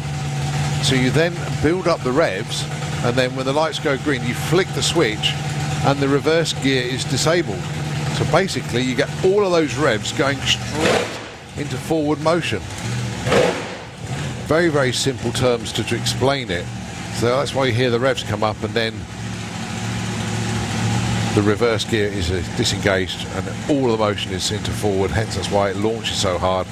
But it's getting it right. Now then, if the car launches soft, it's quite manageable, but it's slower off the line. If he hits it hard, that's nice. Still drifting right a little bit. Nicely done for the Fadster there, 797, 177 miles an hour. But doing the right thing off the start line, keeping it soft at the moment, just getting some consistent numbers on it, and just build up on it and just hit it harder each time, and just building up to where he thinks the level that cannot be passed is.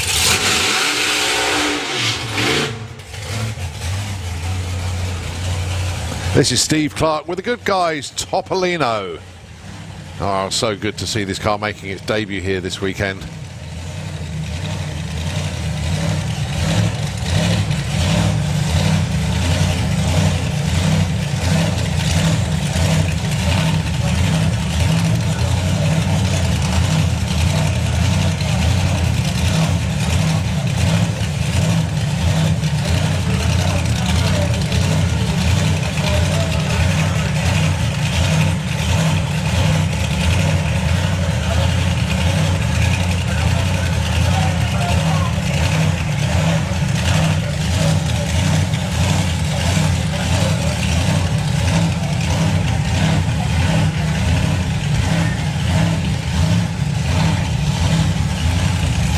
So Steve Clark with this lovely little Topolino. It really is drop dead gorgeous, but engine shut off there.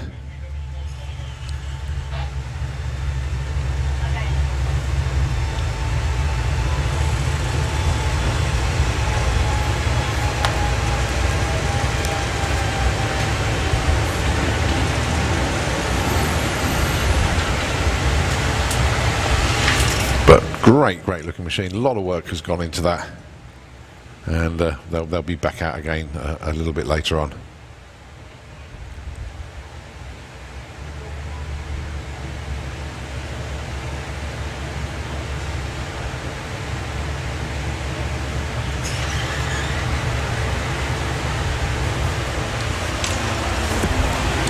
So we are into Hutchinson and Dibley, Sportsman ET, and it is Andy Dibley that's going to be the first car to come round to put in a qualifying run in Sportsman ET, going alongside Connor Holt with his little Vauxhall. Been running consistent 13-second passes all weekend long so far. But Andy Dibley has managed to get the Camaro comfortably into the 12. So he dials in at 12.69. Connor Holt dialing in 13.30. And it wouldn't surprise me if a couple of breakouts appeared here, but let's see. Especially from the red car.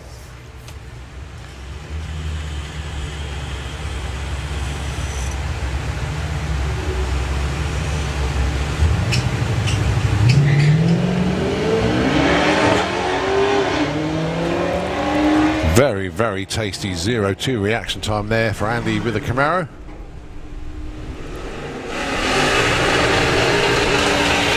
Goes 13.27, 13.53 for Connor. No breakouts. Wow. I thought Connor was going to go too quick there, but did the job well.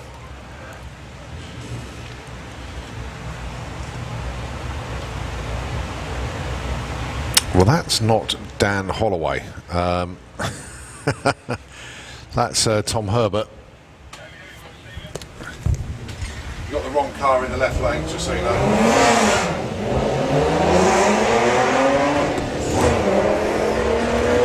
Debbie Taylor with the Mustang.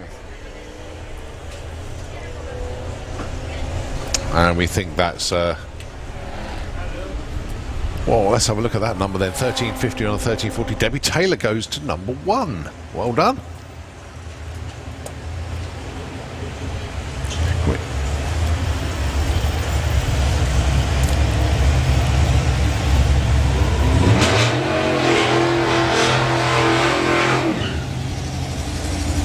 Tom Atkinson. Great to see Tom actually doing some racing.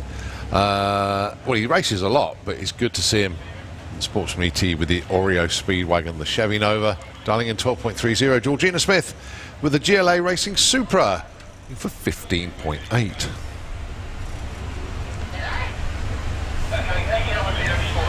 Now then, Tom, 12.30. I mean, the car could go low 11, so he's got to drive it slightly differently to try and judge it to run that 12.3. 1.6 to 60. He's coasting. 12.08, he still went too quick. 83 miles an hour at the stripe. And Georgina goes in at number 2, goes 16 flat on a 15.8. Black Mustang taking on White Mustang. Lee Huxley, Brian Huxley. Normally see them running the Dark Horse Mustang. Well, Brian is driving that a lot more these days as Lee is bagged a Chevy to drive. Lee in a Chevy? Never.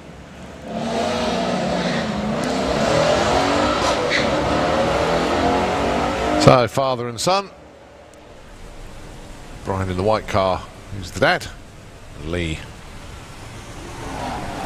Goes 13.16 into the number 1 spot there. Breakout for Brian. He goes that little bit too quick. 13.51. Mark, just can't tune a car for toffee, can you? Steve Mellors with the Hulk MX-5. He won 16.15. And liking the suit from the crewman. Epic job.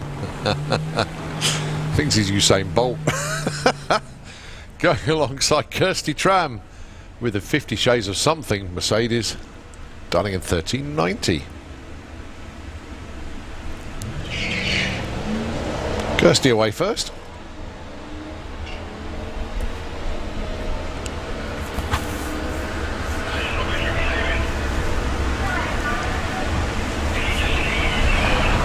Whoa, perfect.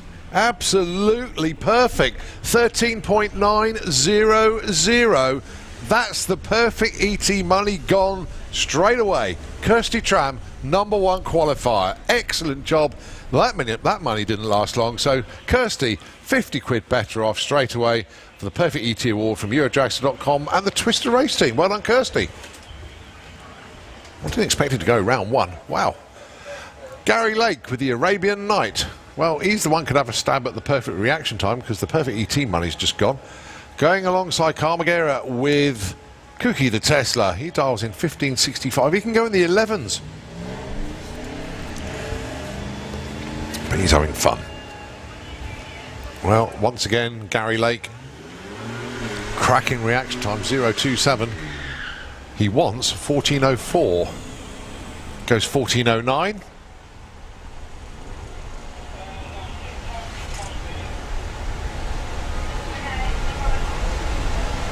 Carl Magera goes 1570.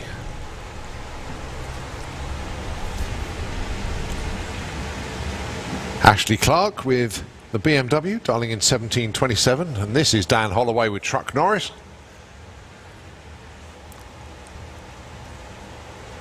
I like the name of this, Topo's Toy, the BMW estate.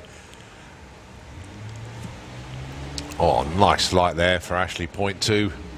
Nicely done. Dan away first, 0-5, but it's all about the ET.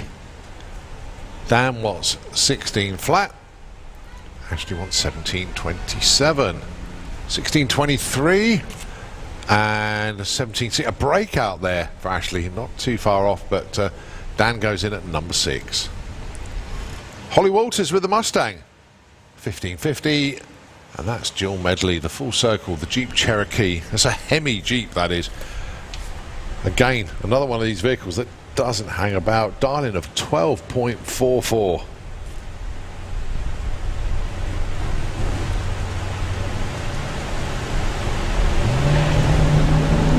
Well, Holly trying to chop the tree down. Unfortunately, she missed. There's a 0.5 red. Jill's going to get to the top end first, looking for a 12.44. Gets a 12.51. And Holly gets 15.63. So Jill goes in at number 4, Holly in at number 5. Oh, looks like we've got VW Sportsman back into the pairing lanes, please. Wow, won't take long.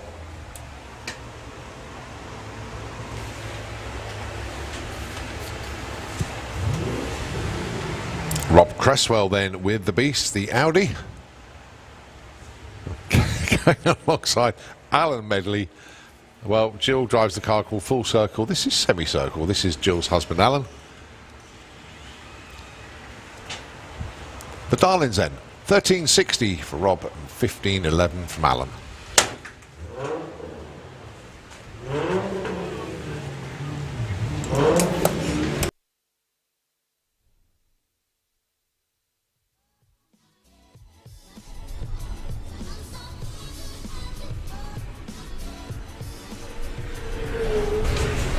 Rob goes through with a 1370 to the 10th of a second off, so he goes into number 5 and a 1544.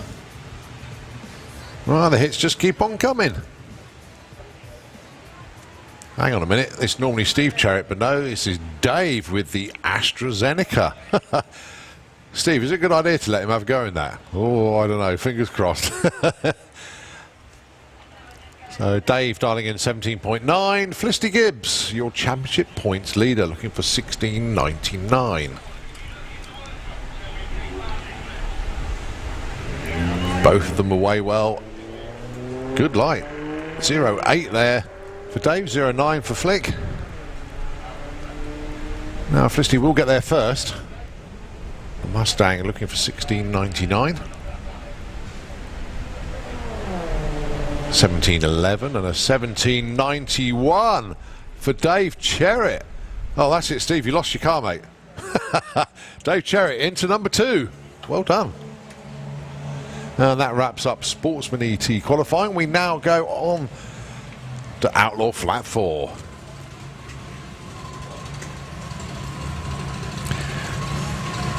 Just a bit of an update on the timetable. We were expecting Top Fuel at about 5 o'clock. They've just been moved to about 5:30. Just want to make sure both cars are ready to come down together. One of them's ready, but the other one wasn't. So they'll be running at 5:30, those of you that want to see Top Fuel again. Right, this is Outlaw Flat 4. Heads up racing, though. No darlings.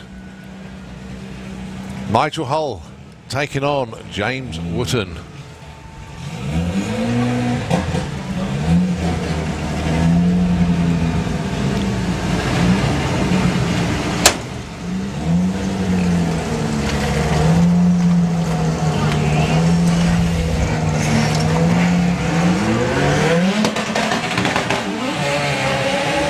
certainly giving it everything they got off the line there. James Wotton just pulling over to the right hand side, not going entirely to plan for him. For Nigel Hull getting a good run in here, 10.52, 127.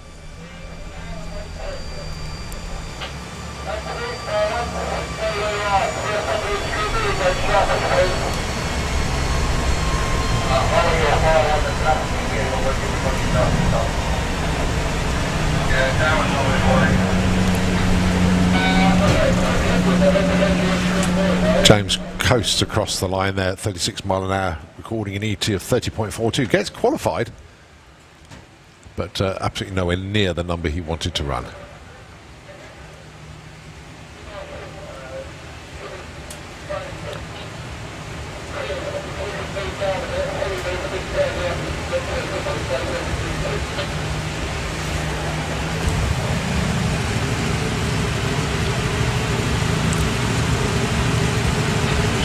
Plenty of Outlaw flat fours in the lanes ready to come round, and the next pair being given the signal to fire up. Both underneath the tower here. Darren Shepherd with the Social Outcast taking on Dave Wheatley with Double Cross.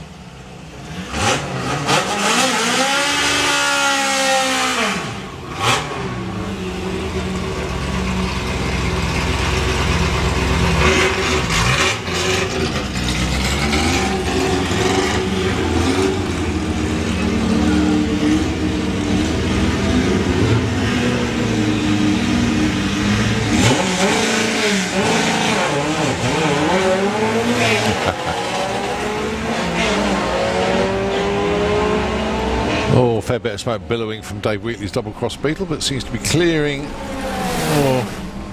on and off there. 11.60 goes to number 2 spot. Darren Shepherd got there first, went 11.81, slots into number 3.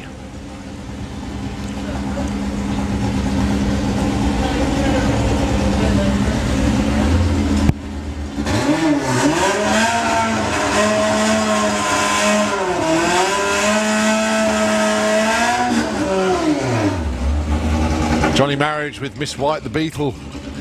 As we said when he was doing Run What You Brung, he managed to break a gearbox yesterday, and in normal circumstances game over, but no, went back home to Burnham,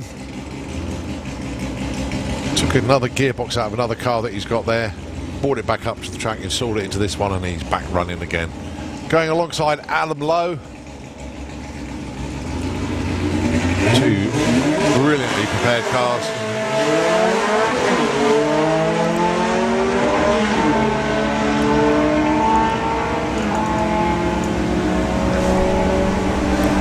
Adam's going to get there first, goes 11.55. Johnny goes through with a 13.12. Adam goes 2, Johnny goes 5.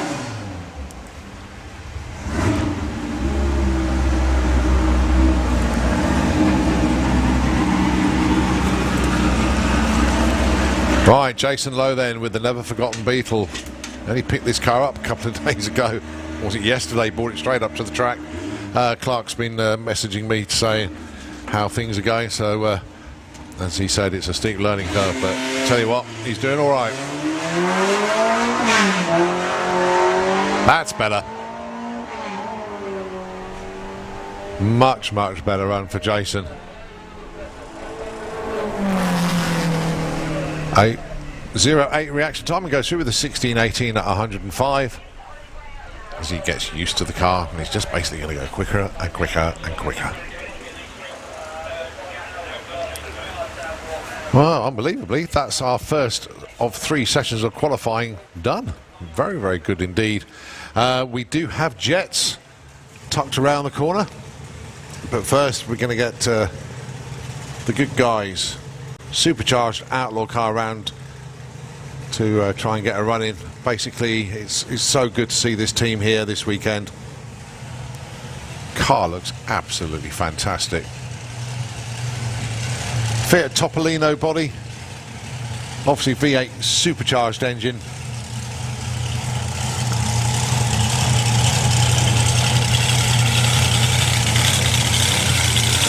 So what can Steve do for us then? This is Steve Clark.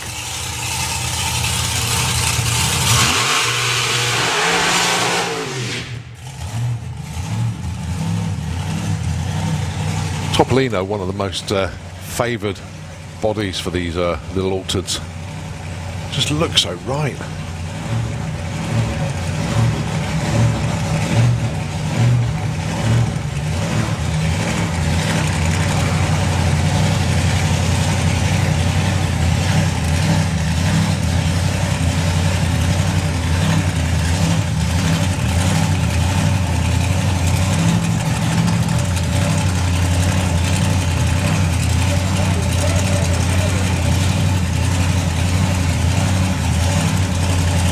So then, Steve Clark, the good guys, Topolino, 489 cubic inched V8 supercharged power plant.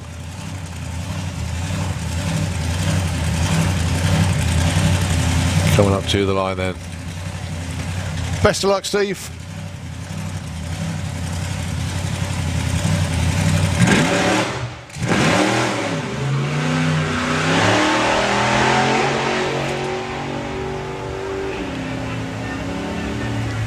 Tell you what, for a first pass, that ain't too bad at all. 12.18 at 102. Parachutes out. Job done. Very, very good indeed. It's always very nerve-wracking when you do your first run in the car and you hit the loud pedal and a little cough and a splutter and mash that pedal again and take it on through. Well done. Right, we move on into VW Sportsman qualifying session number 2. Don't forget, we do have Jets tucked around the corner, and we do have Top Fuel dragsters around about 5:30. Ida Zetterstrom and Suzanne Kalin. I wonder if Suzanne can run her third 3-second pass today. How's Ida going to get on? Going to be entertaining whichever way it goes. Right, Ruri against Polly. Ruri with the Polo TDI from London, dialing in 17.10. Polly looking for 16.15 with the Audi. Much better reaction time from Polly this time, 0.5, but it's all about the ET. Can she run 16.15? There or thereabouts. 16.03, a little bit too quick. Oh, too quick for Ruri as well. Goes 17.02 on a 17.10. Double breakout. It happens, Rob. It happens, mate. I want to see the wizard back anyway. Next pair. Justin and Phil. Justin with the Audi TT. Used to run a Golf, but made way for the Audi. Dials in a 15.05. Phil Jones, 14.8 with the A3. That's his target number. Numbers appearing on the top of the scoreboards. That's their reaction times. The numbers on the bottom of the scoreboards, that's their times they're trying to hit. And then obviously when they go through, you'll see the times and the speed. Well, 14.83 at 96, that's nice. And that takes the number 1 qualifying spot. Very, very well done indeed. 15.02. That's a breakout. A little bit too quick. All right, Kaylee Jackson then, looking for a 17.47. And Connor Jones with the VW Beetle, 16.8. You'd love to see on his timing slip. Number 1 spot, 14.83 at the moment. So you're trying to get within 0.03 of your dial-in to take number 1 spot in VW Sportsman.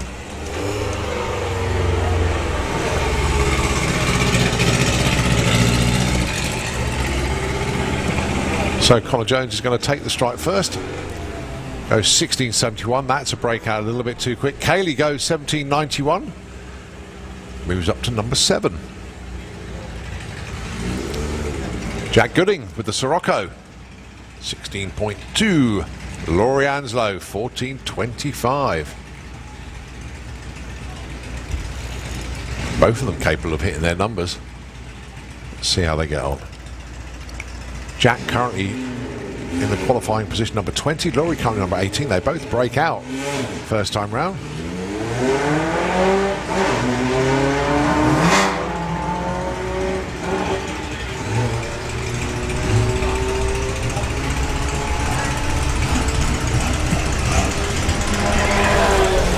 $15.62 and a 16.24. Jack Gooding moves up to number 2 with that run. Nicely done, sir. John Crawford. looking at number 20 at the moment. Ugh, don't like that. Morgan Wilson, though, 17.48 the Darling. She's currently number 4.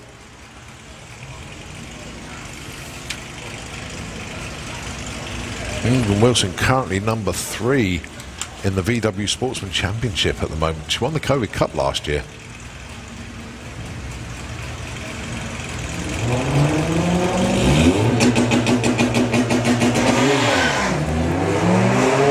Nice lights from both of them. So John Crawford, he's the one who's going to get to the top end first. How well has he judged it, though? 15.65 he wants. Gets a 16.20. That's a fair way off, actually. 17.72. No help for either of them. They stay put. How about Steve Metcalf with the Imposter Audi TT? 14.75. And Bruce Harvey with the Greenpeace Racing VW Golf 1.9 diesel. 15.30. Watch him disappear in a cloud of not white smoke but black. Ooh, didn't disappear at all, unfortunately. So Steve Metcalf, then the focus shifts over to him. 14.75. What's he got for us? 15.54.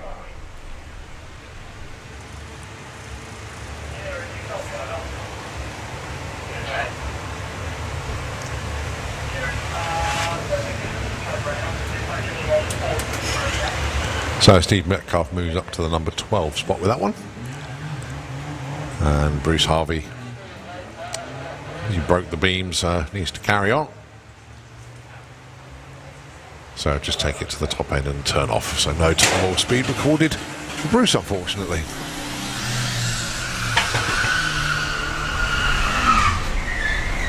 The Rollin' P of Ethan Lyle, 14.8. Currently the number 15 spot, and Gareth Bates with the Beetle, 15.85.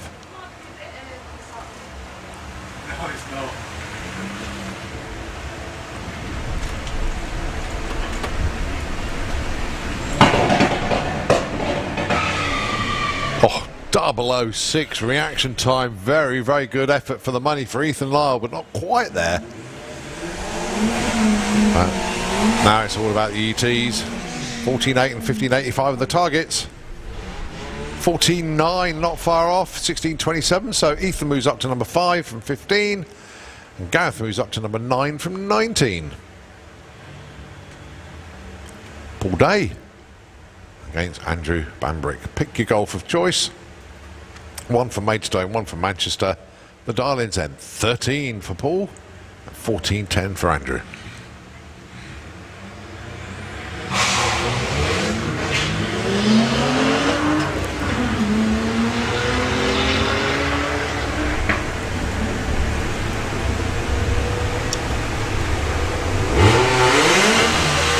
$13.72 and a 15.53, a little bit off pace for both of them, but a good improvement nevertheless on position for Paul Day. Moves up from 19 to 13. Paul Robinson, the Sirocco, 14.3. Guess what? Same dial-in for the Porsche.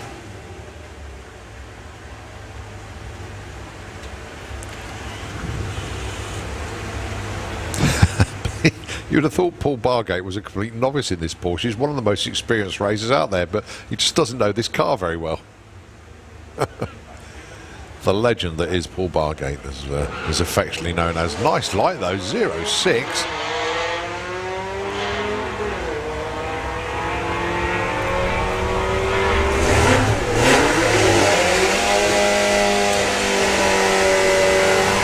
$14.48, $14.75. Paul Robinson with a better run, actually. He stays number 6. But Paul moves up from 16 to 11 with the Porsche. Well, Cresswell with the Beast, 13.65. Against Fee Sinclair with the Beetle, 13.60. There's only 0.05 of a second difference between these two on predicted times. But let's just see who can get the closest.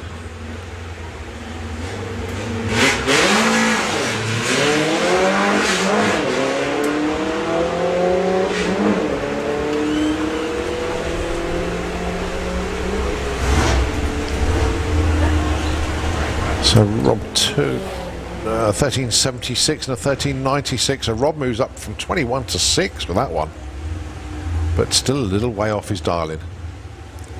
How about Simon Clare with the Black Pearl Audi TT? Quite a few Audi TTs now become readily available and affordable. 13.95 the dial-in. Currently the number 3 spot. Went 14.01 to achieve that.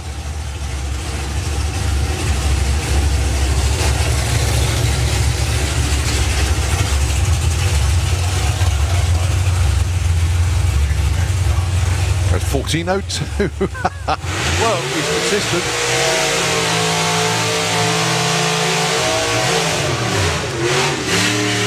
Right, a little bit of match racing coming up now for the Gasser Circus guys. Tony Pearson with the Guster going alongside Keith Bartlett, the governor here, with Roaring Rat.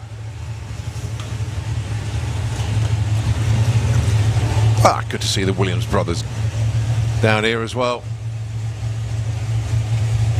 Nick, Dan and Lorne looking after Keith's car, but a little bit of concern with Tony, just having a look underneath him, making sure that everything is A-OK. And he's good to go. So then, this is heads up then. Keith has been running 10.4s. Can I have VW Pro to the pairing lanes, please? VW Pro, can we have you to the pairing lanes, please? So yeah, Keith's been going real quick with the car now, and there's going to be a good little race between these two. Who can cut a light? Let's see.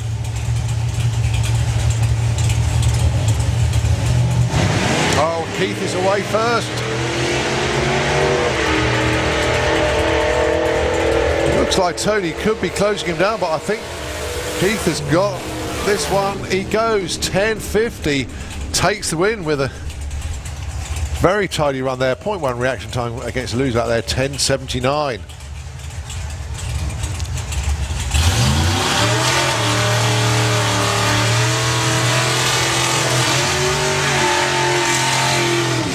So this should be Steve Matthews, and I'm hoping Jason is down there as well with the jumping jalapeno. Yes, they are indeed. So Steve Matthews then with Honky Tonkin, and Jason Hollenby with the jumping jalapeno.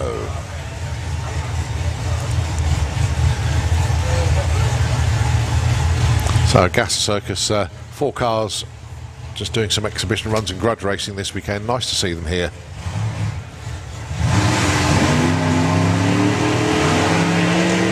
Oh, nice little wheels up launch there for Steve Matthews. Cherry on the tree for the jumping jalapeno car, but it's all good fun. 9.79 for Steve Matthews. Very, very nice run indeed. 136 against a 10.96, 122. So all 4 gassers putting in really, really good runs there.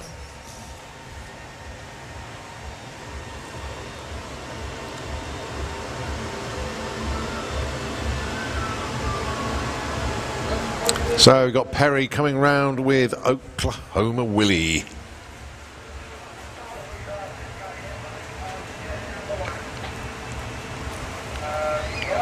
Good afternoon, Lorne. Lording it up there, maybe, old good buddy. And of course, Dan Williams hanging out the back of the Williams brothers dually. Come to enjoy Bug Jam, and why not?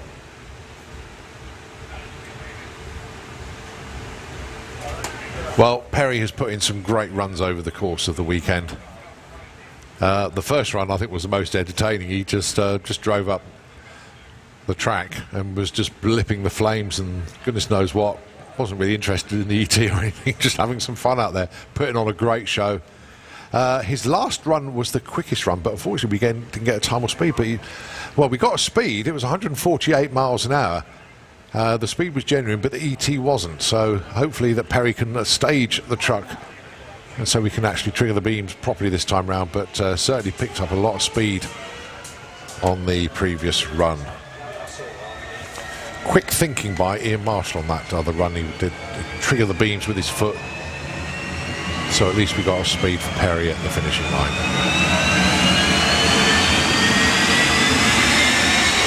After this, Martin Hill with Fire Force 5, the Jet Dragster.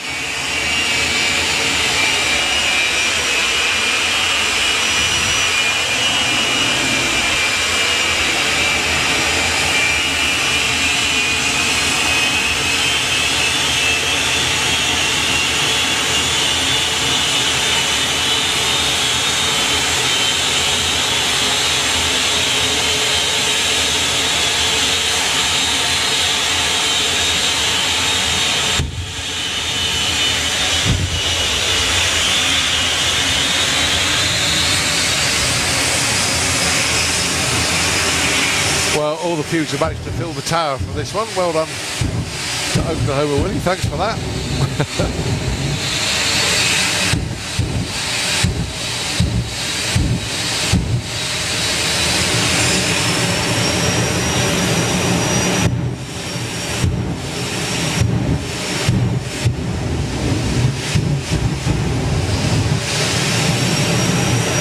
So Perry holding the truck on the brakes at the moment as he builds up that turbine. It's pretty much full whack. Certainly putting a huge amount of thrust, the equivalent of about £3,500 on it. Engine of Rolls-Royce Viper 535. Here he goes.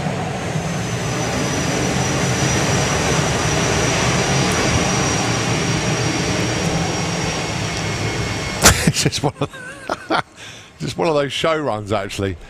Not going to be his quickest one, but great entertainment. Sometimes you need to put a slower one in so everybody can see it, because when it's going at full chat, you ain't got a chance.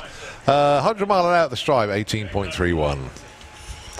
Well, if one jet wasn't enough for you, you've got another one. This is Martin Hill coming around the corner with Fire Force 5, the Jet Dragster. Has already been in the 5.2s this weekend.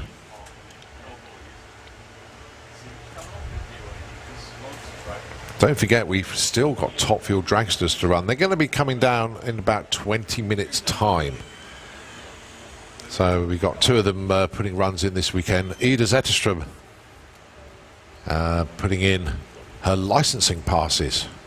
And of course you do need to get licensed before you can go into competition and race other people. But in the meantime you need to go solo.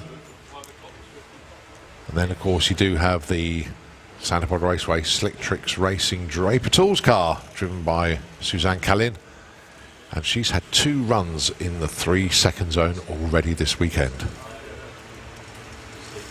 And both of them weren't picture perfect either, and yet she still managed to get 2 3-second timing slips.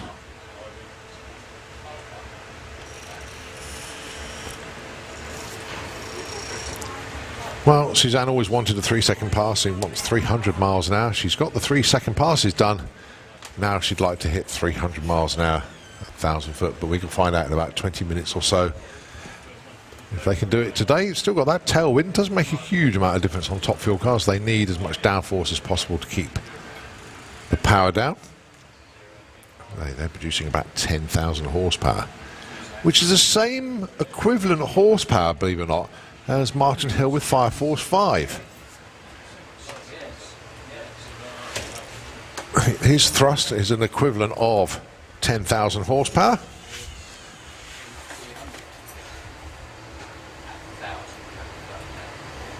And this is a Pratt & Whitney J60 helicopter engine, so we call it jet turbine.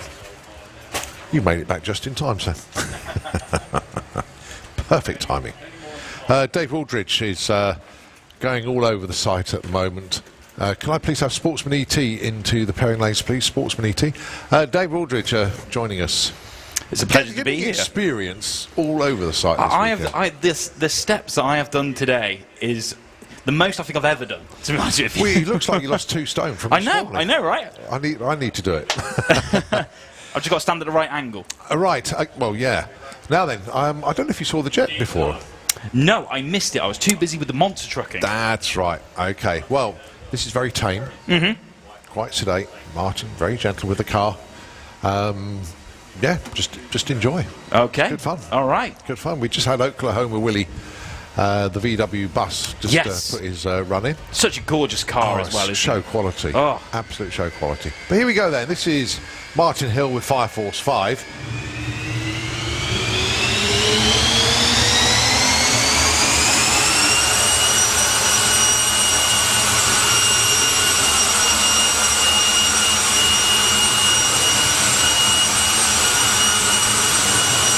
Martin Hill so far best this weekend of in the 5.2 second zone. Car capable of going through the top end at 300 miles an hour plus. And of course, if you look below, you can just see the back of the jet dragster right below us here. The heat coming off it already as well. Yeah, if you see Richie out front there, he's the front man. Look behind you again. Whoa! All the fumes. So that's why there's a dragon painted on the side. I understand now. Yeah, colour scheme based on George and the Dragon, obviously. Now, you just got to watch Richie. There we go. Whoa! Oh yeah, it's a little bit different up here. Get your marshmallows out ready, right? There won't be much left of them if you put them in there.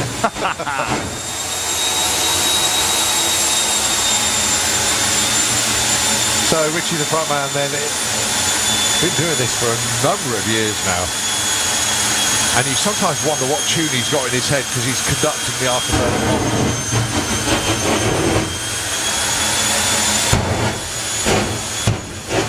It is like he's literally taming a dragon, isn't it? Yes. And sometimes the dragon doesn't want to play part.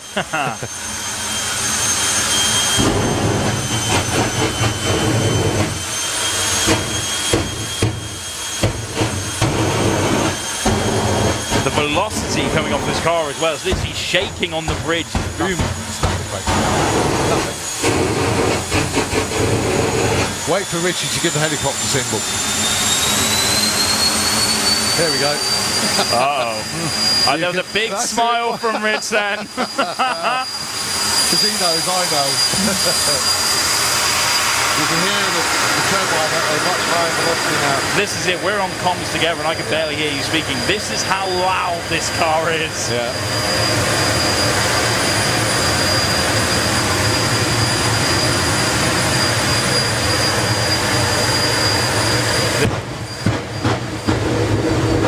This is definitely a hold on to your seat moment, isn't it?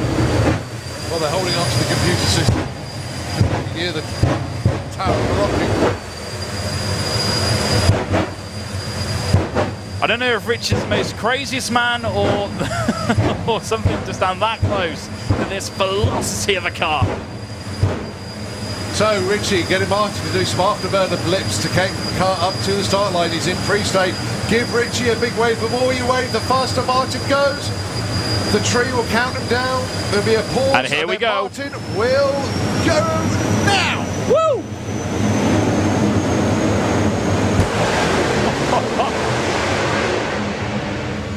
Clicks it just past half track. Still goes 560 at 190 mile an hour. What do you reckon? Well, it's not that bad, is it? It's pretty fast. Richard and his team, absolutely amazing there. The legend that is the Fire Force team. Outstanding run. Well done. As I say, did click it early. If it takes it all the way through, you know, it, 190 miles an hour stripe will go approaching 300. So, well done to Richie and the gang. And the bravery by them all to make that happen as well when you've got a car that can easily do 300. Yeah. Well, Martin, with Fire Force 3, he's got a Jet Funny car as well. That's been 330 plus. And on the run, it wasn't really supposed to, but we had a headwind. And with a jet, if you give it more air, makes them go faster. Oh, so actually it works the opposite way in some way, yeah. Caught a gulp, and the thing just took off. A massive breathe in and explode. It was like, the thing just shot away. And was one of the quickest Jet Funny car runs in the world ever. Unbelievable. But yeah, Fire Force 5 obviously shaped like a dart, like an arrow. Yes. It cuts through the air, so it is the quicker of the two jets that Martin currently uses.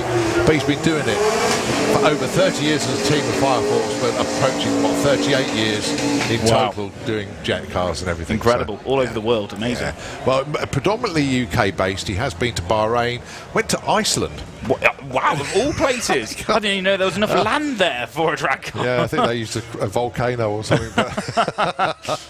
But yeah, he's been over there, been over obviously to Germany, places like that, but great entertainer. But they are the house jets, obviously.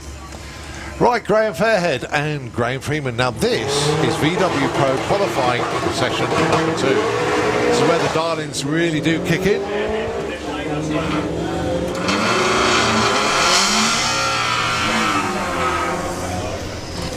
Graham Fairhead currently #1 qualifier, and he stays in the #1 spot there. Goes 11.28 on 11.10. No actual help for him. Graham Freeman goes 12.46 on 11.80. Paul Jackson with a little Il Pirata, the little pirate. And it's Ian Dale with the strip burner Beetle. The dial-ins then, 10.65 on the scoreboards at Kestrel Beer Lane, and 11.80 for Ian Dale with the Beetle. And I'm loving some of these smaller VW cars, like the Lupo, the Polos, where they've just completely kitted them out and it flies down the track like that. They're absolutely nuts.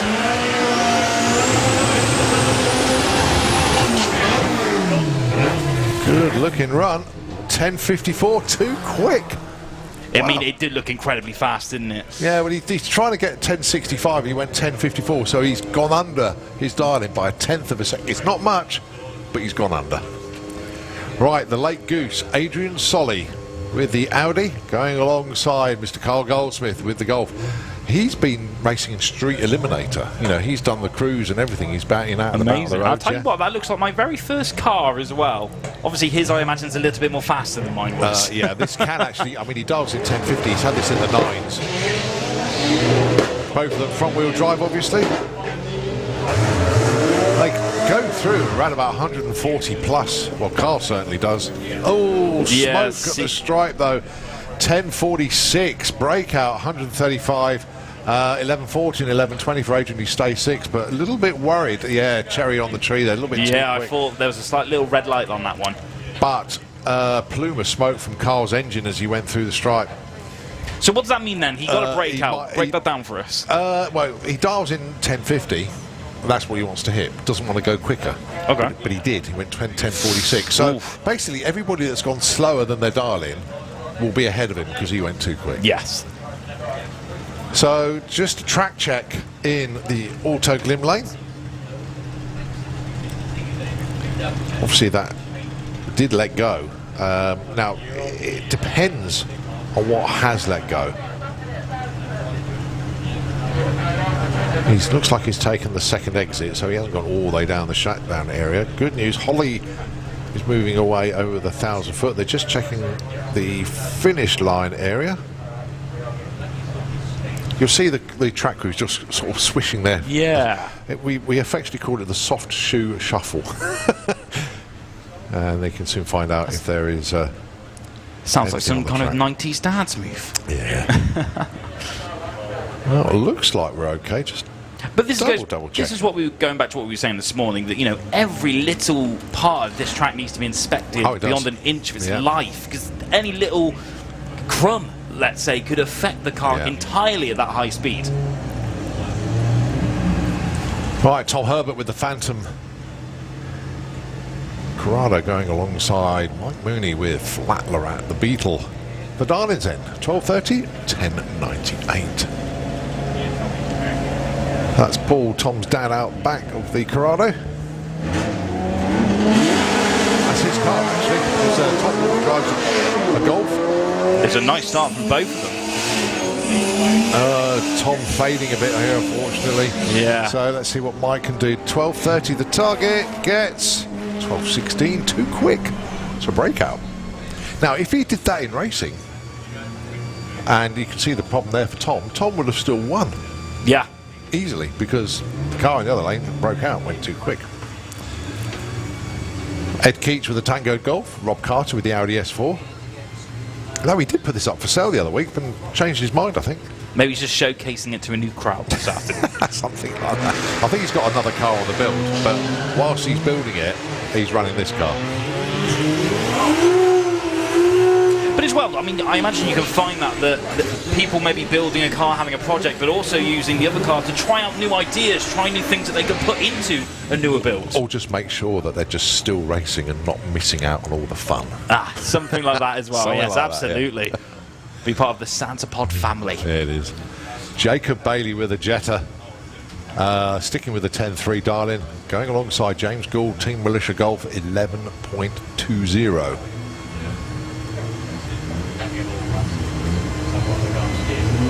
Jacob's already gone 1084. Come on, Jacob. Get a good run in here, buddy. James Gould, nice to see it. 11 of some description here. Jacob away well. That was a really nice pull away, actually. Well, he's knocking on the door off 150 mile an hour. He probably hit 140 plus here. 147 miles an hour. 10:33 though. He's only 300ths of a second off. And he's only number 9. Wow.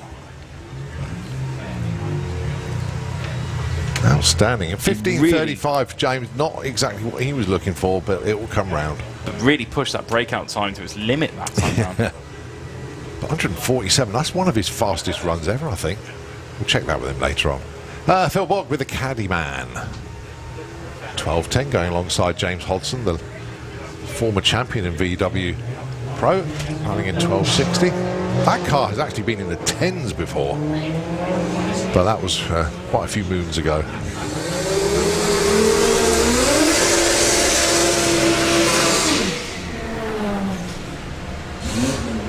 $12.53 plays at 12.87. Right, Luke Stevenson, the dial-in adjusted to 9.30. Now he went 9.37 at 144 on his last run. Going alongside James Rhodes with another one of these completely bonkers Lupo, 10.39. And can they change their dial-in speed for every single time, right? Yep. Oh, Luke away well. 142.60 career to 145. Staying with him though. Go on, Luke. 9.44 moves up to number 4 with that one. A breakout for the Lupo. 10.27. That's quick. But well on to Luke. Jacob Bailey is still faster than Luke because they got their own battle going. They had a bottle of champagne in the back of a race trailer for the first one who ran a 9. Put it this way, the bottle had rust on it. It had been in there for so long until Luke finally got a 9 and they got the bottle out. Didn't realise the label had all faded and everything. Right, Paul Jordan. This polo doesn't hang about. Alongside Abby Tether with the Golf R.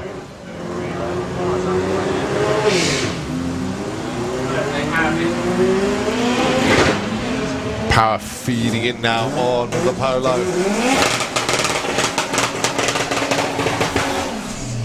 11.51. Do you know what? He's treating that respect. Look at the speed though, 142 mile an hour. I mean, that car is capable of going well into the 9s. Paul Jordan in at number 15, but just having a look at the numbers here. Let's double check this. Abby Tether into number 1 spot with that one, a 12.89 on a 12.85 dial. Nicely done. Yeah, leading the pack by some distance. I love that. The rust coming out of it as well. It's like on water, isn't it? It just adds character to a car that's already full of it. Alex Knott goes 12.24, moves up to 16. No help there. Another lane goes in at number 14. Right, Mark. Right, let's have a look then. This is Simon Crowley with the Mark 1 Golf. The Trailer Queen, dialing in 9.99.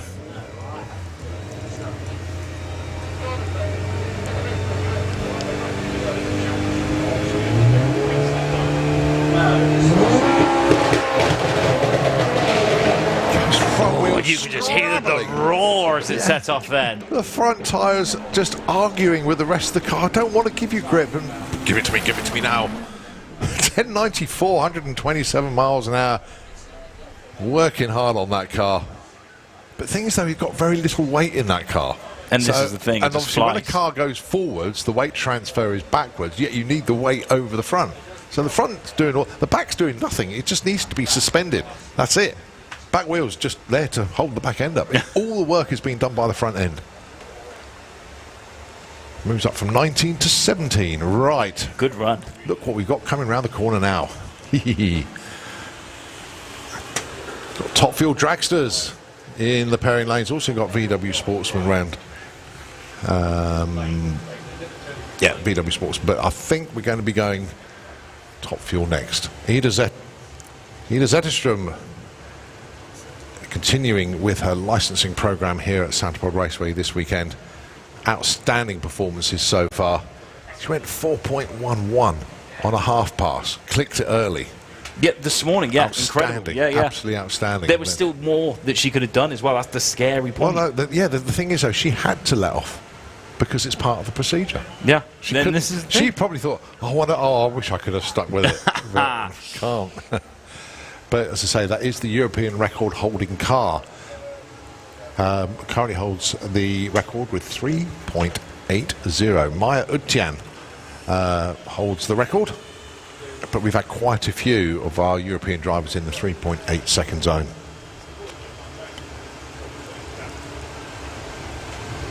Unfortunately, can't set a record this weekend because it's not an FIA championship not event. an official It's just licensed It's in effect. event. In effect, it's run what you brung for the top fuelers. So yes, they can Oh, okay. license, but yeah. But I suppose that's nice, though, isn't it? Because the pressure isn't there, meaning that you are going to see more experiments with the cars. And some things might work, some things might not. Yeah.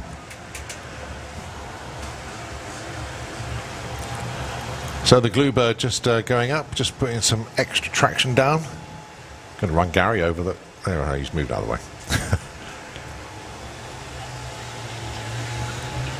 So we're going to have Ida Zetterstrom putting her run in, and then tucked in behind Ida will be the other top fueler with Suzanne Kalin in for possibly her third 3-second pass of the weekend. She hopes it's going to be her quickest one, and obviously what she really, really, really wants is 300 miles an hour.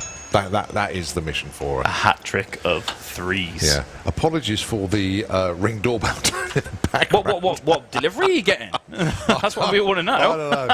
It always has a habit of going off when there's nothing on the track and everybody can hear it. Apologies for that, folks. But it has a habit of doing it. It can't silence it because then you can't hear the phone ring. Well, that's it. But yeah, I mean, a great day so far. We've seen so much amazing action, right? Absolutely incredible. I'm surprised you've still got feet left because I'm surprised too. Terry should have run you over. Well, Terry almost very much did. Right. Terry stole my shoes at one point as well, so I'm surprised I'm still standing, in all fairness. So how was Live Action Arena? What did they do? Oh, well, the way they tortured me, let me take you through it. I got kidnapped in one of the stunt cars, and so whilst we Is that did the Duke? Yep, I got shoved in the boot, which some people cheered, some people didn't. Me being didn't, everyone else did. Of course, we had our monster truck as well, you know, and that was amazing to see. And I think we went for 2 jumps and parked it on top of the cars as well. The drift bike is wow, you know, and to have the discipline to do that, the weight balance as you not only put the freestyle in, but also keep yourself on the bike. There's so much going on in such a short space of time. Yeah. And then also with the Jag as well, drifted right towards my backside, which was one of those moments that were very nervy, let's put it that way. Now then, did Lee actually clout you at all? I think he came close a couple of So times. I'll tell you what, if you count to 3, he may clout you. 1, 2, 3. I knew he was behind me. I knew he was behind me. Lee, you've tortured me enough today. You've tortured me enough.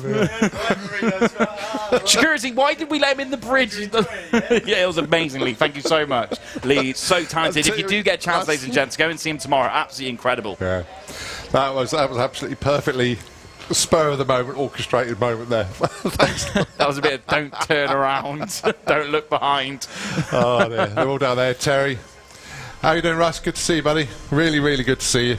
Yeah, great bunch of guys. Oh, you had a good time up there then. I've been told I've got to go back tomorrow, and I'm kind of scared because if that was level 1, what they got planned for me tomorrow? You've had your initiation. That's it now. That's it. Yeah. Now we're gonna go for it seriously tomorrow, which I think is a little bit more scary. That's good stuff. And if they put you in the boot of the Duke, then you've done it. Well done. Just I'll have a word with Terry just to make sure he does get your toes tomorrow. Simple as that. But no, Live Action Arena, it's a great part of what we do here at Santa Pod Raceway. It's another viewing pleasure, if you like, to see monster trucks do their thing. Terry Grant is one of the best stunt drivers in the world. Lee Bowers, one of the best stunt bike riders in the world, and they work together as well. They do a great show. And of course, Jason as well, yeah. world champ of motocross. Amazing to have him performing with us as well. Yeah, it's all good. It's all good. Right, let's have a look on the track then. The Bluebird, as we affectionately call it, is out there just putting down that extra traction. And that's important, isn't it? Because I think, people like myself here for their first time would often think that, actually, you want the track to be slippy because then you go faster, right? But that's not the case because you want that grip. Yeah, oh, most definitely. It's got to be as sticky as anything. But I don't actually know what's in that mixture, but it's like a syrup and weird and wonderful chemicals. It's a magic potion. A magic potion. You walk across it, and seriously, it is like walking on gaffer tape because you go... Whereas, like I said this morning, it's just like one of those dodgy nightclubs, isn't it, when you walk across the track? It's like bubblegum without the awful remains left on your shoe. Exactly. We have seen people lose their shoes on the track. Really? Yeah. Wow. So they take 4 steps. The first 2 steps are the shoes coming off, and the next 2 steps are the socks going afterwards. So you can get stuck to the track. It's quite amusing. And that's why, if you remember, we're talking about junior dragsters. That's why they stage off the racing line, so they don't actually get stuck there. So the counter rotator is doing its thing out there at the moment. Again, if you remember, just putting down that extra layer of rubber, really doing everything it can to give that track the ultimate grip for these immensely powerful cars. And it also help our other racers as well, don't forget. Supercharged Outlaws gives them more grip. And how often would you be looking to do this, to relay that rubber? Especially if it was a more... yeah, it's a very, very good question, actually. For like let's say FIA, proper competition, as we were saying earlier, where those records count. How much would you be relaying that track? Probably once a day. Okay. But bearing in mind we're doing it twice a day here, the main difference being that there's been a lot of street rubber going down. Sure. Okay, so you got all these cars like, the Golfs and the Polos and that, doing 17, 18 second runs, some of them wheel spinning. And that street rubber, it's different to race rubber. Okay, so it's not as grippy. Okay. It's not as soft. Sure. And the dragsters like immense bites. They want to get hold of that track and go. And if you've got a lot of street rubber on there, it doesn't always help. So that's why they're doing the counter rotator twice. In other words, each time before the fuel cars go out. We are now pretty much into race cars now for the rest of the weekend. Having said that, VW Sportsman and Sportsman ET will be on treaded tyres. But we've still got a lot of race cars like VW Pro, Supercharged Outlaws, even the Gas Circus cars, they're running on slicks. So I would imagine tomorrow they'll run twice, if we get 2 runs from Top Fuel.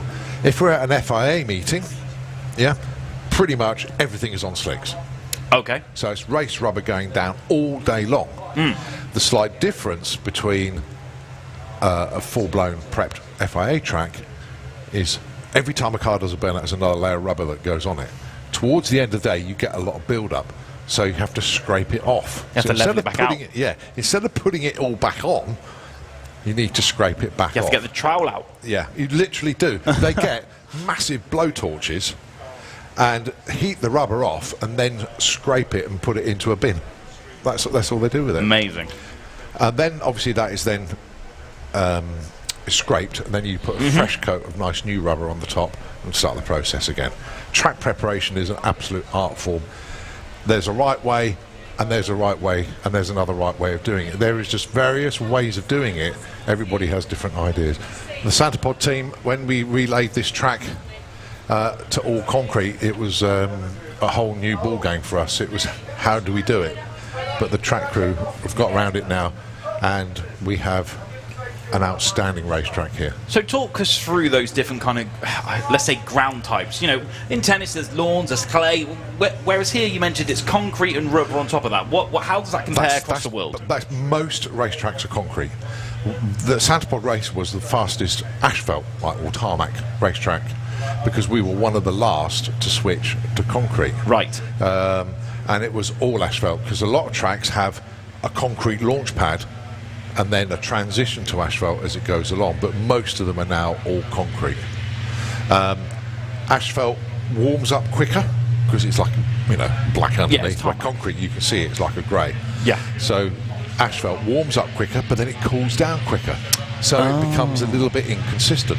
Concrete takes longer to warm up, longer to lose its heat, so you'll see concrete tracks later in the day retaining lots of heat, and when the air cools down, the air pressure is better, the air density is better, cars go real quick. Yeah. Real quick. You know what, and whilst we've been talking, look at what's happened this time compared to earlier. If you remember when the counter-rotator was out there, they've gone all the way to 1,000 foot this time. Yes, they didn't go that far. They only went to half track before. Now, why is that? Why have they gone this further because distance the top this time round? fuelers are simply under power all the way to 1,000 foot. Wow. So that's the reasoning for it. It's a lot of effort, it's a lot of prep just for two cars to run. But if they can run the numbers, it's worth it. It's totally worth it. And this is it, those minute differences that you can make, they do matter. They do matter. Just very quickly, Kirsty, congratulations. Absolutely brilliant job. You know, we were talking about perfect. Yeah? Yes. Kirsty is perfect. Also, she ran a perfect ET. She dials in a number and she hit it bang on. Wow. So it's had all the zeros after it. So, and that was her first qualifying pass, and she won the 50 quid. So well done to Kirsty. Well done to Kirsty, absolutely. Yeah. And we've seen all day how hard that is to hit it on the zeros. But she did it. First run in qualifying. She jumped in the Merc. Amazing. So well done to Kirsty. Made it look as easy as possible. She has a habit of doing that. Look at the blue T-shirts going up on the grandstand there. Is that Mike Couch's team, is it? Yeah. How you doing, guys? Hey, Mike Couch's team. Yeah, but that means they might not be taking part in Supercharged Outlaws later on, so they've just come to get a bit of a suntan. Well done, gang. Hope the car's okay. Looks like they're just getting the beers in. Yeah. There we go. Yeah, it's easy to spot a team, isn't it? Oh, you missed that human-powered race. Oh, yes, I heard about it. I heard it in the distance. I was on the main stage. It sounded incredible. Oh, it was great fun. It was the biggest field we have ever had. For that really? Yeah. Wow. It took us ages to do it, because by the time the winner had gone up to the top and come back down, there were still people starting. There's so many people. But it was really, really Did we good. have, how many NHS superheroes did we have? Well, the winner was dressed as a hand sanitizer. You couldn't have wrote it better. Check social media from Santa Pod and you'll see what it was all about. But very, very good. Amazing. But yeah, loads and loads and loads of people took part, and it was it's really good to and a big thank you to you if you took part in that as well. Absolutely making the event over these few days. Well, not only that, we have our paramedics on standby, because you've got people running up the track there, and then you're supposed to stick to the left-hand side and then come back down the right. But because so many people, they drift over to the right. So when you're coming back down, you've got all these people running at you. Like, oh, where am I going to go? But fortunately, no injuries. Oh, So, fantastic. that's Great news. very, That's very what we want to good hear. indeed. That's what we want to hear. Well, I'll tell you what, I think the counter-rotator's got a couple more passes to do, and then we'll be getting ready for Top Fuel Dragster. Ida Zetterstrom. Well, we know she can drive. Oh, well, that's putting it lightly. Yeah. But you still have to do the official licensing procedure. Yep. Now, they're waiting at the moment to race, obviously, but what are those checks that they'll be doing right now? I mean, she's raced already today, but I imagine when it's something like this and it goes right back to what we keep saying, those small little details, what is she going to be checking right now? Right now, she could be asleep. Seriously. Calming herself. Yeah, because you're cocooned in that car. It's hot.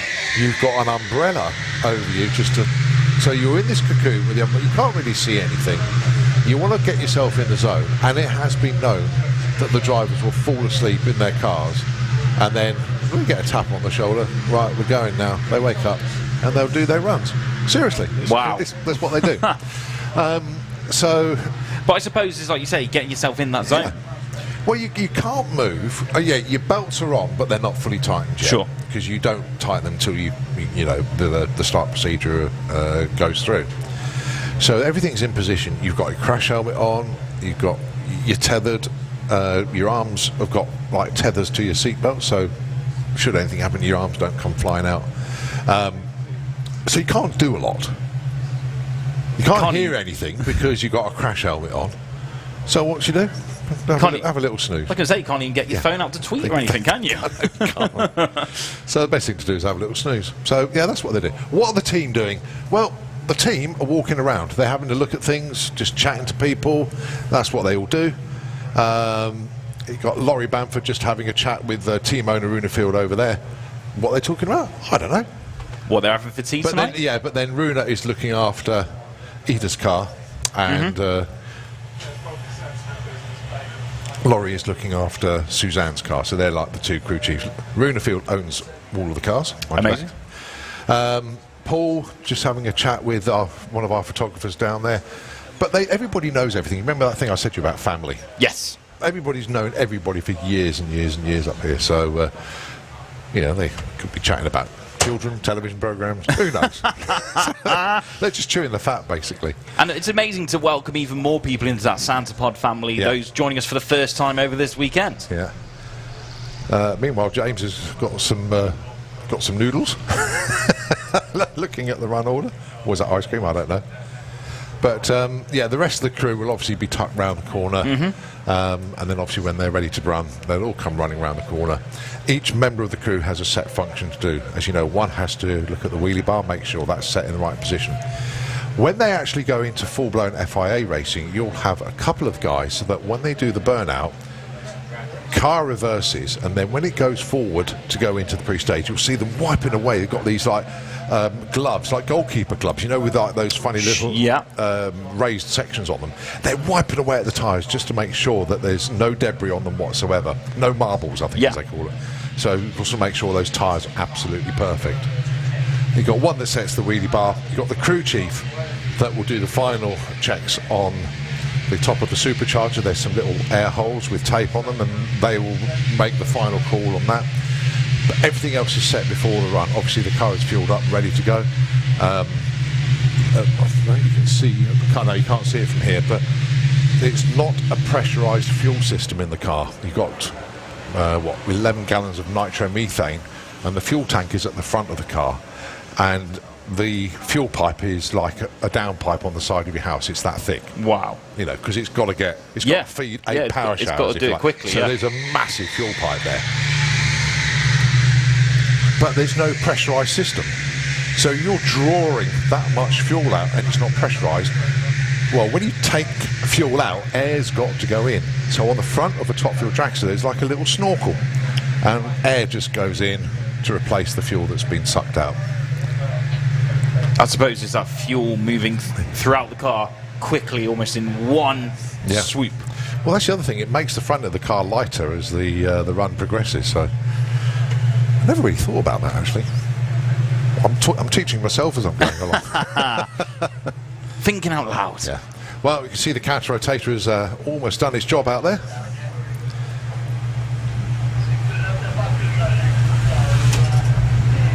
And of course it's been a brilliant day for it as well. We had a bit of rain this morning, but actually it's pretty much been okay for the drivers out there. I must admit, what I am finding very, very interesting is in actual fact, they're doing both lanes because they want to make both lanes as equal as possible.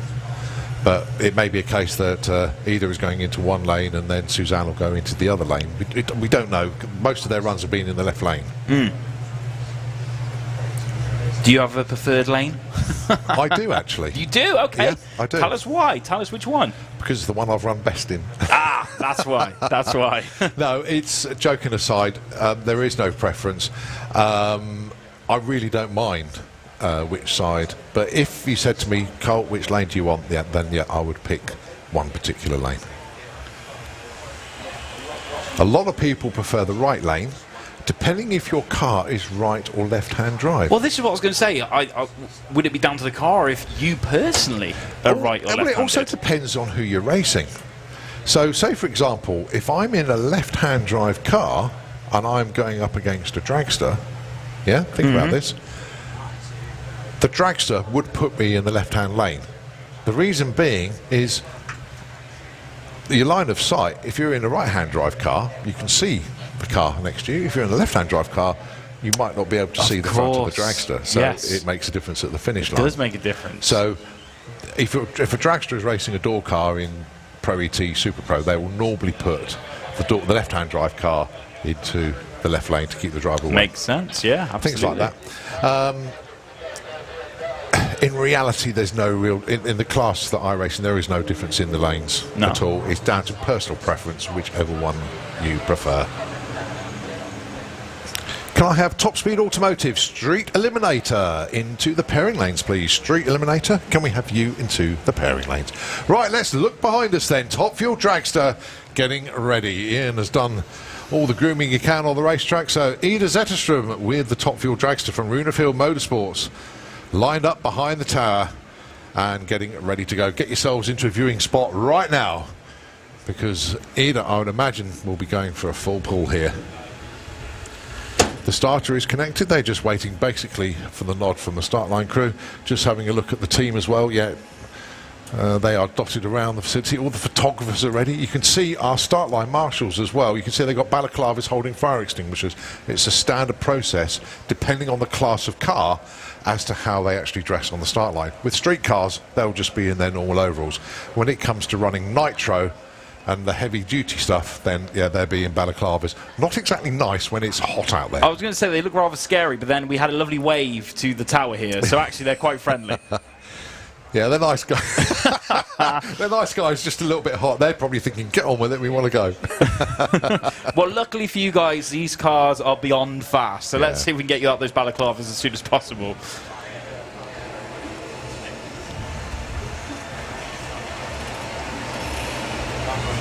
Right, so I think, yeah, Ian's just hooking up to the sled. Obviously, we've got two different attachments, a bit like Thunderbird to our tractor, actually. It's got different bits that you can put on it. That's a nice retro reference, I'll give you that. That was great. That was good. Well, even the colour scheme is right, isn't it? Yeah. Kids, if you don't know what Thunderbird 2 is, ask your mum and dad. Play the theme music every time Ian goes out with the tractor. There we go. Right.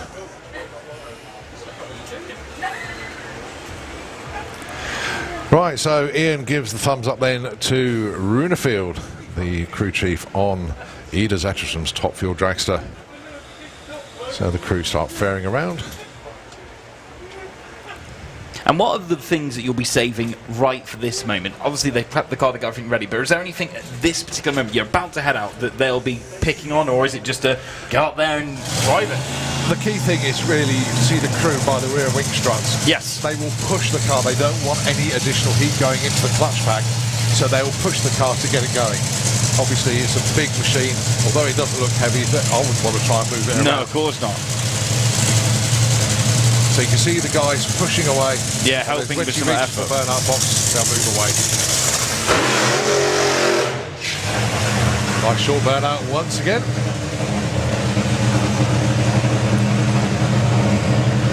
See the crew at the car now, just checking everything. Just bring the revs down a little bit so that she can engage reverse.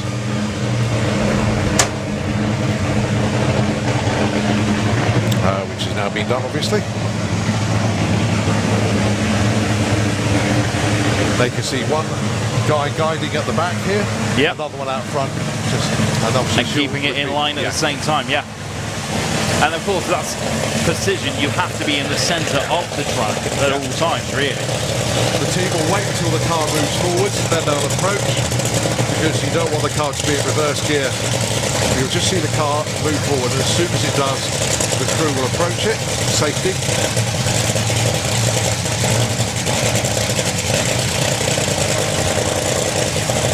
See, it's still going backwards, not trying to approach yet. Now the car's moving forward. All good. So we go to line it up now. Yeah. Just see Runa by the side of the supercharger there, the hat, if you like. Just doing his final adjustments. And I'll give her the signal go. So it's all down now to Ida Zetterstrom. Licensing pass. Here we go then for Top Fuel Dragster here at Santipod Raceway. Buckjam 34. I hope you enjoy this. Block your ears. This is going to be loud. Oh, drifting towards the wall again. 0.88 to 60 foot. She wanted to stick with it, but the car was pulling her left. 6:14, 103 miles an hour at the stripe, but goodness gracious me. Oh, it's a shame it drifted over to the left-hand side there, just got out of the groove. Tried everything she could to bring it back online. 235 to the 330 at the 8th mile, 406, but she was well off the throttle then. Only 123 miles an hour, bearing in mind Suzanne on her run earlier was 270 mile an hour at the 8th. So back to that Raceway, Buckjam 34. I hope you enjoy this. Block your ears. This is going to be loud. Oh, drifting towards the wall again. 0.88 to 60 foot. She wanted to stick with it, but the car was pulling her left. Dragster representing. See what I mean? If you look at the front of the car, you can see that little dinosaur.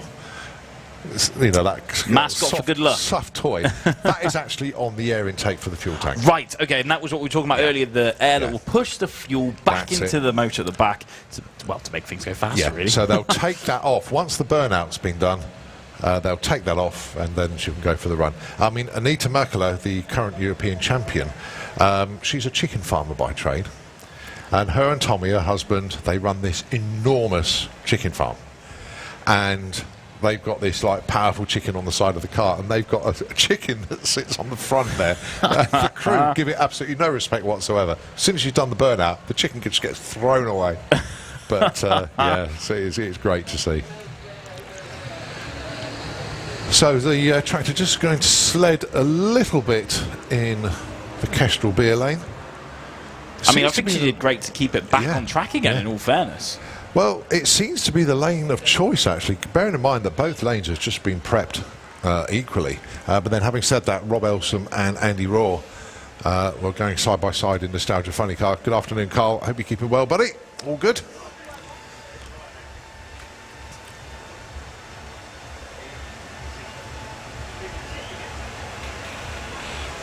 So yeah, just having a look just past the finish line. You see where the tractor is now. It's just short of the finish line for Top Fuel Dragsters. You can see where the counter rotator has stopped. That is literally at 1,000 feet. That's where Top Fuel Dragsters run to. They don't run to the full quarter mile. And why is that, for example? It was a safety thing. Unfortunately, quite a few years ago now, a racer in America tragically... Confusing.com. As we said about the lanes being prepped equally, and they've switched Suzanne over to the Autoglim lane. Yeah, there was a tragedy in the States, basically.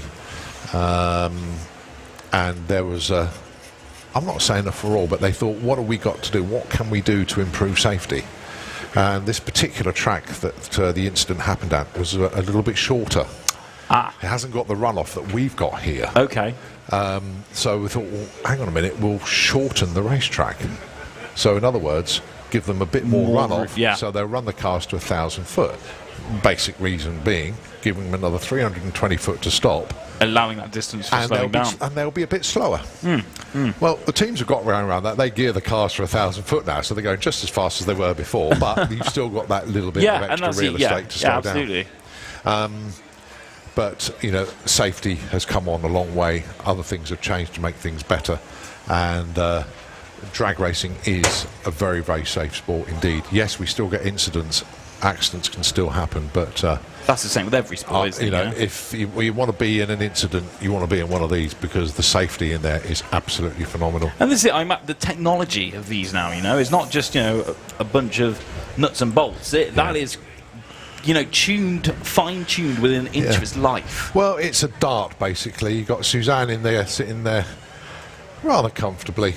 Laurie just chilling out there. The rest of the team. I must say, it's a beautiful looking colour scheme on that car. How are we doing, Suzanne? Great to see you down there. She was extremely happy to get that 3-second pass yesterday.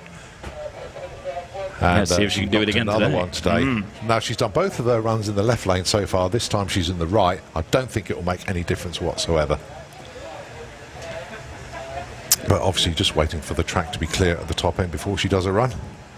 But this actual car, this has been in the 3.8s as well. We were talking about the car that Ida is driving being the European record car. This car has been in the 3.8s as well. So it's just on a particular given run on a particular given day as to what the performance is. But it's basically exactly the same engine setup as the other one. It's from the same team. They like using the same parts across the cars, so it just keeps the running cost down, if you like. I was going to say, I imagine if you're in a team, you are going to run more than one car naturally, so you can switch parts around. Yeah. Not that they would like to do it, because obviously you've got 3 drivers paying the bills. I mean, it's not cheap running these things not at all. I mean, assuming, and then, I mean, do you know what? I'm not up to date on the costs, but it costs thousands of pounds per run, and that's just on consumables. Thousands. Wow. I mean, nitromethane is not a cheap fuel. You'll go through a set of plugs. You'll go through all of the oil, or, you know, all the fluids in the car. Once they've done a run, that's it. They're useless.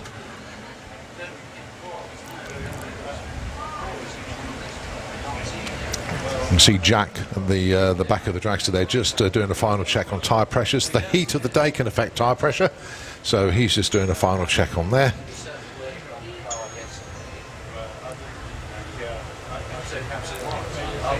So Laurie has got the fuel bottle, just having a look on the track. Looks like we're almost ready, just waiting for the nod from Chief Starter Ian Marshall.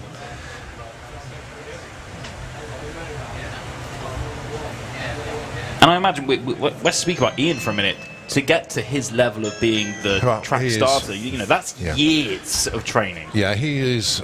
Well, he's the maestro as far as everyone's concerned. He is the guy that everybody trusts the most because he's been doing it the longest. He has got respect from all the racers out there. And he will not let a car down the track because it's on his watch, basically. So he is, you know, the one that everybody respects. And all the other starters in Europe have learnt from Ian. They come over here and they join the start line team here at Santipod, and they learn their trade here, basically.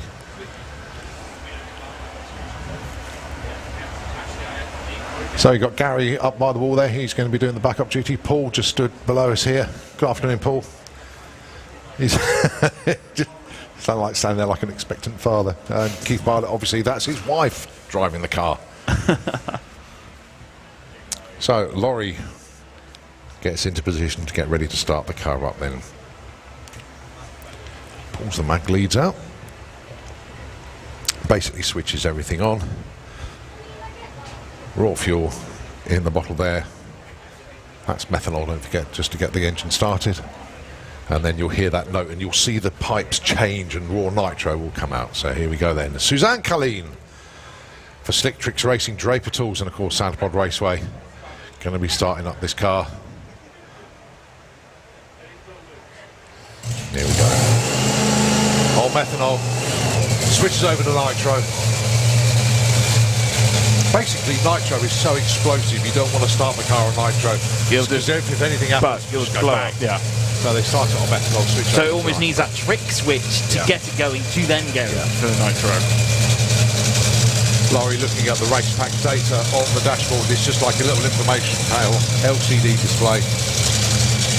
And again, give the car a good old push. So go down to Suzanne out to the burnout. Will be a bit longer. Nicely done. She's led those beautiful black lines. Yeah, look at those. those. To the start line. Gary goes out. Just there's a little switch panel on the air duct on the right-hand side of the dragster, and Gary flicks a couple of things there and then starts to guide her back. Paul, as you see, he's looking at where he wants the car. Gary can see what he's doing, and then obviously Suzanne can see what Gary's doing. So again, it's working as a team. And with this is why it's so important, arguably more than any other motorsport, because there's a whole nother level of trust with drag racing. Car comes back, stops the car, wait for it to move forward. There we go. Now then the team will just make sure that everything is good. Parachute's already armed. That's a new thing. They used to arm the parachutes after the burnout. But if something went wrong on the burnout, the car ain't going to stop, so they now arm the chutes beforehand. Just adjusting the wheelie bar at the back. No need to wipe the slicks off. The track is awesome. So the rest of the team step away, just Laurie to go. Gary is going to bring Suzanne forward now. So ladies and gentlemen, Suzanne Colleen. She's had 2 3-second passes already this weekend. Is she going to get a third? Will she hit 300 miles an hour?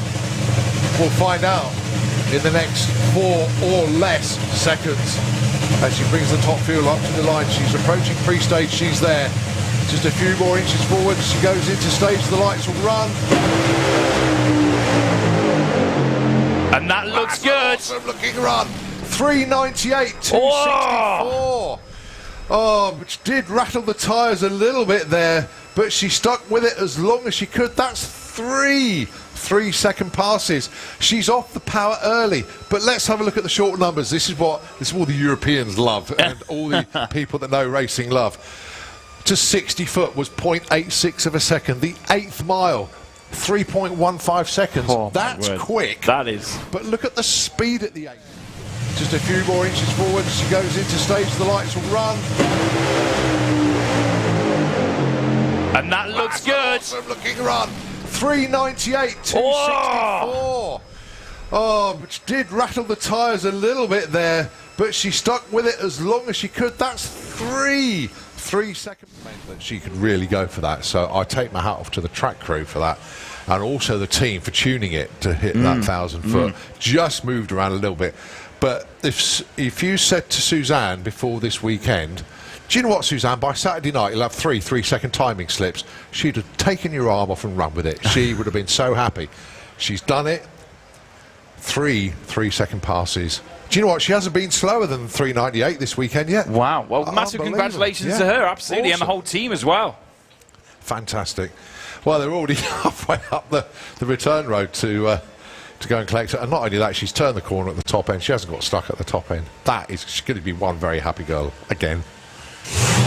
Trouble is, she wanted to go faster. Right, okay, match racing. Nostalgia Funny Cars. Andy Raw with the Nitro bug and Rob Elson with Dirty Deeds. Now, if you remember, Rob did his burnout and then was unfortunately pushed back. Yeah, so this is the first time we're going to see Dirty Deeds in action. It didn't quite work out this morning, so let's see this afternoon what they can bring to the table, the team from Dirty Deeds. And this is the thing, this is what you want to see. These teams don't want to do it on their own. They want to have a good race again.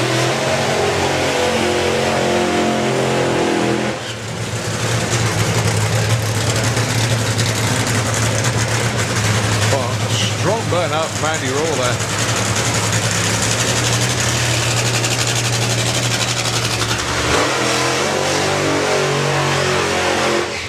And just as nice there for Rob Elson.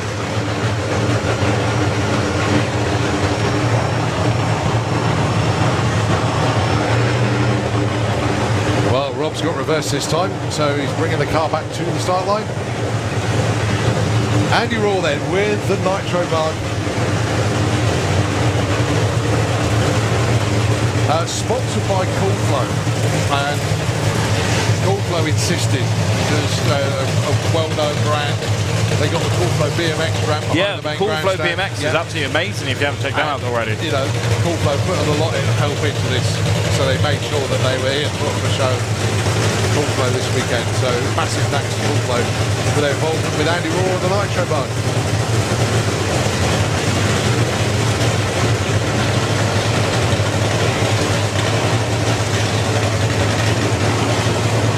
Carl Harrison crew team just bringing the car further forward.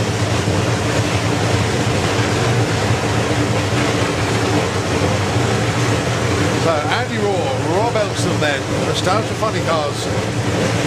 Is it going to be the Camaro? Is it going to be the Beetle? Andy's got it straight into stage. Rob's into stage. Here we go.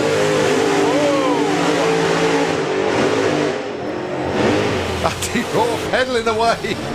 Takes the stripe there, 653, 189 Oh, the team like that. The team love that. Fist pump in the air. We use a phrase on and off the gas like on like a fiddler's elbow. He's up and down. Oh yeah, posing for the photographs as well. I've seen Carl Harrison get pumped up and animated, but he was well happy with that one. Well done, gang. There we go. Lost the flip-flop. Thank you. Oh, the Nitro Bug gang loving that run there. Really impressive as well. Well done to Rob Elson because, as you say, he's still working that car out. Yeah. Goes 9:29 stage. Rob's in stage. Here we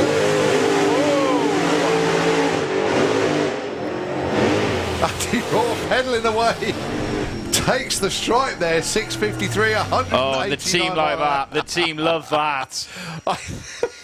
Fist pump in the air. We use a phrase on and off the gas like on like a fiddler's elbow. He's up and down.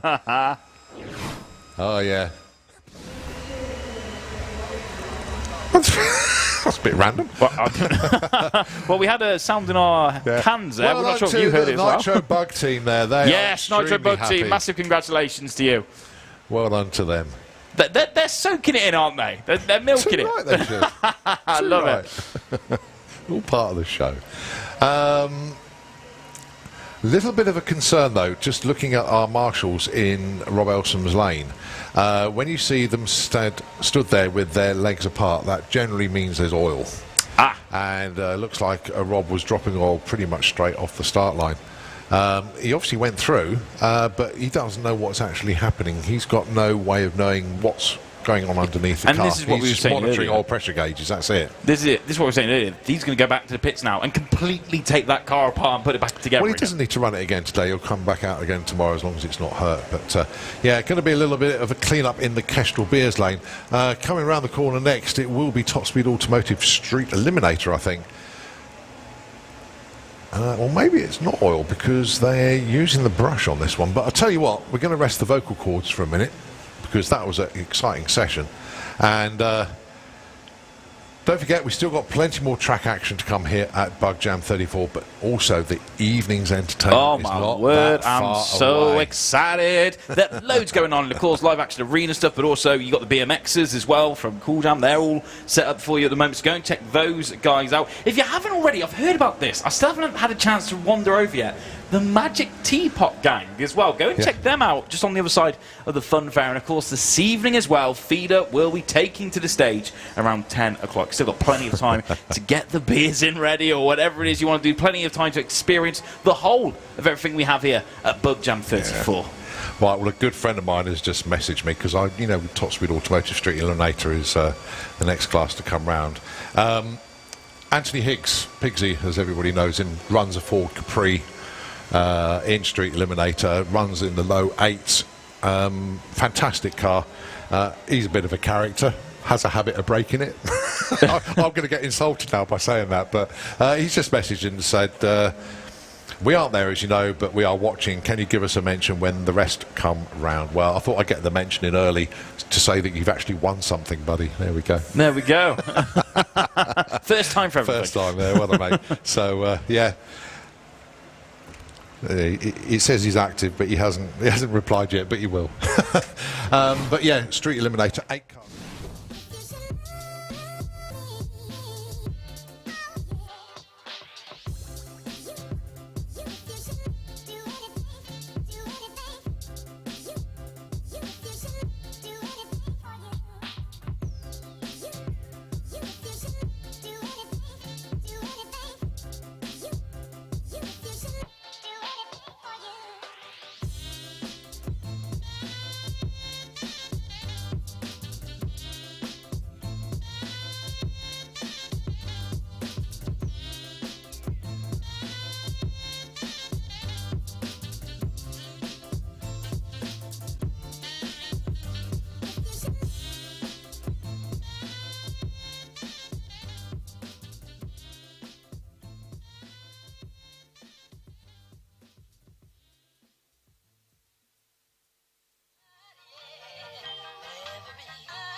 Well, excellent job once again by our immense track crew here. One thing I did forget to say with the top fuelers running. Yes. Don't forget, come to the European Finals, second weekend of September. The dates are all on the Santapod website. Come and see the race. Wow, so all of those all day long at second weekend of September. Do come and join us here at Santapod Raceway. Awesome. So we're moving in to our next discipline.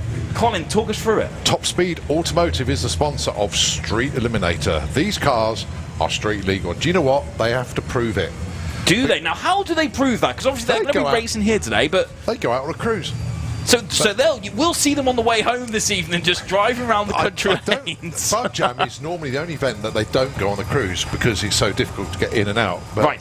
They may have changed it this year, I'm not sure. But all the other events, they go for a 25, 26-mile drive around the countryside. They go to a BP petrol station, put some fuel in, come back here. They have to do what's called a hot start, so they can prove they can start the cars. And shows that they can handle the street as well as the strip. Amazing. Right, Ash Cooper then. Can he go quicker than 997? Wow, he certainly can. 986. And the thing is, we saw some of these cars this morning. Nigel ran his this morning, and it's good to see him back here for this as well. Yeah. And again, the Camaro here. We saw this morning too. Biscayne, this one. Yeah, no worries. Do you know what? That's the first car you've got wrong. I know. I know. Staggered, mate. Well done. God, the amount of mistakes I used to make, ridiculous. Nick Hale then with the Mercedes 280 going alongside Damien Halliwell, the Biscayne. Damien so far has run at 10.58, Jack has run 10.60, only 200 between them. They're staying with each other quite well. Right. 10.54 plays a 10.49, again only 0.05 of a second between them. This is a bracket. This is a competition between these cars. Yeah, they're just going as hard and as fast as they can. Simple as that. Whoever's the fastest will be the highest qualifier. Al McSweeney with the Volvo going alongside Al Williamson with a Howlin' Hauler. Both of these two are 8-second cars. Al with the Volvo went 8.93 earlier on, and that wasn't the best of runs either. He was moving around a bit. But he's pouring the power into this thing now. I'm just having a quick look underneath. Yeah, all good.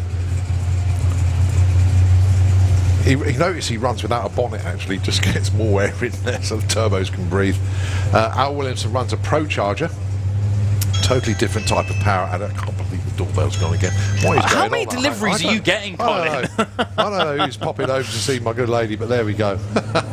Here we go then. Oh, and the roar from both of them are heading off, and that Pro Charger just lapped slightly after that heading off, but manages to catch back up again. Al's backed out of it. Well, Al go. 8:44. Nicely done. Al Williamson goes 9:01. Notice that the Howlin' Hauler was really on a good charge there. That would have been around about 8:2 if he didn't lift. So that would have put him in. Well, would have put him in the number one spot. Yeah, it was a really good chase from Hauler, absolutely. Right then, so Andy Bond, the current number 2 qualifier, then has been pushed back. It is so rare to see Andy Bond being pushed back. That is ridiculously rare. This is the Ugly Sister. The reason being why it's called that, he's got 2 of these. One is just his normal street Tri-Chevy, and it is pristine yellow and white. This is the ugly one. I like it. There's a certain beauty to it, isn't there? Hence it's called the Ugly Sister. But that car, when painted it was perfect. It was yellow and white, pristine. And then you get the airbrush talent of a guy called Neil Melliard. Came over and did that to it. That's all airbrush work on there. Wow. And it's phenomenal. This is it. From a distance, it looks like, oh, what's that rusty old banger? Yeah. But actually, when you get close to it, it's a piece of art.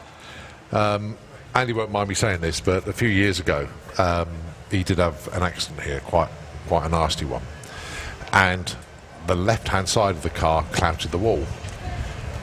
And they made it uglier when they repaired it. So it looks like they've got a grey door from somewhere else, a different front wing, and just painted it different to make it like, oh, we've managed to get some more parts together. Trust me, that's state-of-the-art, that car underneath. Wow. Full tube chassis. It is... But it's, You know, it's right up there with the best race cars. It's been going back to what we were saying all day with the Lupos and the Polos, for example. It's like, look, it may be that chassis, but underneath, oh my word, it's not that. It's a proper race car, that. Actually, he's not going anywhere. Actually, I know why he's now being pushed back, and I take, as I say, it is so rare for Andy to be pushed back because that car is super reliable, and it is. The reason being, there was a car stuck at the top end of the racetrack. See. So that is why they stopped, and it is Al Williamson with a Howlin' Hauler. You remember he came off the throttle. He's actually stopped in the shutdown area, so obviously we need to clear that out of the way first before Andy can do his run. Can I please have VW Pro into the pairing lanes, please, if you're not already there? VW Pro, can we have you into the pairing lanes, please? Well, fingers crossed, I hope the Howlin' Hauler is A-OK. Looks like we got the vehicle rolling. But, you know, he sort of coasted across the finishing line only 105 miles an hour and stopped the vehicle in the shutdown area. So that is why Andy was pushed back. But he'll be taking his run as soon as the track is clear. Don't forget, Andy went over 200 miles an hour earlier on. It's staggering from this guy. Do you ever see the programs like Street Outlaws or stuff like that? Yeah. Okay. He'd do rather well at that. He would, wouldn't he? He would. Yeah, the Channel 5 pop programmes. They're not quite as... they are... There was a lot of egos in Street Outlaws, but there is another great thing that happens in America called... I forgot what it's called. I can't believe it. But they go to different drag strips and they drive between them. Drag Week. That's it. Just suddenly forgotten what it was called. But now... And... they go through different tracks, do a run, and they go on to the next one. And, they've got 6-second cars there. Some of them even go into the 5s. It's ridiculous. If Andy went over there, he would do extremely well.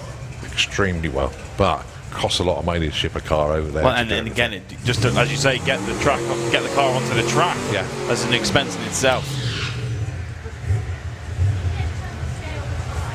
So the Ugly Sister then, Andy Bond.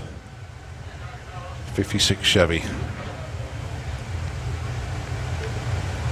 If you do get a chance when racing is finished, go and have a look at this car in the pits. You won't believe I it. walked past through the pits earlier and I saw the guy setting it up, you know, and once again, you were saying there, it's a completely different car underneath. Absolutely right. The power that is under there, it looks gorgeous underneath the ugly sister exterior. 665 cubic inch twin turbo. Oh, that is poetic. beautiful. That has left the line beautifully. That was like a knife through hang on butter. a minute. This is going to be a low 7. These are going to be a 6. Oh, 7. Look at the speed he's hit there. 212 miles an hour. Whoa, that was hauling at the stripe there. 744 looked like it was going to be quicker. What a silky smooth start though on that. But that car, when it flat launches, I mean, it's undramatic, and the undramatic runs are normally the quick ones. That's why I was thinking, well, hang on a minute, he's on one here. But the terminal speed, 212 miles an hour, outstanding. 744 obviously takes the #1 spot. Whew, get a breath back after that one.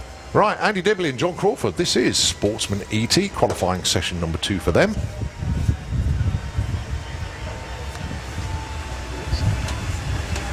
So look at the dialings then. Andy dialing in the 1269, John Crawford 1603.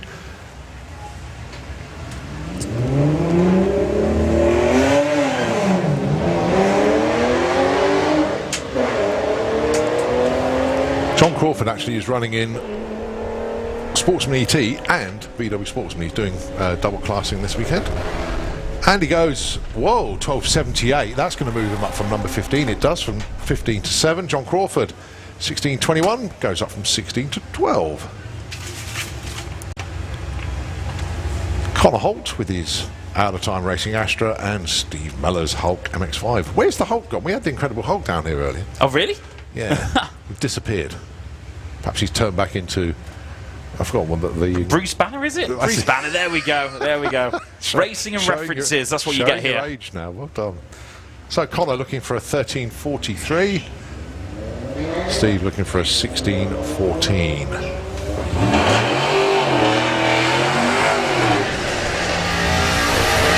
Well, Connor is certainly going to get there first. 1351, nicely judged. Connor moves up from 15 to 8, but Steve Mellors, look at that, 19 on a 14, number 17 all the way up to the lofty heights of number 4. Wow, impressive run. Debbie Taylor and Tom Atkinson. Tom does in 12 flat, that's the lowest you can go. Even though his car went 11.09, 11.08, was it, early in Run What You Brung. He's got to slow it down. He's going to coast across the finish line. Debbie Taylor, 13.53. But watch Tom's car leave the line. It really does launch well. And watch the boot handle as well. Just falls off to the left. See, now Tom will start coasting. Now you hear he's off the gas. Oh, Tom, 12.02. Oh, superbly judged. 13.47 breakout for Debbie. But Tom, excellent run indeed, goes to number 4.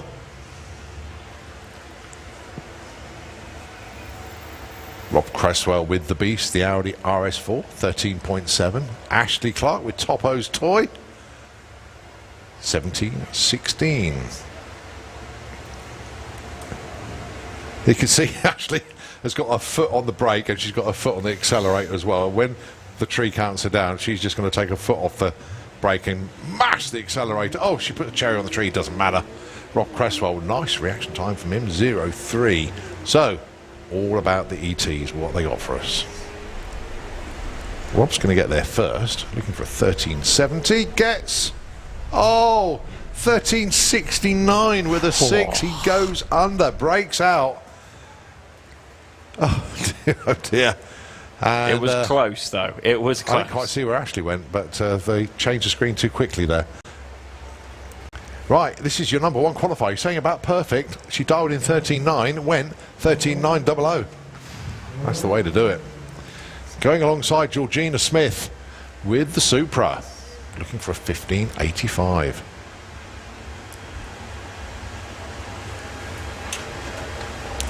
All we need now is a perfect light from Kirsty, and she takes all the money. Not going to happen on that one.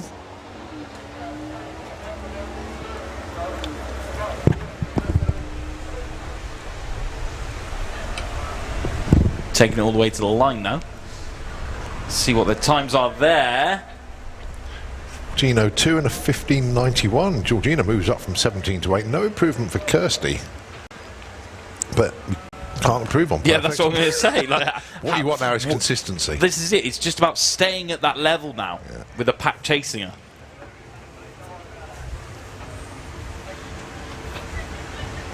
Kooky the Tesla. Now, we've seen this car run with run 11s, but he's adjusted the power output. Obviously, that's electric. Going alongside Felicity Gibbs. 1711, darling. Car capable of going 16.9 if all the conditions are right, but 1711 is the number of choice.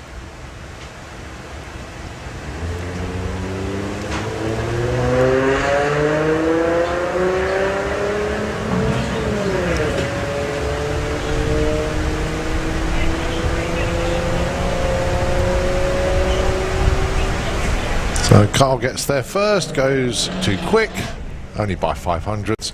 Look at Felicity though, 17.13 on 17.11. She moves up from 14 to, guess where? Number 4. Everybody's moving into number 4. Obviously that's pushing the next person down to 5 and 6 That's and so it, on. but who can stay there? That is the question, really. Holly Walters and Brian Huxley.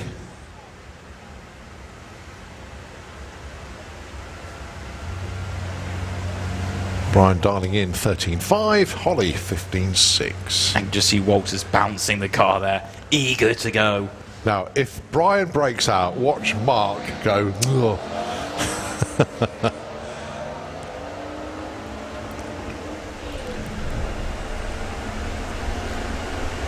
So Brian will get there first, looking for 13.50. Gets 13.56. Yeah, he's happy with that one. Yeah, Well that's done. all right. Holly, though, look at this. 15.60 with a 4 on a 15.60 dial-in, hits a number, but only goes to number 2. But obviously Kirsty was perfect. So yeah, Holly I mean, goes in then number this 2. is it. It's milliseconds in some cases there, isn't it? Really? We're talking Rizzlers now. Yeah, You know, yeah. It's a really 0.08 and then a 0.44. Yeah. Wow. So Dave Cherritt with the AstraZeneca. My favourite. We see them all. Truck Norris. Love it. Dan Love it. Holloway, former champion actually, took the title in 2019, retains that race number for this year because we didn't have an MSA championship last year. Or Motorsports UK, I should say. Get it right, Cole. 16.19, that's going to improve. Goes from 19 to 12. Dave Cherritt breaks out by 400ths. No help for him.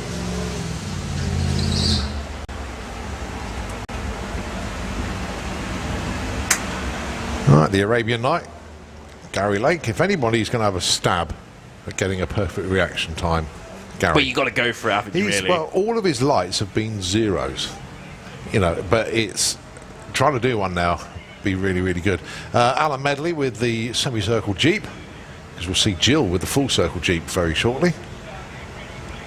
But let's have a look at Gary's reaction time. He does cut a good light. Whoa. Oh, 0.605 That's for not Alan. bad.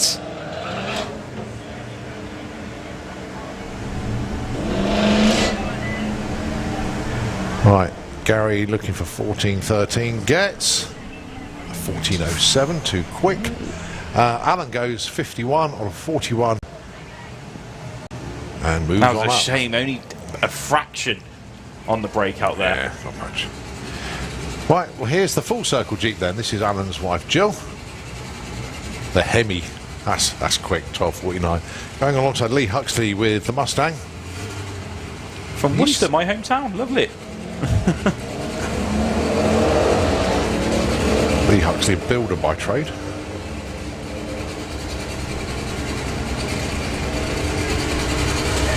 Pretty close between them both. Breakout and 13.41. So Jill stays 13, Lee stays 4.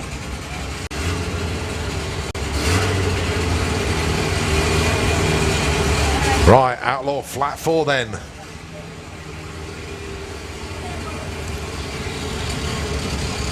7 of them have put numbers on the board so far. I think we've got 8 entered. So we're moving on to the outlaw disciplines now. Talk us through the difference here of these ones of what we've just seen. Yeah, outlaw flat 4 is heads up. In other words, there's no darlings. They're just going as hard and as fast as they possibly can. Whoever is the quickest is your number 1 qualifier. And the way the ladder will work at the moment is 7 cars. So number 1 would race number 8. Oh, I've got a number 8, so number 1 would get a bye in round 1. Number 2 qualifier will race number 7. Number 3 will race number 6. And number 4 will race number 5. Whoever qualifies higher gets the lane choice.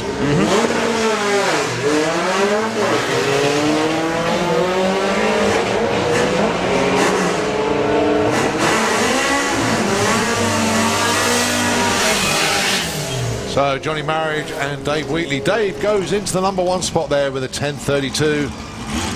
Nicely done. Right, can I please have VW Sportsman into the pairing lanes, please? VW Sportsman, come on down. Right, Nigel Hull just been bumped back to number 2. And Darren Shepherd with the Social Outcast Beetle, currently in the number 4 spot. Oh, I thought he'd broken the wheelie bar then. It was just the cross strut that's at a different angle, but really launched hard. So can Nigel improve on that 10.52? 10.84, not quite. Darren Shepherd goes 11.79. That's his best so far, but stays put.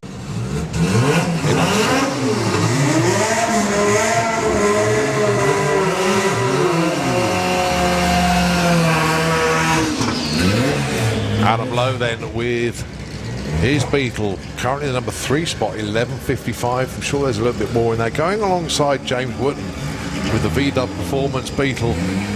His first run on the clocks was 30.42. It didn't go entirely to plan, so he is looking to shave 20 seconds off that. Capable of doing it. Car's quick, but it's all about getting it off the line. That's not bad. That's what he wanted. Nice. This could be an outhouse to penthouse run here for James Wooten. He's on it all the way through. Oh, yes. Wow. 9.78. Shaved off those 20 seconds and more. And change. Yeah, number 1 without a shadow of a doubt, 9.78. This is what they do. Junior Dragster. Don't forget, 8th mile, not quarter mile. Oh, can I please have Gasser Circus into the pairing lanes, please? Gasser Circus, the 4 of you, can you please come down?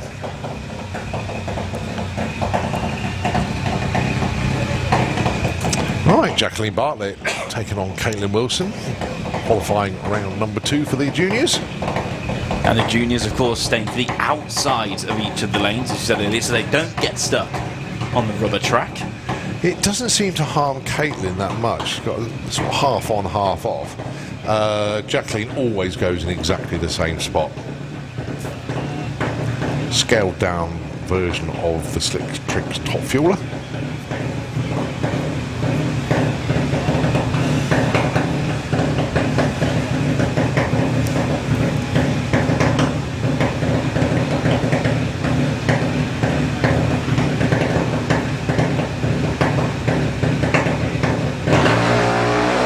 Wow, 0-2 for Jacqueline. That'll do nicely. That's not bad.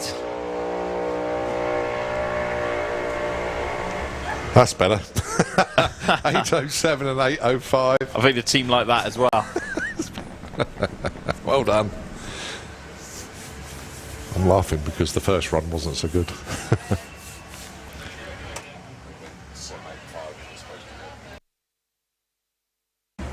Right, so VW Pro qualifying coming round the corner. It's the Team Militia Golf going alongside the very rapid Audi. Now, if you remember, we had the VW Pro versus VW Shootout earlier. Yes. VW Pro won that. So that prize pot will go to the winner of eliminations of VW Pro tomorrow. That's what they were racing for.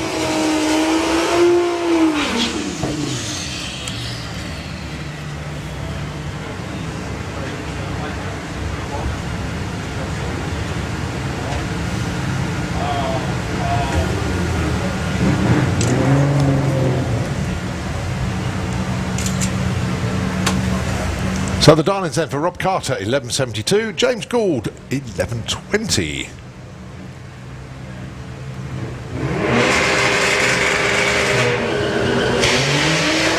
Flew off the line there in Kestrel.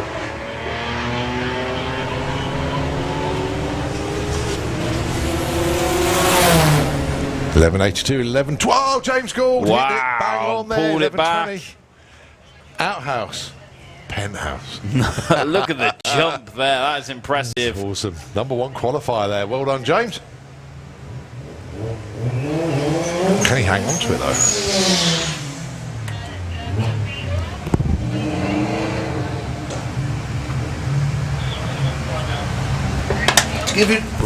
To give you an indication of how good that is, get a stopwatch. Yeah. Start it. Try and stop it on 11.20 seconds. You know what? I'm going to try and do it right now. I'm going to try and do it right now. Try and do it. All right, so we're going to just go from now and... Don't forget you're changing gear. You're monitoring the car, you're looking at the gauges, you're looking around, you're looking for that finish line. See, it couldn't even do it. Couldn't even do it, and I was looking at the stopwatch. 12.97 plays a 12.81. James Hodgson stays number 8. Abby Tether stays number 3. No help to them. Ian Dale with the strip burner Beetle, looking for 12.20. And 10.98 the dial in for Tom Herbert with the Phantom Corrado.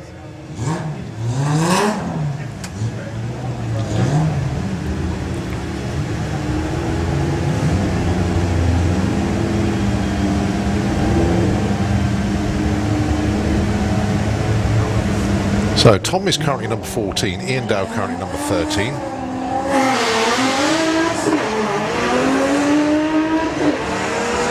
Corrado snaking around a little bit, as the front wheels are scrabbling for grip. Good looking run though. Oh, 11.09, might move him up a little bit. Yeah, 14-7. Ian Dow goes 13.74, no help for him on this 12.20. Ed Keach, Graham Fairhead. Type 3 taking on the Golf.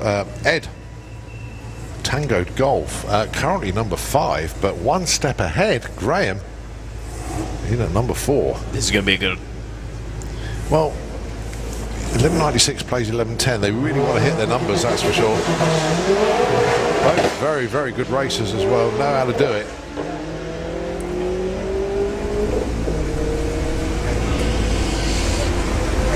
Graham's going to get there first, goes 11.22. Oh, Ed Keach, 97 on a 96, moves up to number 2. Getting tight already. Still got more qualifiers to go. They're qualifying tomorrow morning as well, don't forget. Paul Jackson, 10 point. Left lane dial, it should be 10.5. Oh, is it? No, sorry.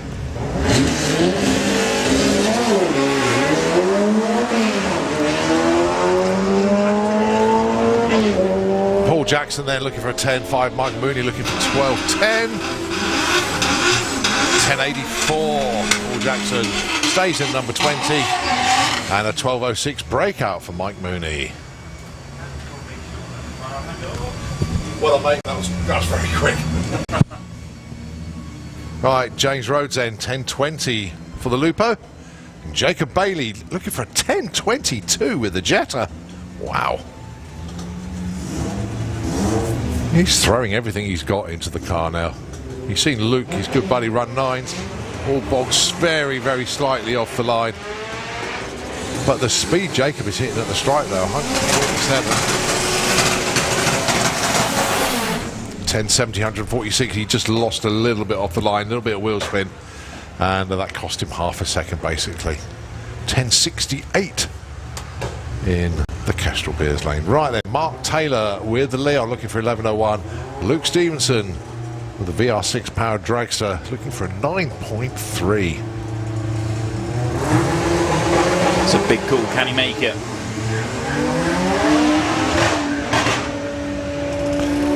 Couple couple of issues there for Mark on the run, but he's got it hooked up and going again. Luke Stevenson heading for the stripe and gets a 9.8. He just faded a little bit there. Yeah. 144 miles an hour at the stripe. But it's a great weekend for Luke. I'm so chuffed for him. Adrian Solly, the Lake Goose. It's funny how cars get names, isn't it?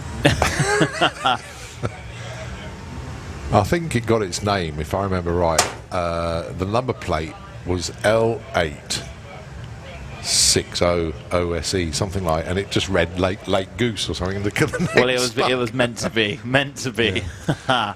I can't remember the exact plate, but it was something like that, and the name stuck. Going alongside Phil Bogg with the caddy man can. Darling's End 11:20 plays a 12:10. Now we saw he got a red light there for a foul. Will that affect his time at all? It's all about just going for it. Yeah, makes no difference in qualifying. Adrian Solly finds a slight improvement. Only moves up for one spot. No help in the other lane. Right, we go to VW Sportsman. Paul Day with the Golf, going alongside Gareth Bates with the Beetle. 1585 plays a 1335.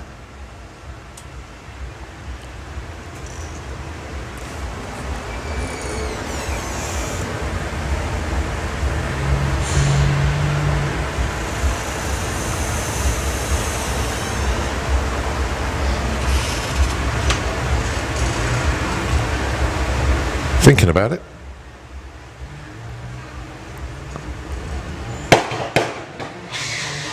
Lights go green and off they go. So Paul Day will get to the top end first. He's currently number 15 spot. Gareth is currently number 11. 1336 on a 35. What's that, number 3? What? No way. Right, well that will need to be looked at because that was only 100th of a second off. Yeah, that will be corrected by the computer system afterwards, but that was excellent run. Justin Foley with the Red Dwarf. The Audi. The reason it says VW Golf, we used to run a VW Golf, it was red, we called it Red Dwarf, but the name's stuck for the Audi, I think. Oh, Kaylee's just rolled through. Off you go, Kaylee. So she's not going to hit 1750 on this one, but Justin looking for a 1501. Ah, too quick. Yeah. 1486. Oh, missed it that time.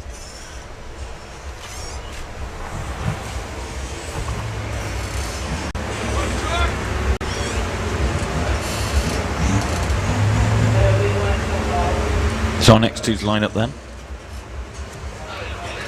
1401 for the Audi. Looks like a 1530 for the Golf.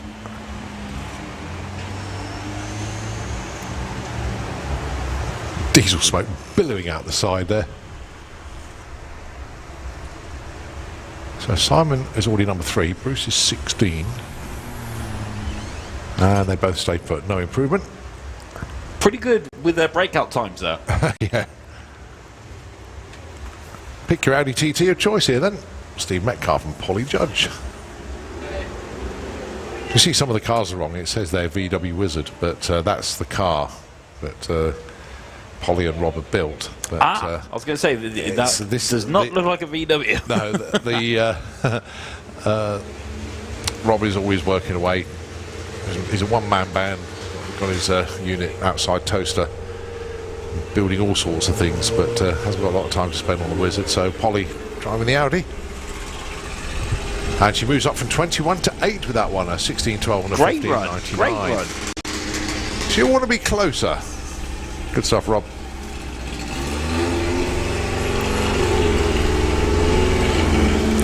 Rory Cavallo with the Polo. Liking the colour scheme on that. It works It's for a me, bit funky, isn't it? Going alongside Laurie Anslow with Lady Baha. number 2. A 17 and a 14.2 on this one. Well, let's just say they can both move on up. Oh, where he goes wrong, doesn't matter. Oh, almost got a perfect light there. 009 red.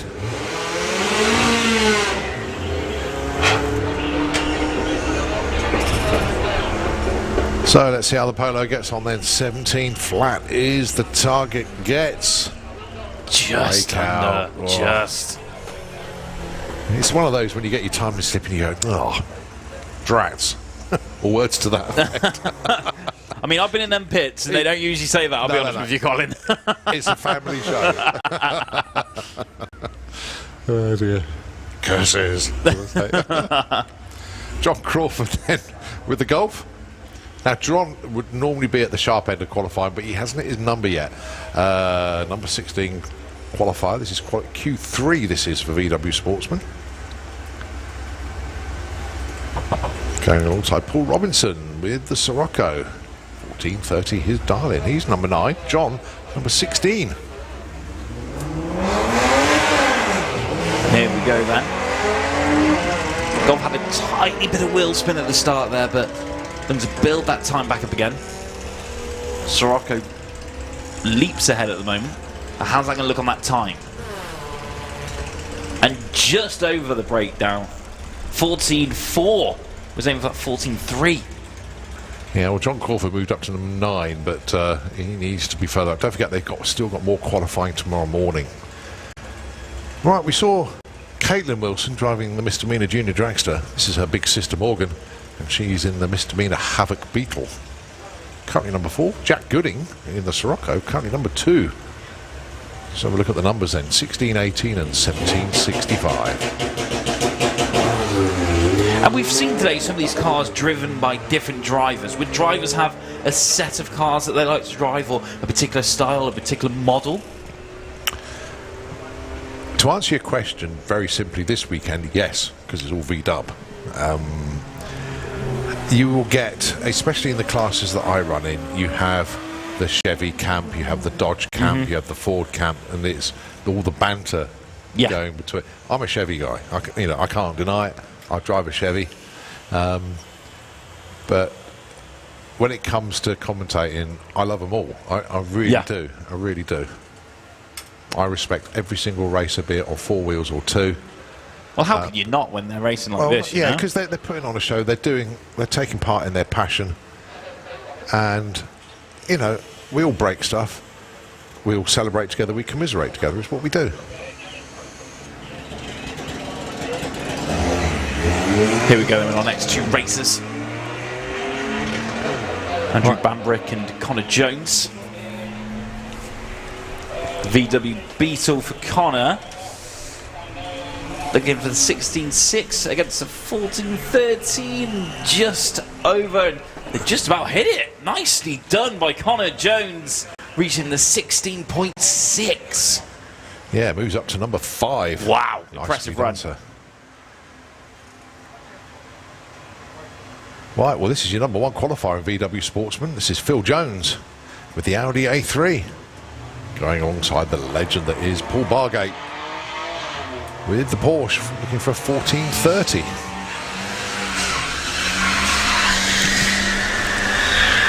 Well, the Porsche is going to get there first. Breaks out too quick. Phil Jones goes 1464. Guess what? Another breakout. Right. Too enthusiastic, I say. 2 experienced racers here. Rob Cresswell, the Audi RS4, the Beast, and Ethan Lyle. I reckon Ethan is going to go for the perfect light here. Sportsman ET into the pairing lanes, please. Sportsman ET, can we have you into the lanes? Let's see if Ethan can cut a light here.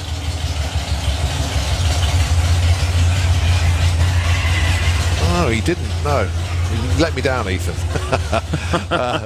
Bad boy. Rob Cresswell, though, looking for us 1370.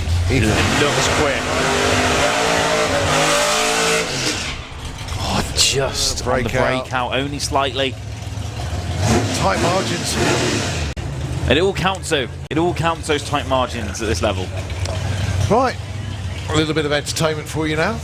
This is James Forster, you know, who's been showing you around and guiding you where to go today. Ah, my minder. Yeah, your minder. This is his race car. Oh, amazing. Runs in Pro ET. He dialed in 940 against the Governor in his match race yesterday and hit his number bang on. It looks nice. Looking for that 940. Oh, look at that. That is something else. 9-4-10. Well, not only that, he went 940 yesterday, 941 today. That is consistency. That's what you need in Pro Yeah, ET. Good keeping job. at that level. That's knowing your car as well, isn't it? I'll be looking forward to this. You got the two Chevys, the 57 Chevys, Honky Tonkin, driven by Steve Matthews. He is in the Kestrel B lane. The Governor here at Santa Pod, Keith Bartlett with Roaring Rat. He is in the Autoglim lane. Keith has been cutting lights. Steve Matthews has the quicker car. I never thought I'd say that Keith has been cutting reaction times, but that's what happens. On paper, Steve should have this, but let's see what happens. The Gassers putting on a show.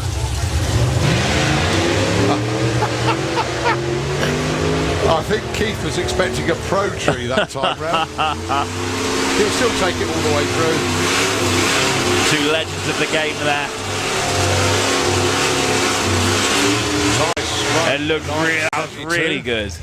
Against 10.58 there for KB. That was good. And we saw the jump. I'm sure Keith was thinking it was a pro tree. That's the only reason for him to go that quickly. And of course, Jumping Jalapeno, who was in our sessions this morning. Yeah.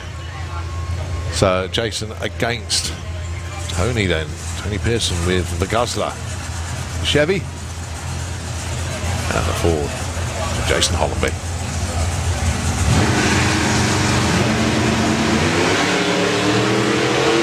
And you saw that little jump from the Jalapeno at the start there. It just pounced forward. It's hot stuff, you know.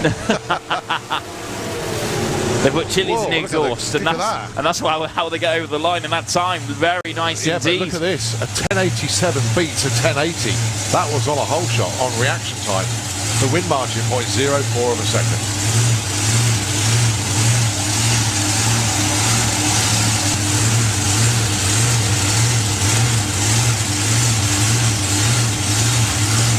Supercharged Outlaws then. This is the Fadster, Andy Hadfield.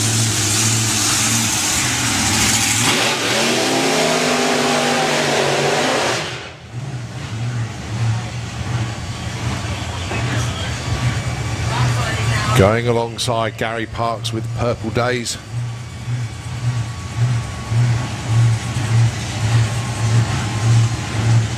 Well, you know this is Bug Jam. Andy Hadfield misread the... Got Charlotte out there, does backup duties there for Andy. Brother Tom behind the car. And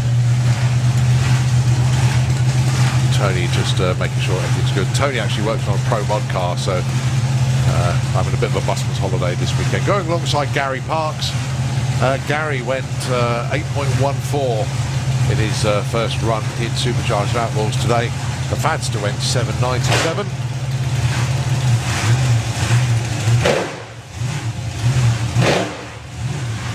Andy loves doing those dry hops to the start, and that's how they used to do it in the old days. Look at the difference in the width of the cars. Is that going to affect them, that width? That doesn't seem to. Wow! And the wobble from the Fadster there, he had to do to back out of that. No such issues. 8.12, 171 miles an hour. So why did he back out of that then? Well, look at the tyre marks. You can see the shake. Basically, the whole car, the tyres were fighting for grip, and they were almost folding over themselves. So he was just not getting enough. He wasn't putting enough power in almost. Yeah, if you look by the Christmas tree, you can see that little ripple of where the tyres were. And because of the shake, it's a short wheelbase car. The whole vibration goes through the whole car. That shakes your fillings out. It really does. And what happened then, you got the front wheels started wobbling. And once they get into that, you can't hold on to the steering wheel because it's been trying to rip out of your hand. You just got to back out of the throttle and let the car settle down, which is exactly what Andy did.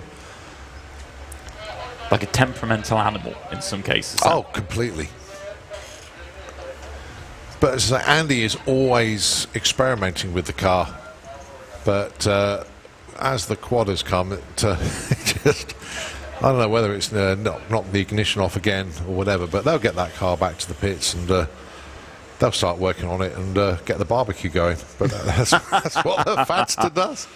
And I've got, actually, to be fair, I've got to say thanks to the Twister team. They fed me last night.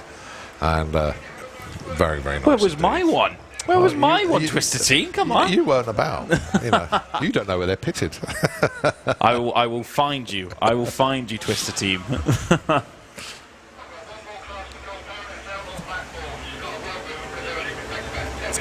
So what have we got coming up then, Colin? Right, we have got Keith Freeman with El Loco, which is the 32 Ford, going alongside Paul Watts with the pickup.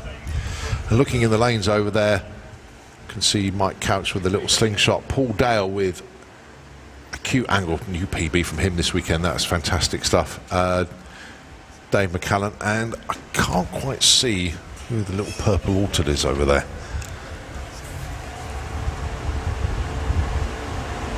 Oh, Chris Patterson. He hasn't put a run in yet, so that'll be his first run of the weekend. So the Fadster attached to the quad bike and being taken up to the top end. Remember we were talking about Mike Couch's crew with the blue T-shirts all going into the grandstand? Guess what? They're all down there now. How are the beers, guys? Well, no, the beers will follow this run, actually. Yeah, professionals. But look at Mike Couch's dragster. It's a little slingshot, and the proportions are just dead right. Very, very short wheelbase. It just looks great. Perfect little car. And the thing is, they would have had to race that so many times to get that just right, as you were saying. The only time they get to practice is on a day like today. That's it, yeah. We can come to run what you brung, but race meetings are better. Get that competitive edge. Yeah. So Supercharged Outlaws there for, their last session of the day. And then we've got Street Eliminator to put in there next qualifiers. Junior Dragster Outlaw Flat 4, and we're basically done for the day. Don't forget, the entertainment tonight, though, going to be epic. Oh, epic is an understatement, my friend. It is. Outlaw Flat 4. Darren Shepherd and Dave Wheatley, these are number 5 and number 2 qualifiers at the moment. They want to get into the 9s if they can. A little bit of smoke coming for Dave Wheatley's car. Goes through with a 10:31. That's his best run of the day so far. Get it back to the pitch, just make sure. It is. Wow. Big news, big news, Wow. big news. Thought it was. Andy Bond has just set a new speed record for Top Speed Automotive Street Eliminator, 215.79 miles an hour. He backed it up already with that 210 mile an hour plus run from his first qualifying run. Congratulations, Andy Bond. A new speed record. Congrats. Yeah, awesome. Amazing. Saved the best till last of today.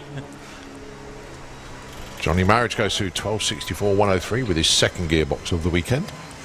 And I think that's a wrap. Yay. And Ian giving us a signal. It is all done for Well done, gang. our first day today. Props to our track crew Yes. down there. Ladies and gentlemen, round of applause for our crew. It's not just a start line crew, you've got the crew at the top end as well. You've got the medics on site and everything. That's been a long old day. The time now, 24 minutes past 7. Actually, we finished 6 minutes ahead of schedule. It's all down to Ian. It's Yeah. all down to Ian. It's down to the racers, it's down to the crew, it's down to everybody. It's down It is. to everybody. Yes, of course it is. Awesome job from everyone. Thanks ever so much indeed. Whatever you are doing tonight, have a fantastic time. Absolutely. Stay safe. Look after your heads. And we'll try and see you early tomorrow morning, but that's up to you. It's been a very entertaining day. Thanks ever so much indeed. Have a great evening. Get yourselves fed and watered. Enjoy the entertainment. Obviously, you've got the dance tent, you've got the main stage. Yes. You know what's coming up tonight. Feeder are going to be brilliant. Enjoy it. Have a great time. Have a great time. We'll see you tomorrow. Good night. Nitro FM. Airwaves are yours.